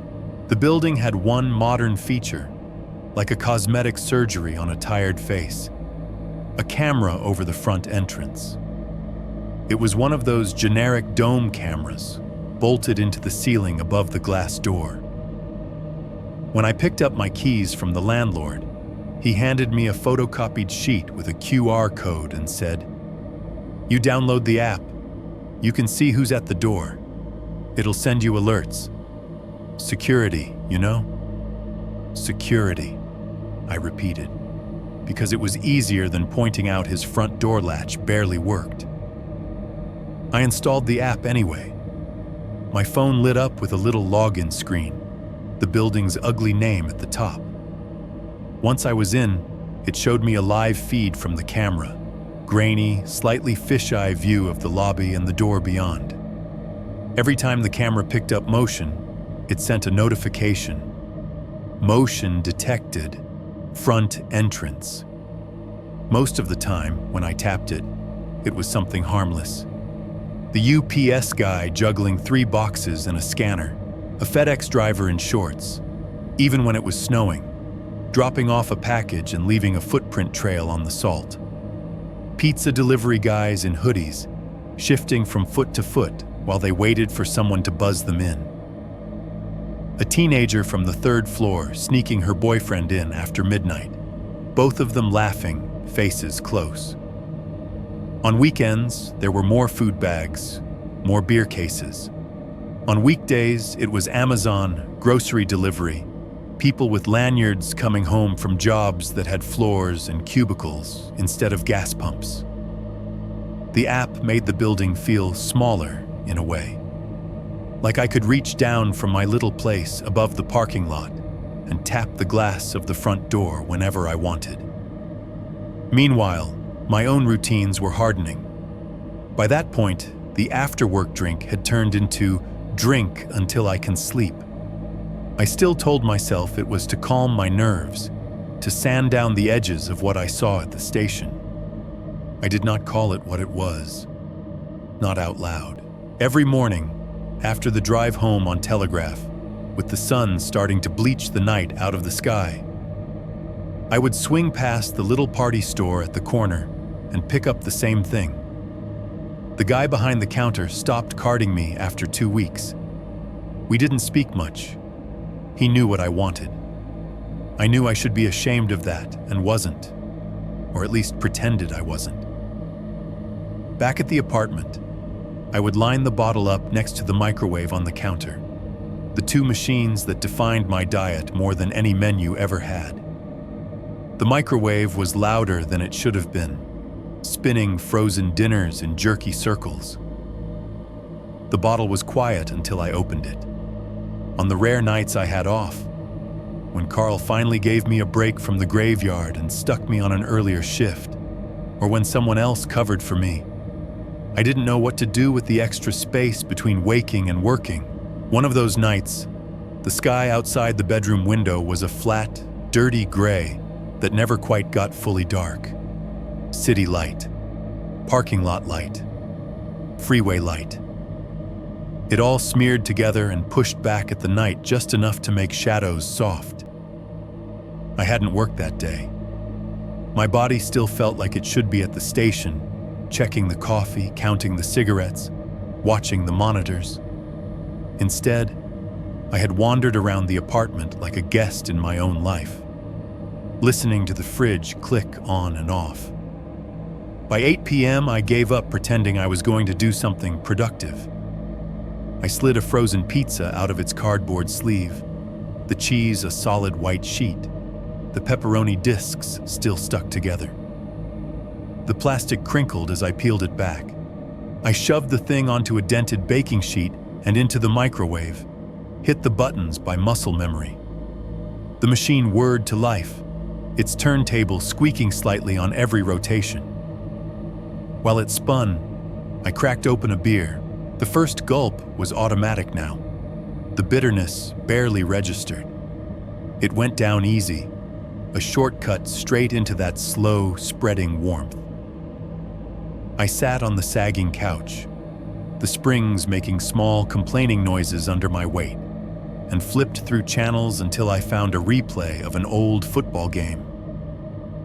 It was some NFC matchup from years back, the kind they fill late-night slots with when there's nothing live to show. The colors on the field were too bright, the green synthetic, the players' uniforms unnaturally crisp under the stadium lights. The commentators' voices washed over me in an unbroken stream. Stats, names, numbers, plays. I ate the pizza straight from the pan, burning the roof of my mouth on the first bite. The room filled with the smell of processed cheese and cheap tomato sauce. Grease slicked my fingers. Another beer disappeared. Then another. By the second quarter, the edges of the room had softened. The freezer hum, the radiator hiss, the distant freeway roar. Everything blended into a low, constant backdrop. The glow from the TV painted the walls in pulsating blues and whites, the players' movements flickering across chipped paint. My phone lay face down on the scratched coffee table, screen occasionally lighting up with some notification I ignored. The building's app chimed a few times, little buzzes as packages got delivered or neighbors came home. Motion detected, front entrance. Motion detected, front entrance. I didn't look. The couch was warm under me, the kind of warmth that comes from staying in one place for a long time. My eyelids started to droop. The commentators' voices stretched out into a low, numbing murmur. The crowd noise in the game turned into a kind of static, like the sound between stations on an old radio. I remember one play in too much detail. The quarterback dropping back, the pocket collapsing, the camera zooming in as he took the hit. The helmets clashed, bodies tumbled. The crowd roared like a storm. Right as he went down, my vision tunneled. The room narrowed to a strip of light from the TV, my head tilted back against the couch cushion. The half-empty bottle in my hand slid to rest against my leg. Somewhere far away, my fridge clicked off, the compressor taking a breath. The apartment sighed with it. I slid under that wave. Not into real rest, not into the kind of sleep that restores anything. Into that shallow, jagged state where your body is heavy and your mind is half awake, replaying things you don't want to think about. Footsteps on tile. A man between dumpsters. 3 slow steps down a hallway that doesn't exist in this building, this city, this life. The phone buzzed on the table, rattling against the wood. The sound cut across the commentary, across the hum of the freeway outside, across whatever half-formed dream I was slipping into. A short, insistent vibration, then another, screen lighting up the underside of the table with a pale, stuttering glow. Motion detected. Front entrance, it said. I did not know in that moment that this was the night the man behind the glass would start looking back at me. At the time, all I knew was that I was drifting, the room tilting, the glow from the TV flickering against the walls like light from a fire in a house that was not mine, and my phone was buzzing as if something downstairs had decided to announce itself. 5.2. Motion detected at 1:17 a.m. The phone stopped being part of the room and turned into a drill bit in the side of my skull. The first vibration rattled it against the coffee table, a short burst of plastic on wood that punched through the dull blanket I had pulled over my brain with beer and reruns. The second buzz came a half-second later, just long enough for my half-asleep mind to register that it was not part of the game on TV. I jerked awake. The apartment snapped into focus in stages. The harsh blue-white light from the television strobed across the walls, throwing shadows of furniture that did not quite match their shapes. The game had moved on without me. A different quarter, different score, the announcers' voices running on autopilot. My neck ached from the angle I had been sleeping at. One leg had gone half numb, pins and needles flickering in my calf.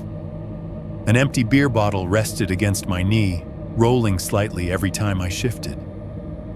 For a few seconds, I did not know what time it was. The window above the parking lot was just a dark rectangle with a faint smear of orange from the distant freeway lights. No sun. No real moon. Just the kind of urban night that never fully commits to being night. The phone buzzed a third time, loud in the hush that had grown around the fading sound of the TV commentators. My wall clock, cheap, battery-powered, numbers printed slightly off-center, ticked in the kitchen. The fridge gave a soft, exhausted sigh as its compressor shut off. For the first time since I had passed out, the apartment was properly quiet. I reached for the phone, fingertips scraping the table before closing around it. The screen lit up, too bright, making my eyes water. One notification filled the center, framed in the dull blue of the building's app. Motion detected, front entrance, 1:17 a.m. The numbers sat there, harsh and clean. 1:17, my eyes snagged on them. Back home, 3:17 a.m. had been the bad time. The hour things seemed to happen. Here, it was a different pattern, but still a pattern. When I had checked the gas station timestamps, when strange people wandered into the store or the back camera glitched, 2:17 had started showing up enough to make me notice. Now it was 1:17. My mouth was dry. I could taste old pizza and stale beer at the back of my throat. Part of me wanted to turn the phone face down and go back under. Let whatever it was downstairs live its own life without me. Instead, my thumb tapped the notification. The app opened on the live feed first. Black and white. The lobby stretched out in the fisheye lens. Tiled floor with a pattern that tried and failed to look expensive. The glass front door framed by metal. The cheap welcome mat just inside. Letters half worn away. On either side, clusters of battered mailboxes. A bulletin board with curled flyers no one ever took down. Roommate wanted, cash for junk cars, some church event that had already happened. The door was closed. Snow or salt streaked the lower half of the glass. It was the kind of image I had seen 100 times. UPS, pizza, neighbors. But there was a man standing right in front of the door. His back was to the camera, his shoulders squared toward the glass. He took up most of the frame, blocking the view of whatever was outside. For a heartbeat, he was a silhouette filled with static. I squinted, leaned forward on the couch without realizing I was moving. Denim jacket. Not the thick, insulated kind people wear in real cold. The cheaper kind, the one you throw on over a hoodie and pretend is enough. The denim was faded in uneven patches, lighter along the seams, darker in the places that took more wear. The collar was stained, the fabric there darkened by oil and sweat and time. One cuff hung slightly frayed, threads loose. It looked like my jacket. I told myself that was stupid. Denim jackets are not unique. They come off racks in dozens. But my brain had already started making matches. The scuff on the right shoulder where I had brushed too close to a brick wall at the station one night. The way the hem hung a little lower on one side. His hair was cut short in the back. Not a buzz cut, but close, clippers run over without a guard by someone who did not care too much about neatness. At the base of his neck, just above the collar, a pale line cut across the darker skin. A small white scar. Half an inch, maybe. Thin and raised. My hand went to my own neck before I could stop it. My fingers found the familiar ridge. I had gotten that scar when I was 12, slipping on ice behind the school and cracking my head on the edge of a metal stair. 8 stitches. My mother crying in the ER. My father drunk enough to show up late and smell like a bar under his winter coat. The doctor saying, "Lucky, missed anything important." That exact line was on the grainy man in the lobby feed. The room seemed to tilt a little. I blinked hard, blaming the beer, the sleep, the screen resolution. The image blurred, then sharpened again. He shifted his weight from one foot to the other. The camera did not carry sound, but some things you can hear just by seeing. The way the denim pulled across his shoulders, the slight sway as his upper body caught up with his lower, the stutter in his balance. He took a step back from the door, then a step forward, then back again. The movement was too familiar. Step, lurch, pause. On the floor of my apartment, my own foot twitched, as if in sympathy. I realized then that the quiet in the apartment was not complete. Underneath the fridge ticking and the clock's steady click, there was another noise, very faint. From out in the hallway, beyond my door, a soft thump came up through the building's bones. Then another, then another. Someone was walking in the stairwell. The sound was muffled by carpet and drywall, distorted by the angles of the stairwell, but I could still feel the rhythm of it. A little too slow, a little off. Each step hitting the landings like the person attached to it was fighting to keep pace with their own body. On the screen, the man in the lobby pivoted slightly. I caught the suggestion of his profile for half a second. Chin tucked, jaw shadowed. No detail enough to see his face, just enough to know he had one. He did not press the buzzer panel. He did not reach for the handle. He just kept moving in that odd loop. 2, 3 steps toward the door. 2, 3 back. Like someone practicing coming and going and not quite getting it right. My scalp prickled. The idea formed before I could argue with it. What if I switched to the stairwell camera? There wasn't one. It was a stupid thought. Our building only had the one at the entrance. Everything else was blind spots and trust. The footsteps in the hall stopped on my floor. My heart tried to climb into my throat. For a moment, I heard nothing but my own breathing and the faint electric buzz of the phone in my hand. Then the sound started again, lighter this time, as if whoever it was had adjusted how they were moving. One step, another, the smallest scrape, the smallest catch. The hair on my arms lifted. Sweat broke along my spine. I tore my eyes away from the phone long enough to look at my apartment door. It was closed. Deadbolt slid into place. A thin line of hallway light showed at the bottom, staining the threshold pale yellow. The faint shadow of the doormat lay across it, unmoving. Nothing moved beyond that strip of light. My chest felt tight. I swallowed, but my mouth was too dry for it to do any good. I looked back down at the screen. The man in the denim jacket was where I had left him, more or less. He had settled closer to the door now, almost crowding the glass, his head bowed. If the camera had been angled just a few degrees lower, I might have seen his shoes. I might have known whether he was wearing boots like the men back home, or sneakers, or something else entirely. As it was, they were cut off by the bottom of the frame. All I got was torso, shoulders, head, scar. My mind tried to soothe itself. It's just a tenant. Someone who forgot their keys. Someone waiting for a delivery. Someone drunk, sure, but not special. There are thousands of jackets like that. Scars like that happen all the time. You're seeing what you expect to see. The footsteps in the hall stopped again. Silence spread out, thick and deliberate. I stood up without realizing it, knees shaky, the room shifting slightly with the motion. The phone stayed in my hand like it had grown there. I felt suddenly, intensely exposed out in the middle of the living room. The app buzzed again.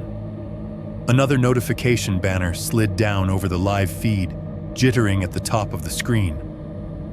Motion detected, front entrance, 1:18 a.m. The haptic vibration rattled the casing, made my fingers jump just enough that, for a second, I thought I might drop the phone. The sound whipped through me in a straight line, from my ears down into my gut. It should have been nothing. a programmed buzz, a line of text. But after a lifetime of listening for footsteps, for doors opening, for handles turning in the night, my body took the jolt and filed it under one word: warning. I flinched so hard my shoulder hit the wall behind the couch. On the screen, the man had taken another step closer to the glass, his head tilting as if he were listening for something upstairs. I was still half sure I was drunk, half sure I was dreaming, and 100% sure of one thing: the jacket hanging on the hook behind my bedroom door was mine, and the one on the man downstairs looked like its reflection. 5.3. Faces you recognize in bad camera resolution. The app glitched right when I was about to convince myself it was nothing. For a second, the live feed froze. The man in the denim jacket standing with his back to the camera, shoulders squared to the door. Then the image jumped, and something in the software decided the motion was close enough to be interesting. The camera auto-zoomed. The fisheye view tightened, the edges of the lobby sliding off-screen as the focus narrowed in on the figure at the glass. The frame recentered just enough that I could see more than I wanted to. He had stepped closer to the door.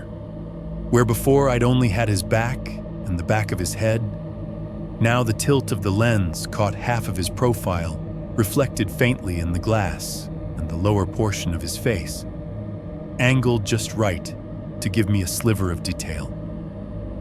The resolution was bad, but not bad enough. I could make out his chin, soft shadow along the jaw, then a small patch where the skin didn't sit quite smooth. A shallow pockmark on the left side, just off center.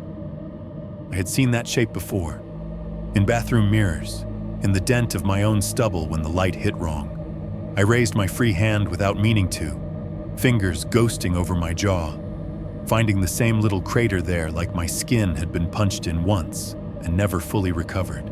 His upper lip was visible too, the camera catching it cleanly when he lifted his head a fraction. Most people have a fairly straight line there. His wasn't. The right side pulled a little higher when his mouth rested, a subtle skew that made him look like he was always on the verge of smirking at something only he understood. Mine does that. Always has. I know because a girl once told me it made me look like I thought I was better than everyone else, and I spent a week trying to smile without doing it. The guy on the screen had that same crooked lip. The mind does this thing where it rushes to fill in what it cannot see. With every pixel the camera did not give me, my brain supplied something from my own file. The angle of the cheekbone, the slope of the nose, the faint hollow under the lower lip. It was like staring at a badly compressed photograph of myself, taken from an unflattering angle, run through a filter that made everything look off by just enough to be wrong.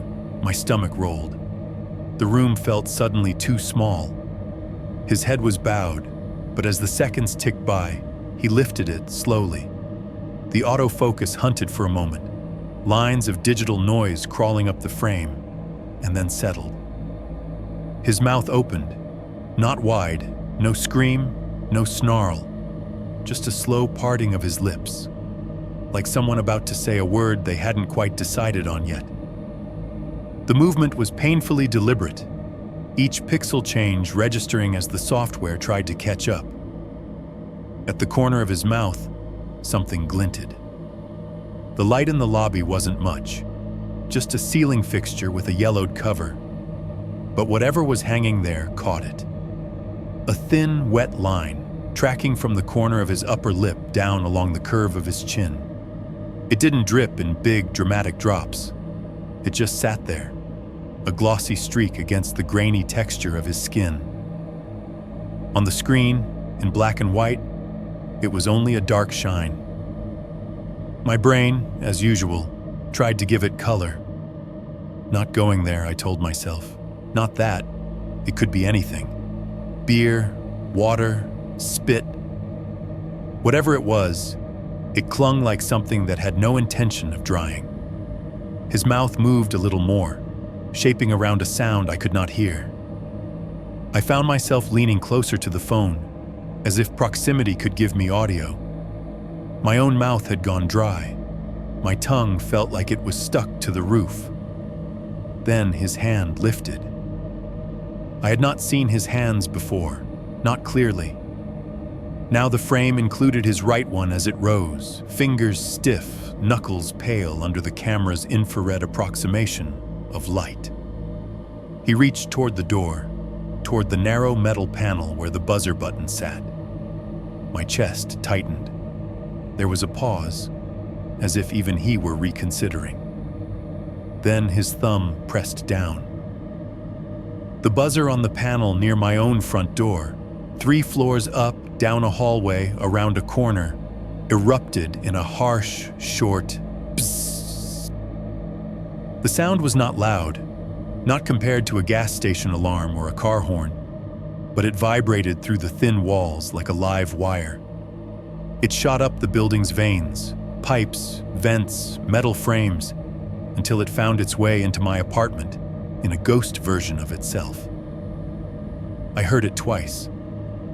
Once, faintly, through my phone speaker as the app tried to approximate ambient audio. Once, more real, as a hollow echo coming in through the vent above my stove, a distant, sickly twin of the noise downstairs. I had heard that buzzer 100 times before, for packages, for pizza, for neighbors. It always sounded slightly annoying, slightly desperate. This time it felt targeted. I stared at my own door.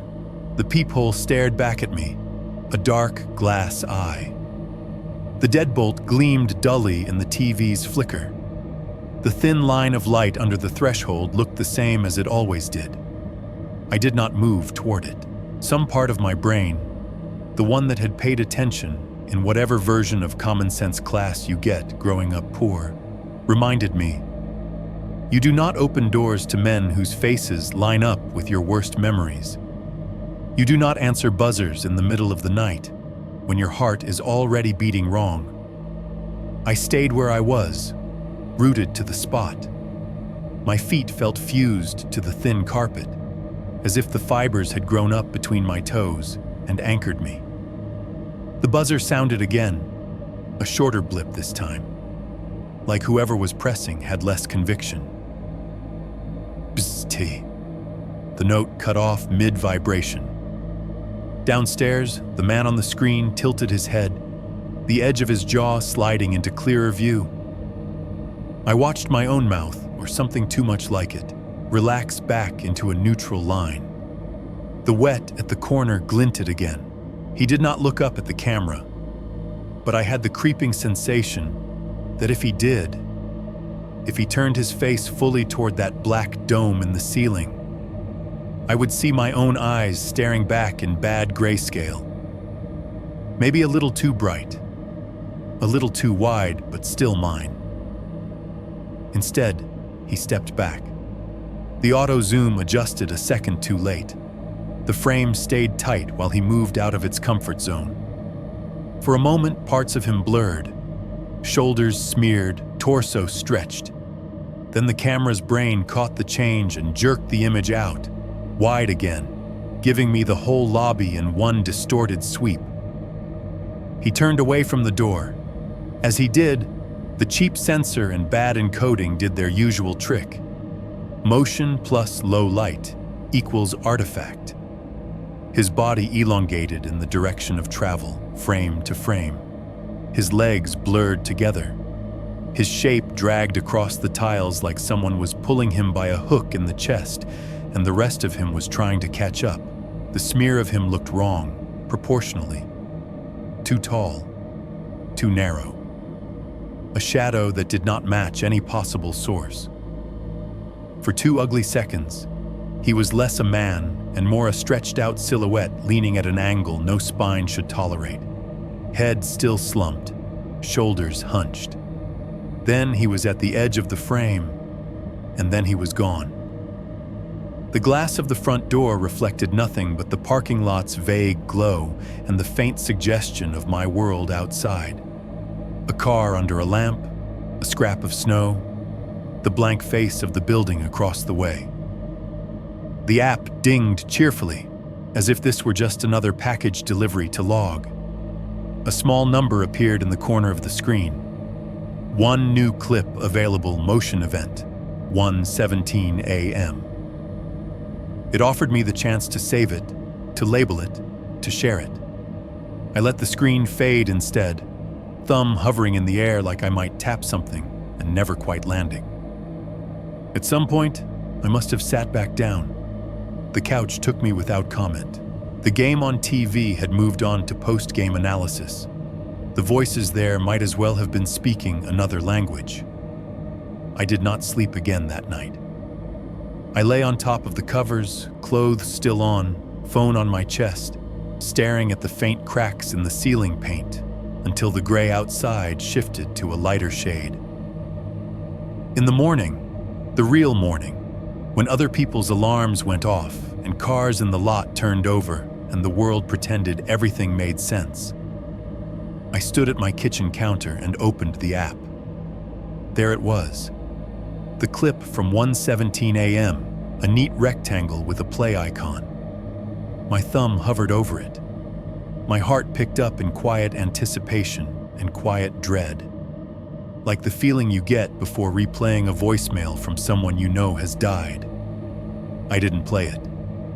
Instead, I swiped left. The notification vanished off the screen, dismissed with one clean, practiced motion.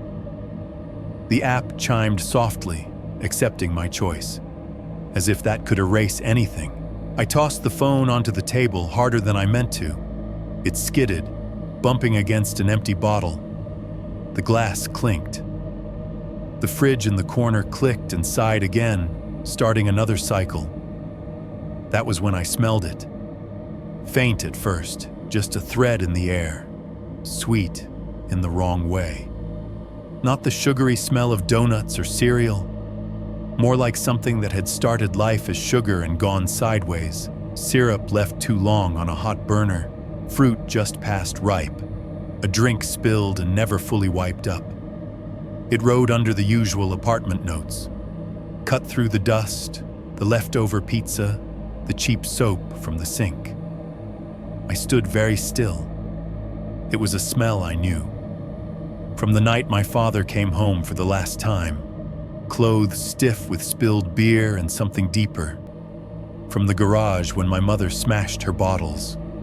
From the man behind the gas station, breathing into my ear. That sweet, sick tang of alcohol coming back out of a body that had taken too much in. It didn't belong in my kitchen. The trash was empty. The sink was mostly clean. There were bottles, sure, but their mouths were dry. Their insides long since rinsed in my own bloodstream. Still, the scent seemed to gather, stronger near the doorway of my bedroom, hanging in the air like someone had just walked through and left it behind. I told myself I was imagining it, that with enough years of this, your brain starts painting the world with the same smells, the same sounds, the same patterns. But as I stood there in my one bedroom above the parking lot, listening to the freeway whisper through the walls and the clock tick on and on, I could not shake the feeling that whatever had been pacing other people's hallways had now found mine. Not as a stranger, not as one more anonymous man with a bad walk, but as a version of me, standing in bad camera resolution at the edge of the glass, leaving a sweetness behind that I was not sure I could scrub out. 6:1. When the clock started sounding wrong. There is a point where a number stops being just a number and turns into a shape you recognize in the dark. After the night with the man at the front entrance, I started seeing 117 everywhere. It was small at first. I woke up on the couch, throat dry, TV screen blue and empty. and the wall clock in the kitchen showed 1:17 a.m. The second hand ticked over with that cheap, plasticky sound, like it didn't want to be working this late either. I told myself it was coincidence. People wake up at weird hours all the time. Bodies do that. Brains do that. I drank water from the tap until the metallic tang made my teeth ache and went back to bed. The next week, the gas station DVR froze on a timestamp when I was scrubbing back through footage to check a lottery dispute. A guy had sworn he bought 3 tickets, not 2. I watched him on the monitor, reaching into his pocket, spreading crumpled bills on the counter, laughing at something I didn't remember saying. The corner of the screen showed the time the system thought it was, 2:17:09. I stared at the numbers longer than I watched the footage. The guy on the screen turned away with his tickets, shoulders sloping under the weight of a coat he couldn't afford. The digits in the corner didn't move. Eventually, I reminded myself the DVR clock wasn't even accurate. It drifted a few minutes every month, Carl always meaning to fix it and never actually doing it. Still, there it was. Then came 3:12. The first time I woke up in my bed like someone had shaken me. No nightmare I could remember, just an abrupt surfacing. Heart hammering, lungs pulling in air like I'd been held underwater. The bedroom was dark, the glow from the parking lot seeping in around the edges of the cheap blackout curtains. I lay there listening. The apartment was in one of its in-between moments. The fridge had just finished a cycle. The click and hum were gone. The radiator was quiet. No footsteps upstairs, no toilet flushing, no distant TV laugh track. The freeway outside had dipped into that odd lull it sometimes fell into in the dead middle of the night, where the traffic thinned but never stopped entirely. What pulled me fully awake wasn't a sound. It was the lack of one. Silence settled over the room like it had weight. Those 2 or 3 seconds where every machine in the building seemed to hold its breath at the same time. Then, from the kitchen, the freezer made a soft, sharp sound. A tiny titch as the thermostat inside clicked over. Plastic shifted.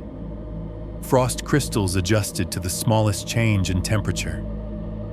3 rooms away, with the bedroom door half closed, I still heard it. Don't be stupid, I told myself. It's a cheap appliance in a cheap apartment.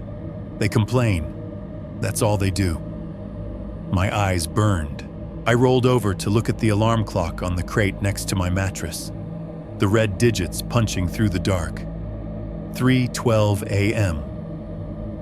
The number sat there, steady, not changing, like it was waiting for my confirmation that yes, I saw it. I didn't go back to sleep after that. I lay on my back, counting the ticks of the clock, tracking each car that hissed by on the freeway, trying not to think about the fact that when I was 8, my father's truck had pulled into our driveway sometime after 3 in the morning, headlights sweeping across my bedroom wall. We never knew the exact time. My mother didn't check the clock before she ran down the hall. The EMTs wrote something on their report. The hospital logged another. Somewhere in a drawer back in Wisconsin, there's a piece of paper with a number on it that looks a lot like 3-to-1X, circled by a nurse whose shift was almost over. Once I started paying attention, it was like my whole life had been scribbled over with those digits. The night my mother came to my bedroom door during her first real withdrawal and asked me if I heard the footsteps in the hallway. It had felt like the middle of the night in the way only kids feel it, a time outside time. In my memory, the clock in my room had said something in the 3 range. 3:10? 3:14? The exact number slipped away whenever I tried to grab it, but the shape remained. The call to 911 had been logged at 3:19 a.m. according to the operator's voice on the recording we never got to hear. I only knew that because an aunt mentioned it in the waiting room, like the time itself meant something. Back then, I had shrugged it off as the way adults tried to make sense of chaos, pin it to a detail they could write down. Now, standing barefoot in my Detroit apartment kitchen, watching the digital clock on the stove flip over from 3:12 to 3:13 while the freezer hummed back to life, it felt less like trivia and more like a pattern I had been too busy trying not to drink to see. I started listening harder. Nights in the apartment had their own soundscape. It was layered, familiar, the way a song gets if you listen to it enough times. Cars on the freeway, a constant far-off roar that rose and fell. Sometimes a truck downshifting with a long, low groan that sounded like an animal in pain. Occasionally, the sharp whine of a motorbike cutting through the regular traffic like a needle. Closer in, the building spoke its own language. The neighbor upstairs flushed their toilet at least twice between midnight and 3, the pipes in my bathroom rattling in sympathy. Someone on the other side of my wall had a TV they kept too loud. Muffled dialogue and canned laughter seeped through the plaster, punctuated by the heavy bass of commercials. My own appliances added their parts. The fridge, click word on, ran until it sighed off. The heater spit steam into the radiator, metal ticking as it expanded. Between all those things, there shouldn't have been any room left for silence. But there were always little gaps. 2 seconds here, 3 there, where everything seemed to stop. No toilet, no car, no TV, no fan. Just the creeping awareness of how loud my own breathing was. In those seams, something else always tried to sneak in. Sometimes it was a tiny sound, a faint knock, not like knuckles on wood, but something in the wall shifting in a way that almost approximated it. A floorboard creak in the hallway outside my door, even though the carpet should have muffled most of it. The soft scrape of something brushing the apartment door, as if a sleeve had dragged along it. Once, right in that pocket between the freezer shutting off and the upstairs neighbor turning over in their bed, I heard what I would swear was a single quiet footstep, not a full, weighty stomp, just a careful placement of something heavy that didn't want to be heard. It landed directly above my head. I stared up at the ceiling, at the faint water stain that looked like a continent on a bad map, and told myself it was the building settling, that I was losing my mind, that too many night shifts, too much coffee, too much anything were rewiring my hearing. But then I'd glance at the clock. 1:17, 2:11, 3:12, 3:19. Always somewhere in that narrow band between 1 and 4 in the morning when the world is supposed to be asleep and anyone moving through hallways is, by default, suspect. At first, I tried to ignore it. When that failed, I did what anxious people do when they meet patterns. I started writing them down. I found an old spiral notebook in a box of school junk I'd never thrown away. The cover had a faded football logo on it from a team that hadn't had a good season in years. Everything inside had been ripped out, so I had blank pages. The first entry was simple. 1:17 a.m., lobby notification. Man in denim jacket. Scar. I did not write me.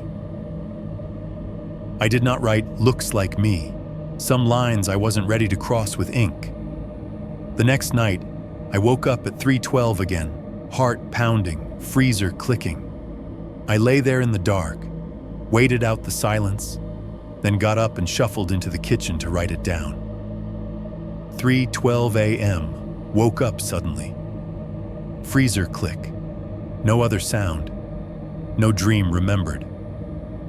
The act of logging it made me feel briefly sane, like I was doing a science experiment on my own paranoia. If you can count it, maybe you can control it. or at least define the shape of it. Nights bled into each other. 1:26 a.m., woke without reason. Car alarm outside, one chirp, then silence. Thought I heard something at door. 2:03 a.m., neighbor upstairs walking. Rhythm off. 4 to 5 steps, pause, then 3 steps faster. 3:17 a.m., phone screen lit by itself. Battery at 9%, no notifications visible. I started marking the numbers that lined up with old memories. 3:19 a.m., EMT time on Mom's story. 1:12 a.m. Think this was when Dad's truck came that Christmas. Unclear. The notebook filled with times, brief descriptions, click, creak, soft step, buzzer, and the occasional underlined word when something felt like more than imagination. Most of the entries clustered between 1 and 4. Once or twice there'd be an 11 p.m. or a 5 a.m., but those felt different, less heavy. The ones in the dead middle of the night had weight. The ink seemed darker there. At the station, the pattern held. Graveyard shifts have their own clock. There's the post-bar rush around 2, when the truly drunk try to drive home and stop for cigarettes or more beer. There's the 3 o'clock slump where the whole building feels like it's underwater. That was when the weird customers came in. Men with the walk, women with the glazed eyes. People whose feet didn't seem entirely sure where they were going. When I checked the timestamps on receipt reprints or camera clips after strange interactions, the numbers glared up at me. 1:14, 2:16, 3:11.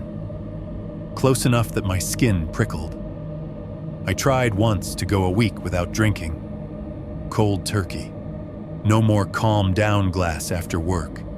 No more help me sleep bottle on the counter. By the second night, the walls seemed to breathe. My hands shook when I tried to pour coffee at the station. Customers' footsteps sounded too loud. Every ding of the doorbell hit my spine. When I got home, the silence in the apartment felt predatory, like something was crouched in the corners waiting for my blood concentration to drop just low enough. The first night of that experiment, I woke up 5 separate times. 12:58, 1:17, 2:09, 3:12, 3:19. Each time, there was a sound to go with it. Once, the freezer. Once, the upstairs toilet, a flush that rang through the pipes like someone dragging chains. Once, a car door in the lot slamming too hard, echoing up the concrete stairwell. Twice, nothing but the sharp awareness of my own pulse and the feeling that someone else in the building had sat bolt upright at the exact same moment. I wrote every one of them down.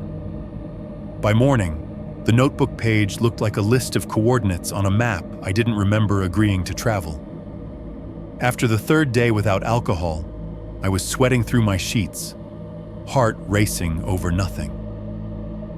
The sound of the fridge turning off at 3:12 made me sit straight up in bed like someone had fired a gun. The notebook was open beside me, pen rolling into the crease. I cracked that night. The bottle on the counter was waiting, of course. The cap came off with a soft pop, and the smell poured out, sweet and wrong and familiar.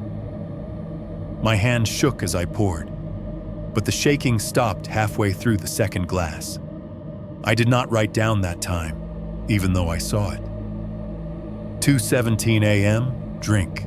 The curse wasn't a guy in a bar or a ghost in a hallway or a man in my jacket on a grainy camera. It was the loop itself. Times repeating, behaviors repeating. The act of tracing the pattern with my own feet. I kept logging anyway, like a man charting the spread of a fire. He was still feeding. Every night, between 1 and 4, the building would fall in and out of silence, appliances clicking on and off, pipes breathing, cars hissing along the freeway. And in those seams, those 2-second pockets of wrong quiet, I'd hear something else. A step where there shouldn't be one. A faint, dry catch in the air. A rhythm I knew too well. The clock kept ticking, innocent on the wall. It was the way the numbers lined up beneath that steady movement that made me start to think of time not as something passing, but as a trap with familiar coordinates, set long before I was born, waiting for men like me to walk right into it at exactly the wrong hour. 6, 2. Trying to quit, just like she did. The day I decided to quit, it was not because of some big dramatic rock bottom. No car crash, no arrest, no intervention in a church basement. It was a Tuesday, and I caught my own reflection in the gas station cooler door. I was restocking sodas, sliding plastic bottles into place, when I looked up and saw myself ghosted over rows of bright labels, pale under the fluorescent lights, eyes slightly too bloodshot for that time of night, mouth pulled down in that way that made me look more like my father than I was comfortable admitting. Behind my reflection, the beer cases stared back at me, lined up in neat, accusing stacks. Later that morning, back at the apartment, I took what was left in the cupboard and in the little cabinet over the microwave and carried it all downstairs. The winter air bit hard as I stepped out onto the back lot. My breath came out in thin clouds. The dumpster loomed at the edge of the cracked asphalt, the same kind of hulking metal beast I had stared at for hours on the camera feed at work. I lifted the lid. The smell of old trash and something sour blasted up. I held my breath and started dropping bottles in. They clinked, then shattered. The sound bounced off the brick walls of the building, sharp, raining glass echoing in the dull morning. The scent of alcohol rose up in a thick, sweet cloud. It rolled over me, all those nights condensed into one breath. For a second, my body betrayed me. My mouth watered. My hand twitched, half ready to reach in and salvage one that hadn't broken, wipe the grime off the neck, and pretend the rest of this was symbolic. I forced my fingers to stay on the lid instead and slammed it shut. "Done," I said out loud. My voice sounded thin, like it belonged to someone else. "You're done." Of course, saying it and staying done were two different things. That afternoon, sitting in my car in the front parking lot of the building, I called an AA hotline. I did it there because I didn't want the walls of my apartment to hear me. It felt like admitting something in that space would seal it into the paint. The engine was off. The February cold seeped up through the floorboards. Other cars came and went, tires crunching over potholes, exhaust hanging low in the air. The freeway hummed in the distance. My breath fogged the inside of the windshield. The woman on the other end of the line sounded tired, but kind. She asked my first name, my city, how much I was drinking. I lied a little on that last one, and we both pretended I hadn't. "You're not alone, Mark," she said, and I could tell she'd said that sentence so many times it had worn grooves in her tongue. "What you're talking about, this isn't just about you. It's generational. It's patterns. But patterns can be broken." "Generational," I repeated, staring at my reflection in the rearview mirror. "Yeah, that sounds about right." She talked about meetings, about sponsors, about reaching out before the craving, not during. I nodded along like she could see me. She used phrases I'd heard in therapy pamphlets and in rehab brochures left around my mother's bed back home.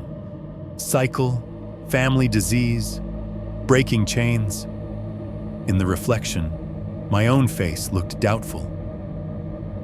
"I don't know if I'm that bad," I said finally. "I still show up for work. I pay my rent." "You called," she said gently. That's usually a pretty good sign something's wrong. By the time I hung up, my fingers were numb from the cold. I could barely feel the phone in my hand. I went upstairs and locked the bottles in the past, at least for that day. The first night without drinking felt strange but survivable. I was restless, sure.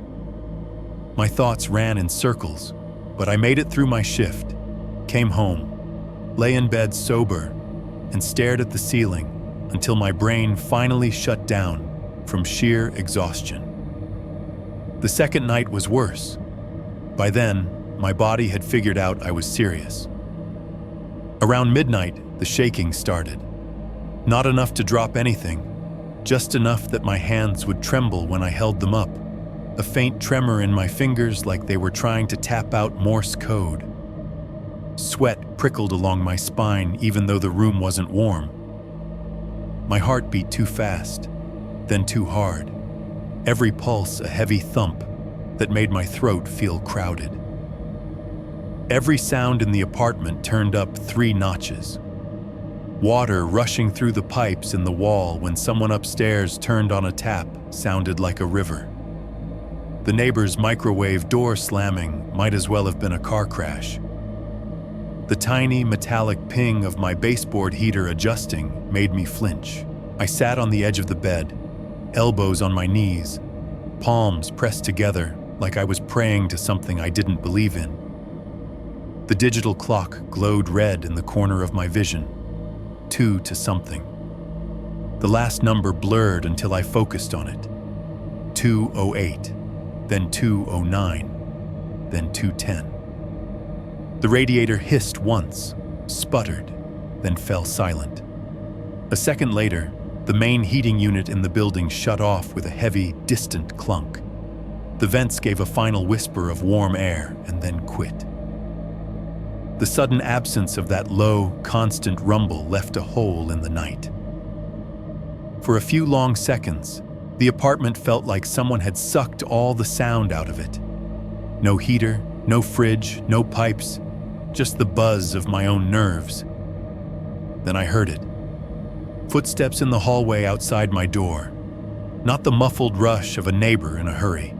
Not the flat slap of someone in socks. These landed heavy, evenly spaced, with a slight drag built into them. Step, step, step, 3 of them. That was all. Each one fell directly outside my apartment, as if the person walking had materialized in the middle of the hallway and stopped just short of my door. The vibrations carried through the cheap floor, up the legs of my bed. I held my breath. There was no follow-up knock, no jingle of keys, no shuffle of someone shifting weight from one foot to the other. Instead, I heard a sound that made my skin try to climb off my bones, a dry, shallow hiccup, right at the other side of my door. It was quiet enough that, if the heater had still been on, I might not have heard it at all. But in that carved-out silence, the little sound carried. It had that ugly, broken quality I recognized from too many nights around drunk people. Air forced up past something raw. The end of it sounded wet without being loud about it. My throat constricted in sympathy. I could almost feel stale breath pushing through the gap at the bottom of the door. The metal of the doorknob rattled, not like someone trying to force their way in, just a tiny test. A soft clink as if a fingertip had brushed it, given it a curious nudge to see if it would turn. It didn't. I had locked it, top and bottom. I knew that. I'd checked twice. My heart battered against my ribs anyway, demanding to be let out. I stared at the door, at the faint strip of hallway light beneath it. Nothing changed. No shadow, no movement. The knob did not twist again. The urge to get up and check the peephole fought with every instinct I had accumulated over a lifetime of not opening doors at the wrong time. I stayed where I was, fingers digging into my own palms hard enough to leave crescent marks. The phone rang. The sound ripped through the room like a gunshot. Distance warped it. The high, bright chirp of my cheap cell sliced across the low, tense silence. For half a second, I thought it was coming from the hallway. That whoever stood out there had a phone too, and it was going off between us. Then I realized it was on the crate beside my bed. I fumbled for it, nearly dropping it, my fingers clumsy with adrenaline. The screen lit up with a name I hadn't seen in too long. Mom. For a second, I seriously considered letting it go to voicemail. I did not have the energy to pretend I was okay, and I did not have the right to ask if she was. But something in me pushed my thumb to the green icon. Hello? There was a beat of static, then her voice, thinner than I remembered, dragged over gravel. Hey, honey. She sounded hoarse, like she'd been crying or yelling or chain-smoking, maybe all three. Under her voice, I could hear the particular background noise of institutional life. A TV playing at low volume somewhere down a hallway, tuned to a channel nobody really wanted. Wheels of some cart squeaking, a distant cough. You okay? She asked. I laughed once, a short, humorless sound. Funny, I said. I was going to ask you the same thing. She took a breath, and I could hear the drag of it, like her lungs had gotten heavier since I last saw her. They got me in another place, she said. Out in Ohio this time. Your aunt helped. It's fine. A pause. I heard you were still in Detroit. Thought I'd check in. We talked in that weird, careful way people do when both of their lives are on fire, and they don't want to talk about the flames. She told me about group sessions, about bad coffee, about the way the TVs never turned all the way down. I told her about the gas station, about the snow, about how the freeway sounded at 3 a.m. I did not tell her I had thrown out my bottles. I did not tell her my hands were shaking in a way that had nothing to do with the cold. I did not tell her about the sound at the door.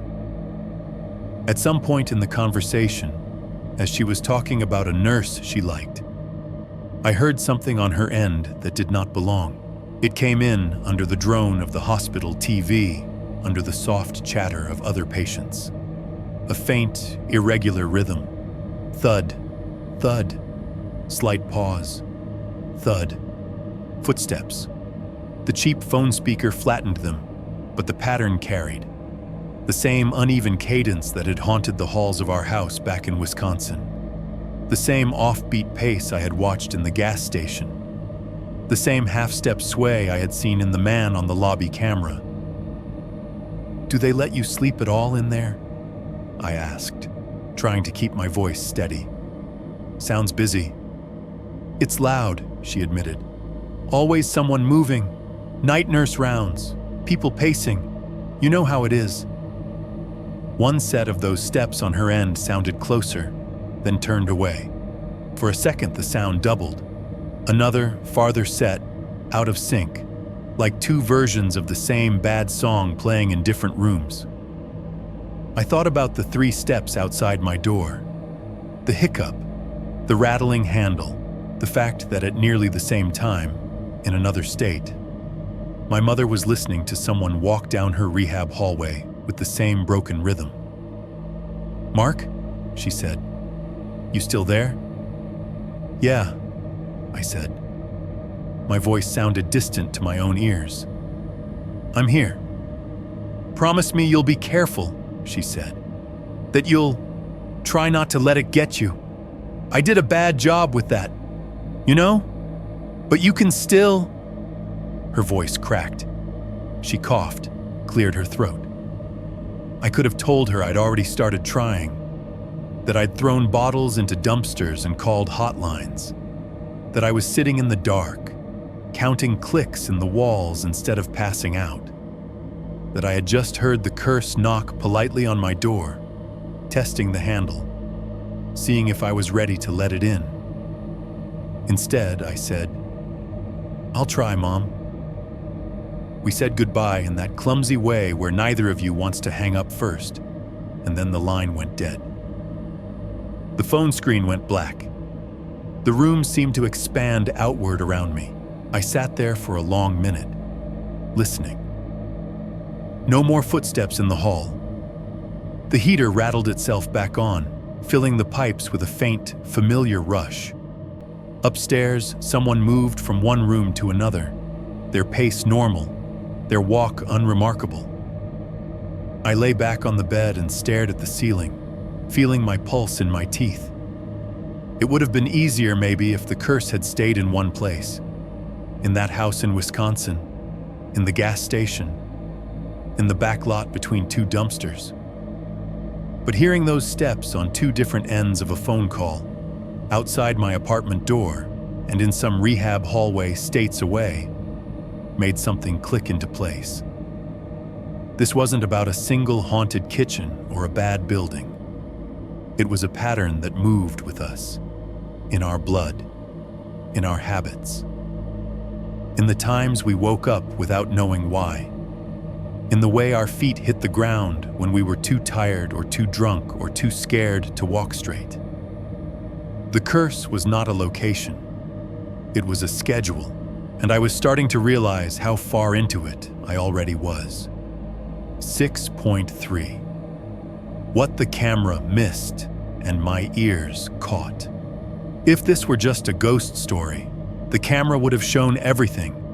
There would be footage, a shape outside my door, a shadow under the threshold, a hand on the knob, something I could point to later and say, "See? There. I'm not crazy." Instead, I had the opposite. The week after my mother called from rehab, the footsteps kept coming. Not every night. That would have been too obvious, too simple. Some nights it was just the usual building noise. Toilets, TV, a neighbor's laugh muffled through drywall. Some nights the silence itself did all the talking. But every few nights, between 1 and 4 a.m., that pattern slipped into the house like it had a key. 3 steps in the hallway. A pause. The dry little hiccup, like someone swallowing back acid. Sometimes the faintest rattle of my doorknob for half a second. A nervous tick, not a break-in. Each time, my body reacted before my brain could. Heart sprinting, skin buzzing, hands curling into fists around nothing. I did what I always did now when something felt wrong. I checked the app. The building camera had a little log of motion events. Every time UPS came, every time a neighbor brought home takeout, it recorded a clip and stamped it with a time. The list was a vertical trail of life. 5:42 p.m., delivery. 9:13 p.m., resident entry. 11:02 p.m., food delivery. The nights I heard the footsteps, I'd scroll to the right hour, nothing. Clean gap between, say, 12:51 a.m., resident entry, and 4:07 a.m., delivery. No motion detected, 2:17 a.m. No little thumbnail with a gray figure in it. Just blank time. The app treated those hours like they had not existed at all. I told myself the obvious thing. Whoever was walking my hallway already lived here. They didn't trip the lobby camera because they hadn't come through the front door. They were already inside, moving from one apartment to another. Normal, boring, explainable, but the hall itself had no camera, no log, no proof, just the shabby carpet and my ears. The longer it went on, the more I started to doubt those too. Sleep deprivation and withdrawal make you hear things. I knew that. I'd watched it chew on my mother's sanity. I'd listened to doctors use phrases like auditory disturbance and perceptual shift, while she described the exact kind of footsteps I was hearing now. So I decided to test myself. If it was real, something would catch it. If it wasn't, at least I would know which part of me had finally broken. One night, before work. I propped my phone on the low bookcase by the door, camera facing toward it. The angle caught the whole entryway, the doormat, the bottom half of the door, the slice of hallway light under it. I dimmed the screen, turned off all notifications, and hit record on the video app. 8 hours of battery, I figured, enough to cover the bad hours. On my way out, I paused for a second, looking back at the little black rectangle glowing faintly in the dark. It felt ridiculous, like setting a mousetrap for an idea. At the station, the night dragged. Every footstep on the tile sounded too loud. Every customer with the broken walk felt like a reminder.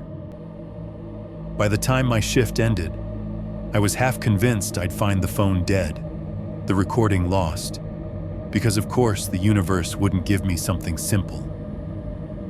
The sky was just starting to lighten when I trudged up the stairs to my apartment. My key stuck in the lock, as usual. The hallway smelled like stale smoke and someone's reheated curry. Inside, the phone was exactly where I'd left it. Battery at 9%, recording still running. My chest tightened.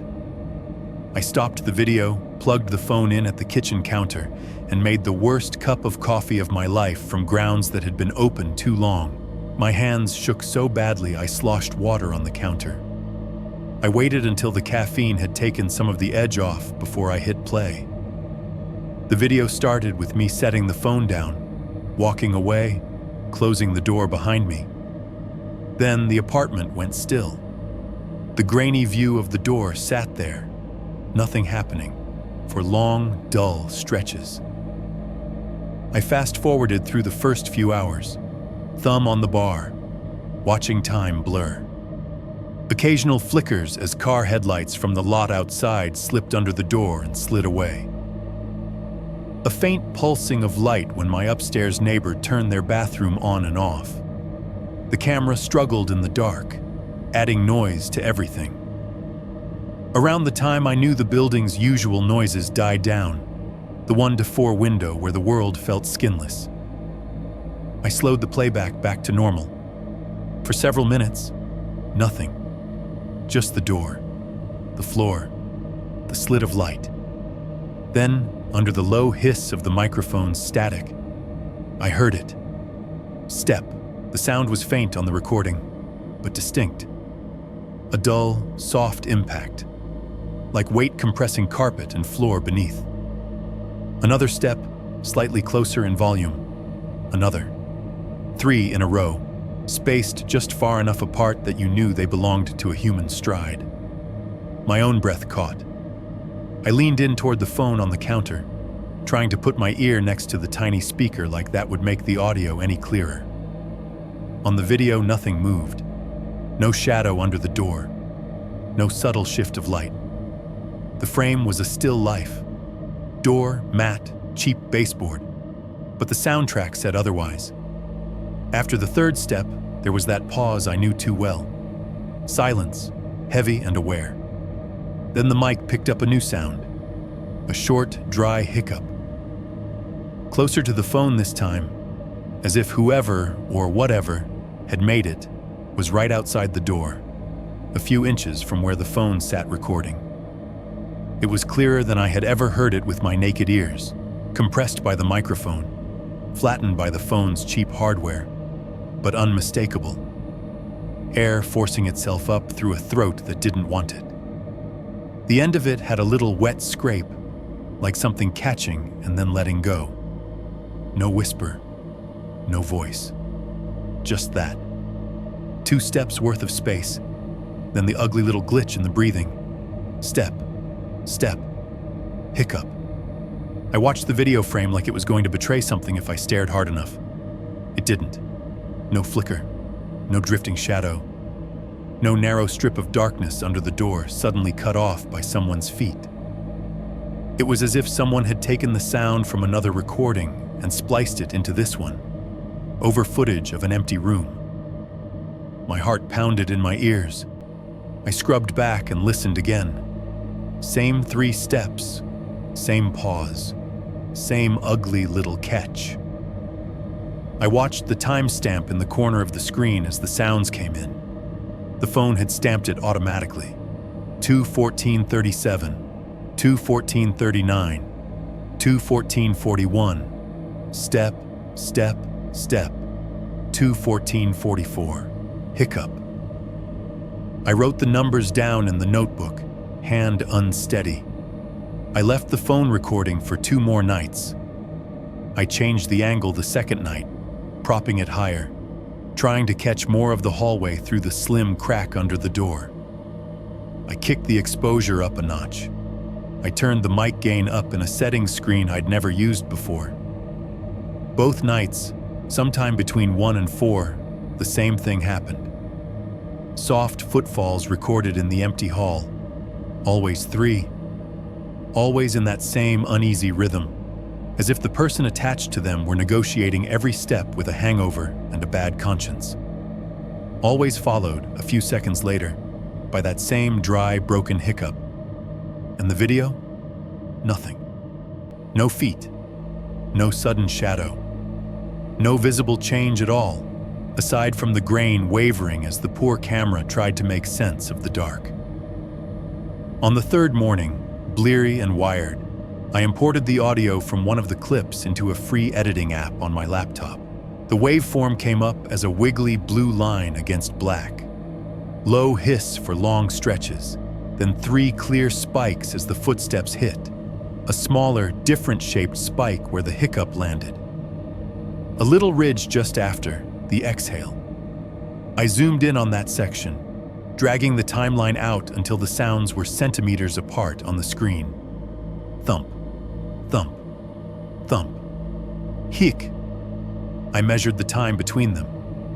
2 seconds between the first and second step, 2 between second and third, 3 between the third step and the hiccup. I checked another night's recording. 2 seconds, 2 seconds, 3 seconds, another, 2, 2, 3. The pattern held with machine precision. Human bodies aren't that consistent, not by accident. Even drunk, even sober, nobody hits marks that exactly every time.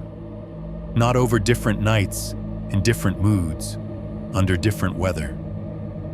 Unless something inside them, or inside the person listening, was playing the same loop over and over. I took off my headphones, set them gently on the counter, and realized I was breathing in time with the waveform. Inhale during the 2-second gaps. Hold on the third. Exhale with the glitch. My own lungs had picked up the rhythm.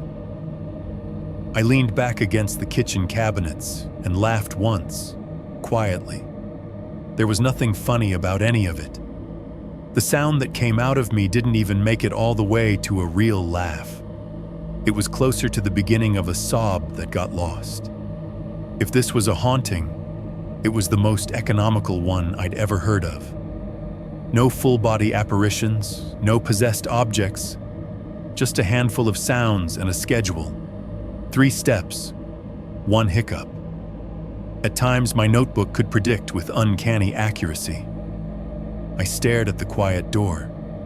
Maybe there really was someone out there.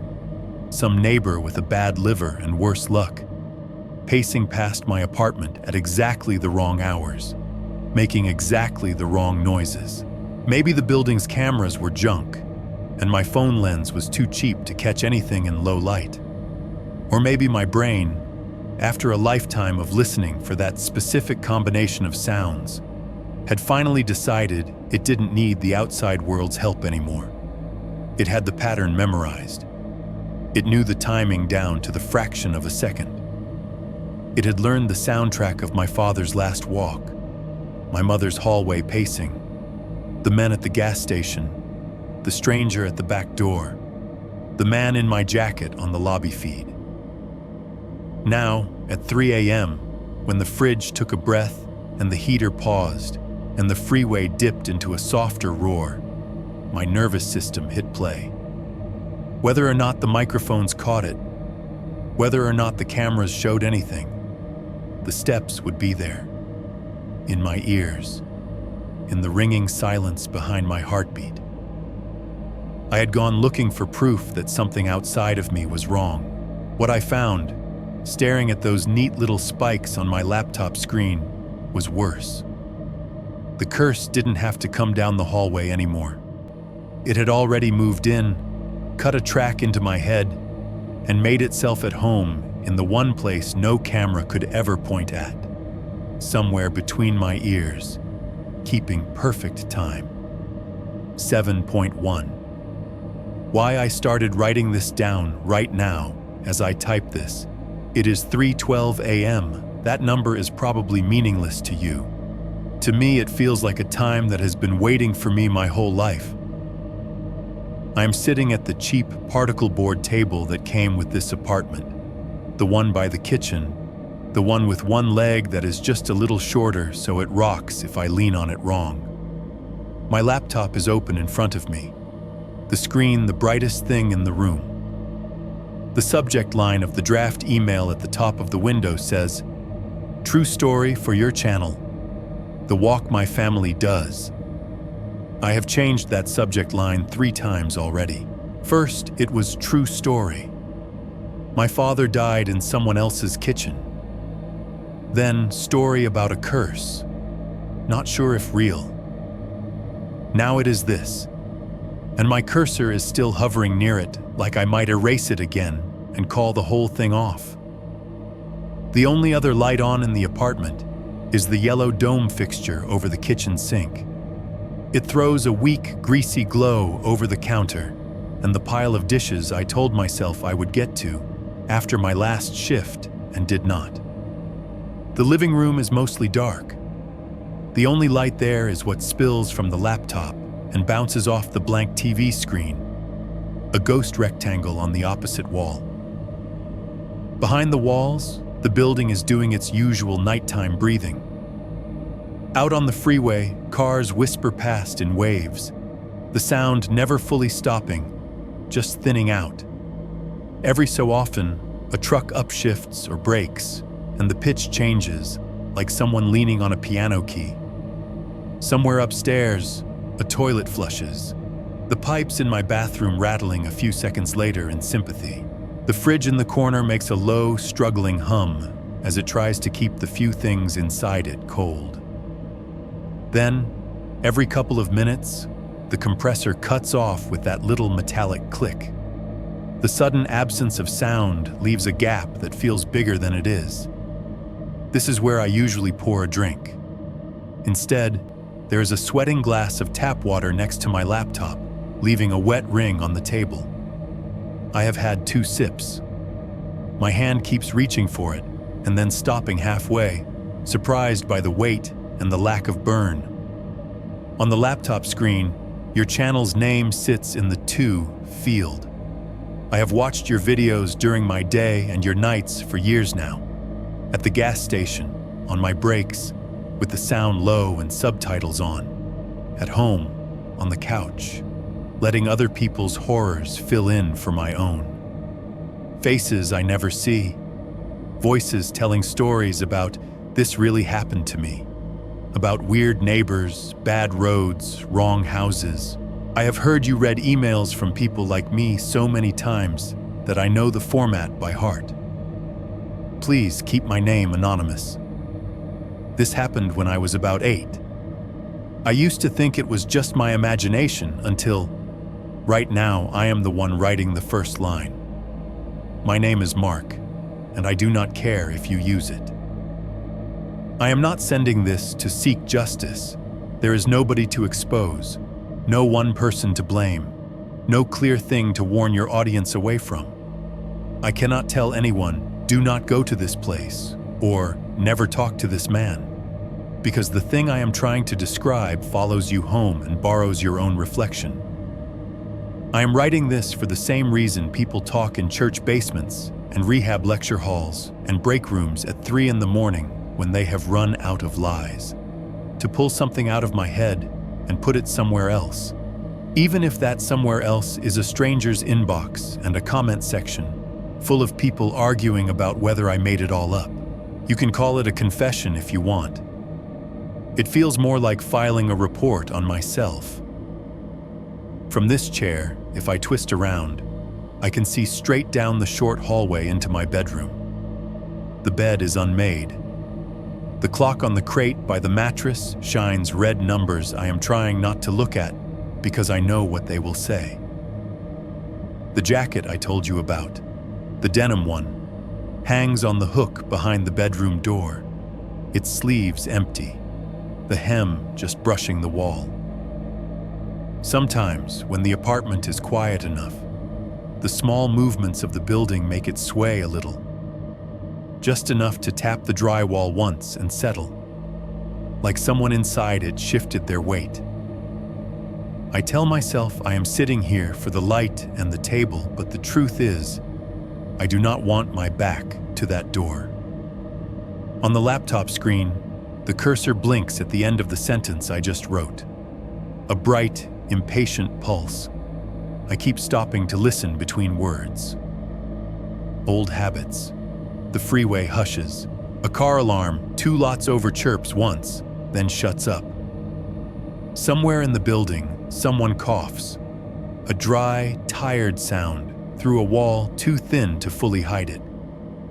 Little flashes of memory keep sliding across the glass of the present. If I look at the kitchen floor for more than a second, I can see my father on a different floor, in a different house. His head at that wrong angle against the cabinet. My mother on her knees, hands red, moving in useless little circles. If I look at the glow on the window, I see blue and red lights instead of parking lot yellow. EMT boots tracking snow into the hall. The zipper of a bag. If I catch my own reflection in the black TV, I see it glitch. For a fraction of a second, it is not me at this table, but me on that lobby camera, grayscale and stretched, standing in front of a glass door I cannot open. Between sentences, my mind keeps splicing those images together in quick cuts. A DVR in my head, looping the worst parts. I am not sure what you or your listeners will decide this is. A haunting, a generational curse, a long, sad story about addiction with spooky garnish. I have lived in all 3 explanations, some days as one, some days as another. If you ask a doctor, they will talk about liver damage and neuropathy, and how heavy drinking affects your cerebellum, the part that keeps your balance. They will say that when enough men in one family drink the same way for long enough, they are bound to start walking the same too. If you ask the people back in my hometown, they will shrug and say, it's the Elmer curse. They will talk about men who died in trailers and motels and other people's kitchens. They will mention the way my father's boots used to drag in from the driveway, and then they'll change the subject. Because nobody likes to stare too long at a mirror when it's showing them something they might be part of. If you ask someone in AA, they will nod and say, patterns. They will talk about family disease and cycles and how you have to break the chain. They will say my mother did the best she could with what she had, and that I have a chance to do better if I work the steps and call the numbers and avoid that first drink. There are nights where I believe the doctors, nights where I believe the AA pamphlets, nights where I believe my mother, kneeling in the garage over broken glass, saying, we can't let it take you too.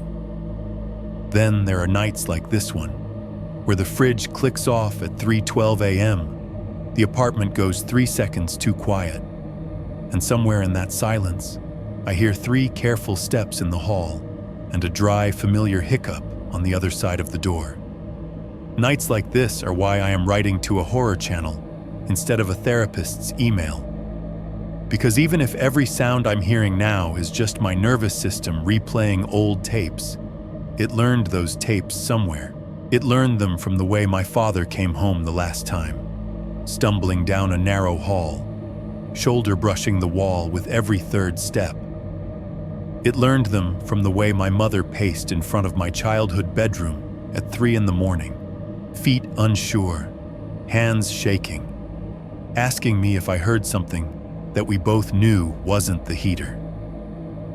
It picked them up from truckers in my gas station, from men in pickup trucks buying 12-packs they could not afford, from women in work jackets leaning too hard on the counter while they waited for lottery numbers that were never going to hit. It memorized the pattern during the nights when I walked home from the lake with too much cheap beer in my system and felt my own legs start to stutter in the same broken rhythm. I do not know if there is a thing out there walking behind all of us, catching up when we throw out our bottles and move to new cities and pretend we are starting over. I do not know if the man on the camera was me from some future I am sliding toward, or a stranger who just happened to wear my jacket and carry my scar. I do not know if, when I hear the 3 steps and the little dry choke behind my door, there is anything there but my own terrified heartbeat. What I do know is this: every story I have told you, every night I have lived through, all of it started the same way. With one man deciding it was just a drink. With one woman deciding she would sleep better if she poured a little something in her coffee. With one kid standing in a grocery store parking lot, feeling his legs sway and thinking he could still fix it.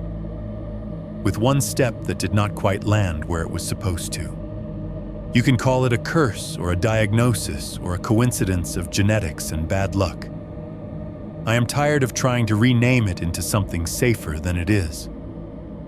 For me, it has always announced itself the same way. Not with a scream, not with a jump scare, not with blood, just with a foot coming down a fraction off balance. The whole rest of your life fits in the space after that. 7.2. The last time I heard it in here. Halfway through that last paragraph, the heater shut off. It is a sound I am used to by now. A low mechanical grumble trailing off, followed by a small clank somewhere deep in the walls as the system gives up for a bit. But this time, the moment after it cut out felt wrong. The silence that came after was not gentle. It landed.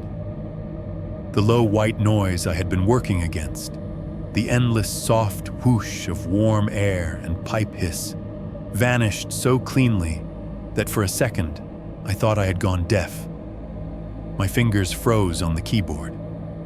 The cheap clock in the kitchen kept ticking, but each little click sounded too loud, like someone tapping metal against my teeth. On the other side of the wall, my neighbor's television had been droning. A talk show rerun or a game show, a murmur of audience laughter and canned jokes I never quite made out. That sound cut out too. 1 second it was there, muffled but constant. The next, nothing. No click of it turning off. No channel change. Just absence. Like someone had hit mute on the entire building. I did not move. The laptop screen glowed against my face, casting everything else into deeper shadow. The cursor kept blinking, the little line hopping in place, waiting for the next letter. It looked impatient, like it did not understand why my hands had stopped obliging it. I listened. At first, there was just the thick quiet, the kind that has texture, like wool pressed against your ears. Then, under it, something else began to resolve.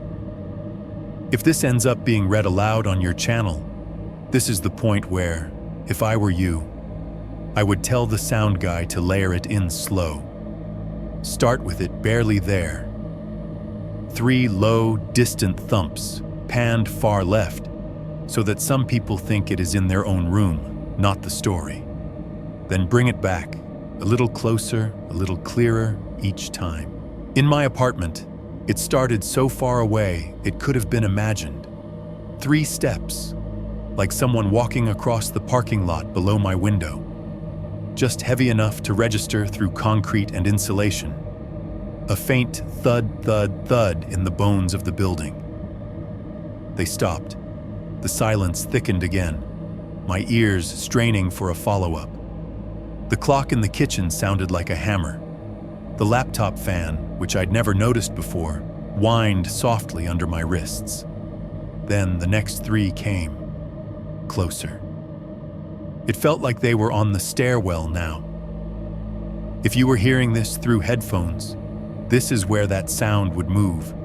Not just louder, but higher, like whoever is walking has climbed one level up in your house too. A subtle shift upward. A little more definition in the impact of each foot. Thud, thud, thud. This time, after the third step, there was a small hitch in the rhythm. A dry, broken little hiccup, riding the tail end of the last footfall. Quiet, but wrong. Like someone's throat trying to reject its own breath. My scalp prickled. I told myself it was a neighbor. Someone coming back late, taking the stairs instead of the elevator we do not have. Someone who drank too much at a bar, or had a bad knee, or just did not know how to walk in a way that did not remind me of a dead man. The next 3 steps did not care what I told myself. They were on my floor. This time, I could feel them as much as hear them. The impact came up through the cheap carpet, through the table legs, into my elbows. The sound was closer, sharper, like the person's weight had settled into the specific pattern of this hallway. Step, step, step. The hiccup came after, a little louder, not in my ear, not at my door, somewhere between. It felt like the noise had moved inside the corridor of my building and inside the corridor of the audio at the same time. If you're listening, this is where it would slip into the center channel, just a little left of your skull. My fingers were still resting on the keys, but they had stopped typing words. The last sentence was stuck mid-thought, half a clause waiting for its partner. Sweat had made my palms slick. The letters under them felt slicker, plastic over plastic. I looked up from the screen at the front door. It was closed, of course. The deadbolt was turned, a dull brass line. The cheap chain lock hung loose above it, useless decoration. The crack under the door showed a slice of hallway light, the yellowed wash from the single bare bulb out there. The shadow of the welcome mat inside stopped just short of that line of light. Nothing moved in it. The next set of steps started farther away than I expected, not directly outside my door, somewhere down the hall, heading my way. 5 beats this time, or 6. I lost count halfway through, because the closer they came, the more each one collapsed into the next. You know how in some stories, they tell you, I couldn't tell if it was on the recording or in the room? I had always thought that was dramatic, an exaggeration. Sitting there, with my own ears and my own walls and my own heartbeat, I understood it. If this is playing for someone right now, I would bet money there are people pausing to check if someone else is still awake in their house. The footsteps came right up to my door. The last one landed so close that a small puff of dust floated up from the baseboard. I saw it, a faint line in the laptop light like smoke. Then came the hiccup, so close I could hear the rasp in it. Dry, shallow, a little wet at the end. My throat clenched on its own, sympathetic, memories stacked. My father in the hall at Christmas. The men in the gas station leaning over the counter. My mother pacing outside my room at 3 a.m, asking if I heard what she heard. The doorknob rattled. Not a tap this time. Not the shy, uncertain nudge of previous nights. The metal gave a sharp, metallic jolt. The knob twisted half a turn, as far as it could go against the deadbolt, and then stopped with a solid thunk. The door shuddered in its frame, the cheap wood flexing. The sound was not particularly loud. I have heard customers at the gas station slam the bathroom door harder. But this was my door, at my table at 3:12 in the morning, with everything else in the world holding its breath. my heart slammed against my ribs like it wanted out. The little wall unit, we call it air conditioning to be polite, though it mostly just shuffles the air around, chose that exact second to wake up. The thermostat clicked, a sharp, insect-like tick. The unit hummed to life with a single ugly jerk, plastic housing jumping in the bracket. For a split second, my brain logged it as something hitting the wall from the inside. A slap right at my shoulder. I flinched so hard my knee knocked the underside of the table. The laptop rocked. The water glass slid an inch, sloshing, a cold line of it spilling onto my wrist. On the other side of the door, the knob stopped moving. No follow-up knock, no voice, no scrape of retreating footsteps. Just that heavy, charged quiet again, the kind that makes you aware of the hairs on your own arms. I did not get up. I thought about it, about standing, about walking the 6 steps to the door, about pressing my eye to the peephole, and finally, after all these years, looking directly at the thing I'd been convinced was waiting. I thought about opening it.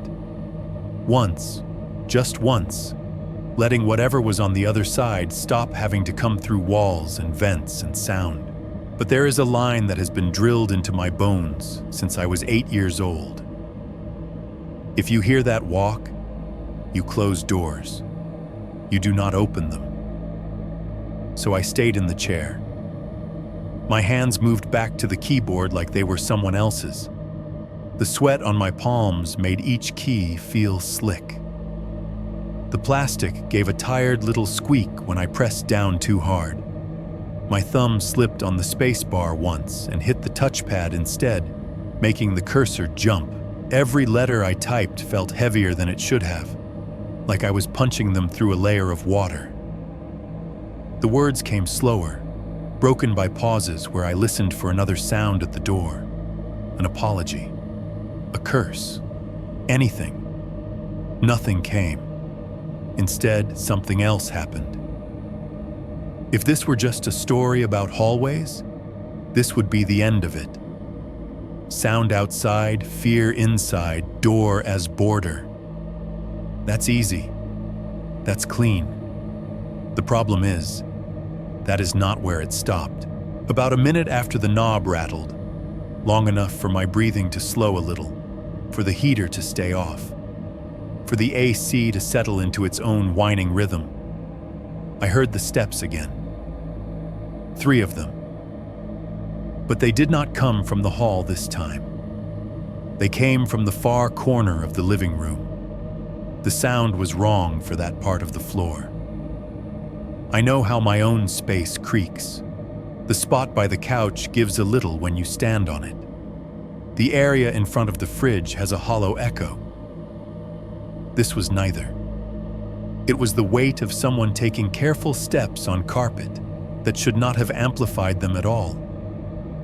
If you are listening with headphones, this is where the footsteps would move from sounding like they are outside your left ear to behind your right shoulder. The sequence was the same as always. Step, step, step. A pause. Then that dry, broken little hiccup. Only now it sounded like it was 5 feet behind my chair.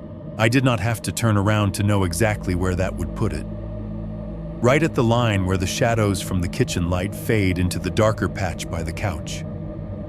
Close enough that if I pushed back, the chair would bump into shin or knee. The jacket hanging in the bedroom creaked faintly on its hook, shifting as if a draft had passed it. There was no draft. My hands rested on the home row of the keyboard, fingers curved, unmoving. The cursor flashed on the empty line, waiting for the next word. I did not turn around. The only thing between me and whatever had finally made it inside was the thin plastic shell of this laptop and the act of finishing this sentence. 7.3, the pattern you might be hearing after this story. By the time you hear this line, I will either be asleep, drunk, or gone. Maybe all three in some order that will only make sense to the medical examiner and whoever has to box up my things. If you are hearing this, it means I hit send on that email. It means somebody at your channel opened it, decided it was either real enough or entertaining enough, and is now reading my words into a microphone somewhere that is not this room. It means the story is not just in my head anymore. Here is the part I need you to understand before the audio stops and your own house fades back in. There are two versions of what you just heard. In the clean daylight version, none of this is supernatural. My family is just a sad little case study in statistics and bad coping mechanisms. Men drink the way their fathers drank. Women shake the way their mothers shook. Brains that grow up listening for certain noises get very good at replaying them when the rest of the world gets quiet. In that version, every footstep I heard was someone too tired to lift their feet properly. Every hiccup was a damaged throat doing its best. Every camera glitch was just cheap equipment and bad lighting. The man in my jacket on the lobby feed was a stranger I forced my face onto because addiction and trauma cut holes in your perception and your mind hates a vacuum. In that story, the curse is just a word the neighbors gave to a family disease they did not want to spell out. There is another version, though. In this one, the curse is exactly what the neighbors said it was, but meaner and more patient than they ever imagined. It is not a ghost with a face. It is a pattern, a rhythm, a little string of sounds and times that moves from house to house, job to job, state to state, the way a song gets stuck in your head and refuses to leave. You cannot catch it by being in my kitchen or my gas station. You catch it by learning it, by listening to it enough times that your nervous system starts filling it in even when the world is not making the noise for you. Maybe that still sounds like the first version, like I am describing nothing more than a brain problem with extra steps. I am okay with that. I am not asking you to choose one answer and tattoo it on your arm. What I am asking is that, after this video ends, you pay attention. Because when the story cuts out, nothing dramatic is going to happen. Your screen will go dark, or autoplay will serve you something else. The voice reading this will say the channel's name, maybe remind you to like and subscribe, maybe not. Then your device will go silent, and your house will rush in to fill the space. You will start hearing your own background noises again. The fridge in your kitchen will kick on or off, that little change in pitch you usually ignore. Your heater will cycle, forced air hissing through vents, or hot water ticking in the pipes, or whatever system your place has. If it is summer where you are, the AC might rattle instead, that familiar clunk and whir you have learned to tune out. Outside there will be traffic, not my freeway in Detroit, but your version of it. Cars on the road past your building, or tires on gravel, or the distant rush of a highway farther away. Maybe there is a train near you, that low, constant rumble that sounds like thunder that never arrives. Inside there will be the little domestic noises you have heard so often they barely register. A neighbor moving a chair upstairs, the apartment next door shutting a cabinet, someone in your house turning over in bed or flushing a toilet, or getting a glass of water because they could not sleep either. It will all feel normal. And then, maybe at some point you will be in that thin part of the night between 1 and 4, the same hours I kept writing in that notebook, and something will happen that does not quite fit the soundtrack you are used to. You might be on your couch, phone in your hand, lights off except for the screen glow. You might be in bed, one arm under the pillow, the other hanging dead weight off the side. You might be at your kitchen table like I am, laptop open, telling yourself one more video, one more email, one more whatever. The fridge will click off. The heater will take a breath. The house will have that weird 3-second moment where every machine picks the same exact instant to be quiet. And in that seam, you might hear it. 3 steps, not a run, not a stomp. Just 3 slow, deliberate footfalls somewhere in the architecture around you. They might come from your hallway, that little tunnel of carpet or wood between your bedroom and your front door. They might come from the apartment above you, directly over your head, like someone pacing in a room that should be empty. If you live in a 1-story house, they might come from the other side of the wall behind your couch, like a neighbor walking past at the wrong hour. You will notice the spacing before you notice the sound. Step, 2 seconds. Step, 2 seconds. Step. Your heart will do a little trick in your chest, that misfire it does when something does not quite fit. Your brain will offer you explanations as fast as it can. Pipes expanding, old floorboards, a neighbor on a weird schedule, your dog if you have one, your cat knocking something down if you do not. Those are the lucky versions. If you are really lucky, that will be the end of it. But if you hear a dry little hiccup after every second step, if after the second or third or fourth time you hear those quiet, off-balance footfalls, there is always that shallow, broken catch in the air. I am asking you for one thing. Do not turn around right away. I am not saying never turn. I am not saying let someone walk up behind you without ever checking. I am not trying to get you hurt. I have worked in gas stations at 3 a.m. I know the difference between paranoia and danger. What I am telling you is, if, in that thin moment, you recognize the pattern, not just someone walking, but my pattern, this pattern, the one you have been listening to for the last 20 minutes, give it one breath before you obey the instinct to whip your head around. You might find nothing but an empty hall. You might find a roommate getting a glass of water. You might find your own reflection in a dark TV screen, looking more tired than you thought you did. Or you might not see anything at all, and the next night, at about the same time, the same 3 steps will come back, and the same little dry hiccup will ride the last one, and your brain will line them up neatly with the story about a family you do not belong to. That is when you will have to decide which version you believe. As for me, I am almost out of time. The clock on my stove just flipped from 3:12 to 3:13. The fridge has gone quiet again.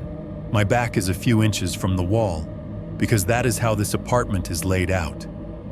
Table pushed up to maximize space. Chair squeezed between particle board and drywall.